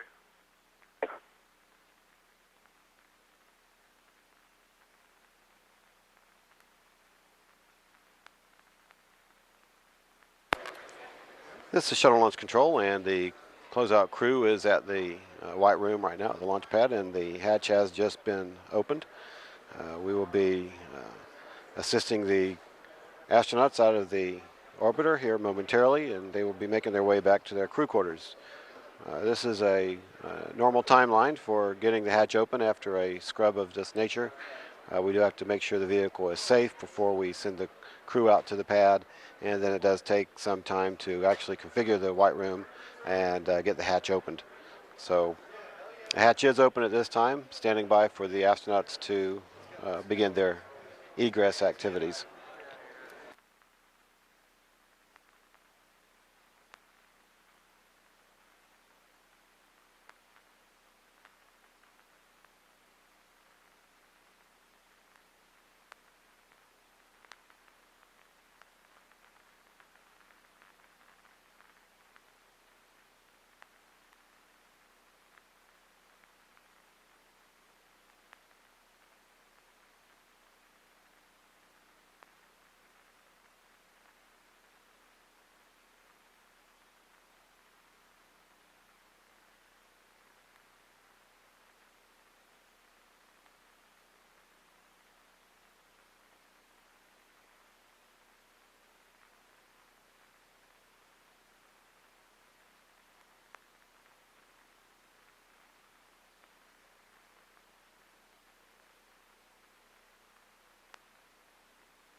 OVCC, OTC.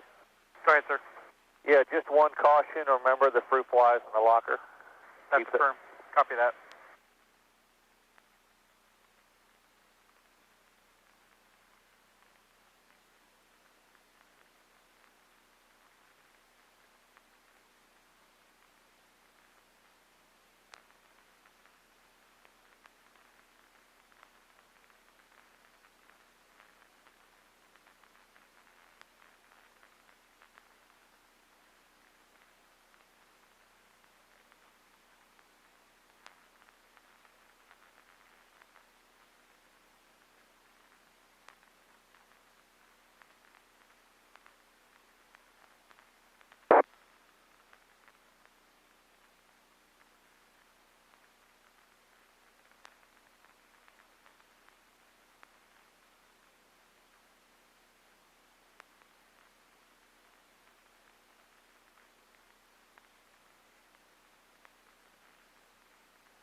And OTC, OVCC. Go, sir. Yes, do I have a go for my NASA suit tech and my ass to enter the crew module? Copy that. Copy that, thank you.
CFM OTC.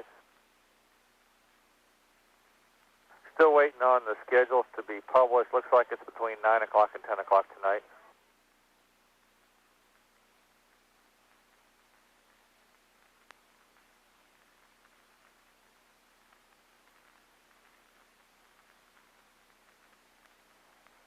I don't have anything further for you. You released. GLS OTC. This is GLS. Thank you for holding in for me. You're released. Okay, thank you.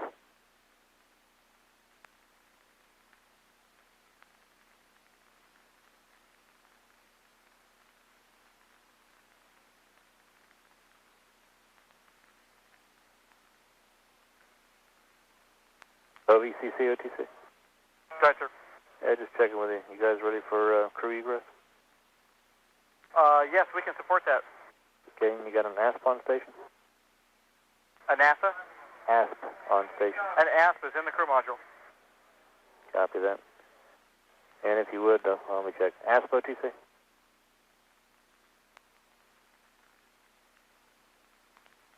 Hello, TCC. We got ASP in the crew station, not on comm yet.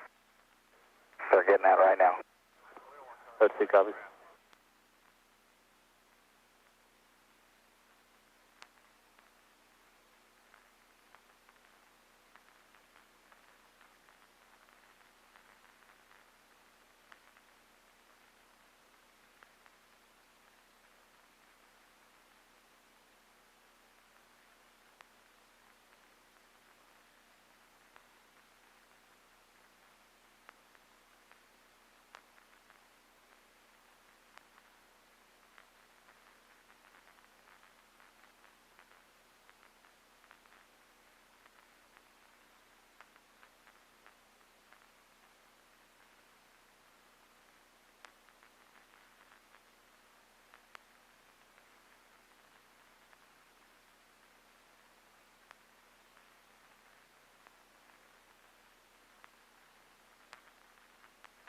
Yeah, I was just going to say, I don't know. Which one's this?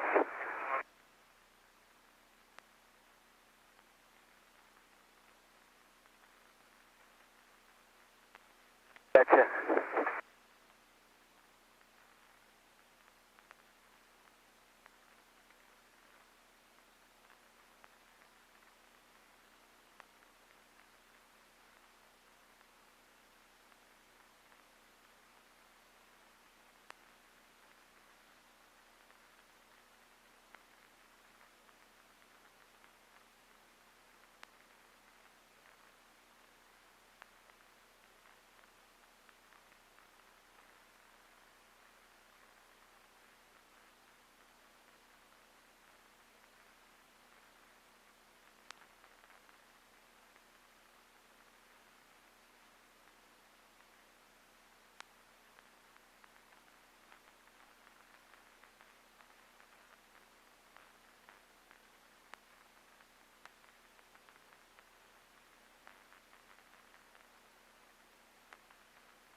OTC ASP, I'm up on comm.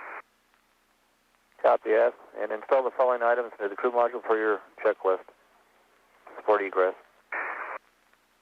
That's in work, sir. Copy.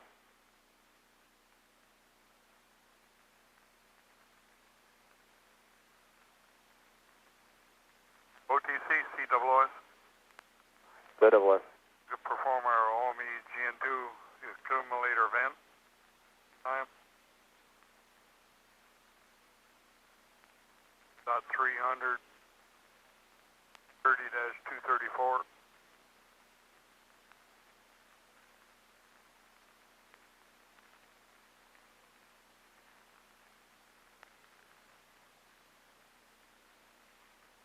And double S, is that all console commands? That's all console. All right, you got to go on 234. Yeah, thank you. And be advised for the switch throws that you needed on A14, you want to hold off on that until we get the crew out. Copy that.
This is Shuttle Launch Control, and we have astronaut support personnel in the White Room at this time who are also, a couple have entered the orbiter now and are assisting the astronauts out of their seats. They are helping them to unstrap and get the platform set up so that they can come on out of the hatch, and we should be seeing the first crew member come out in the next minute or so. Once they are all out, they will get into their astronaut van at the base of the vehicle and be driven back to their crew quarters for another launch attempt tomorrow.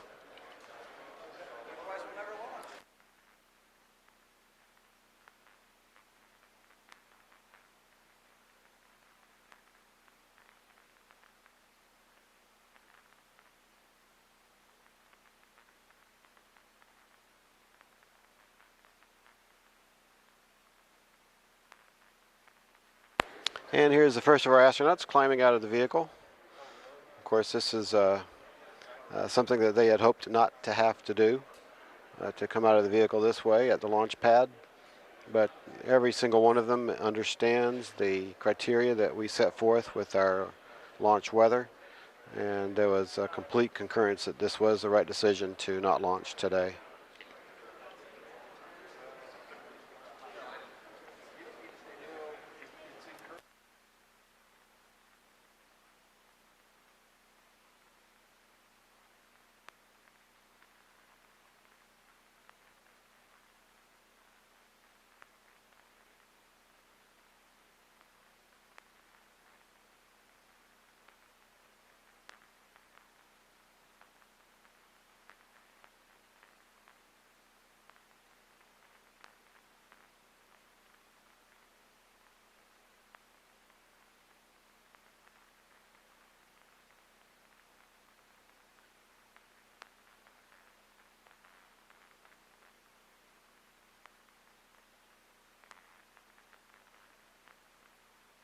And so now that they have been unstrapped, they'll be coming out pretty quickly now. It's not very comfortable laying on your back for an extended period of time. They still have some gear to take off, and they'll do that and then make their way on down to the base of the launch pad. 2 astronauts are out, waiting for the other 5. Go ahead, sir. Yeah, I see the crew's coming out. Give you step 165 to do your checklist for the bumper pad, central bus source guards, MDU covers, RJD switch locks. For you in the aft. Copy that. Aft, copy. Thank you, sir.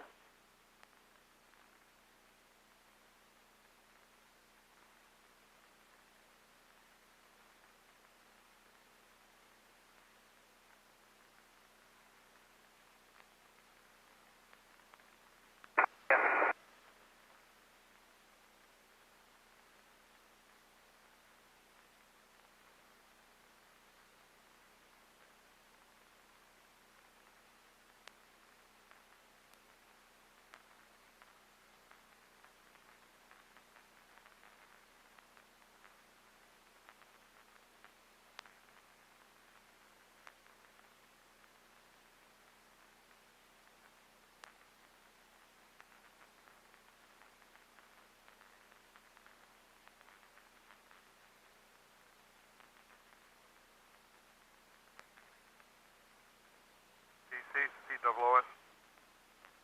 Yes, sir. Okay, 30-234 through 237 are complete on GN2 accumulator van is complete. And what do you... For CMQC if they need the values 70 and 79. 70 for 235 and 79 for 236? Okay. QC copy? CMQC copied all. Thank you.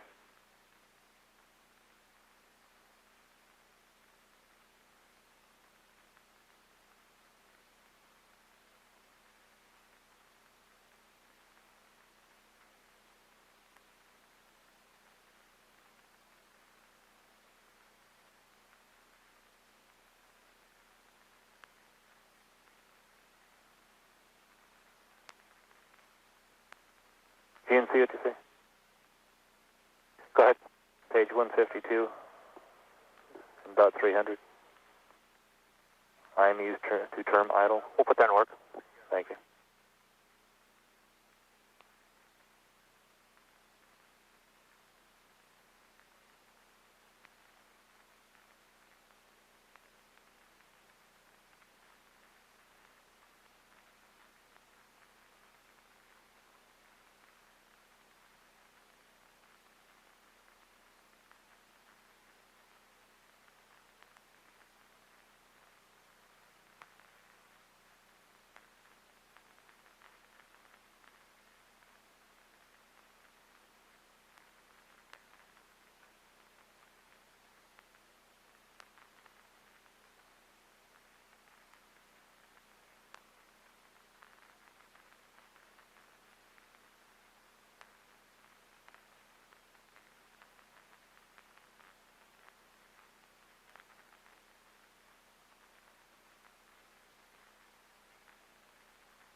This is Shuttle Launch Control. Stephanie Wilson and Lisa Nowak have exited the vehicle.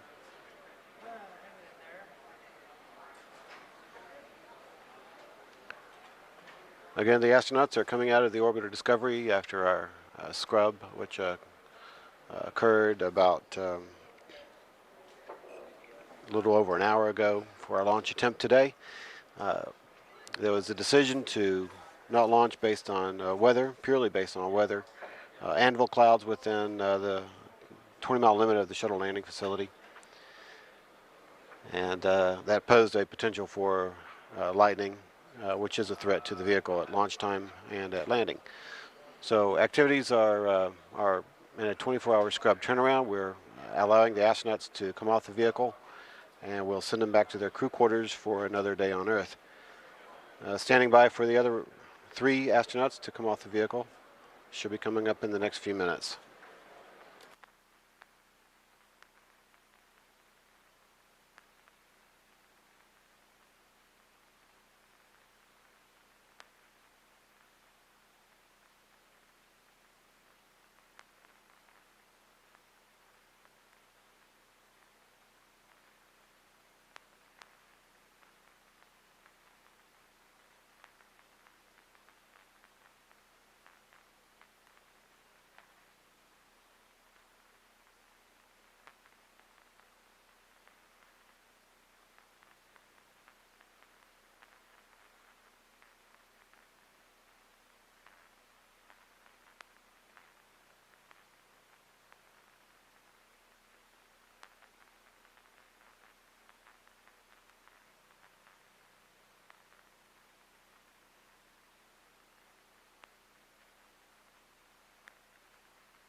Loud and clear, how many, sir?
CDR's last one going off com. We'll see you tomorrow.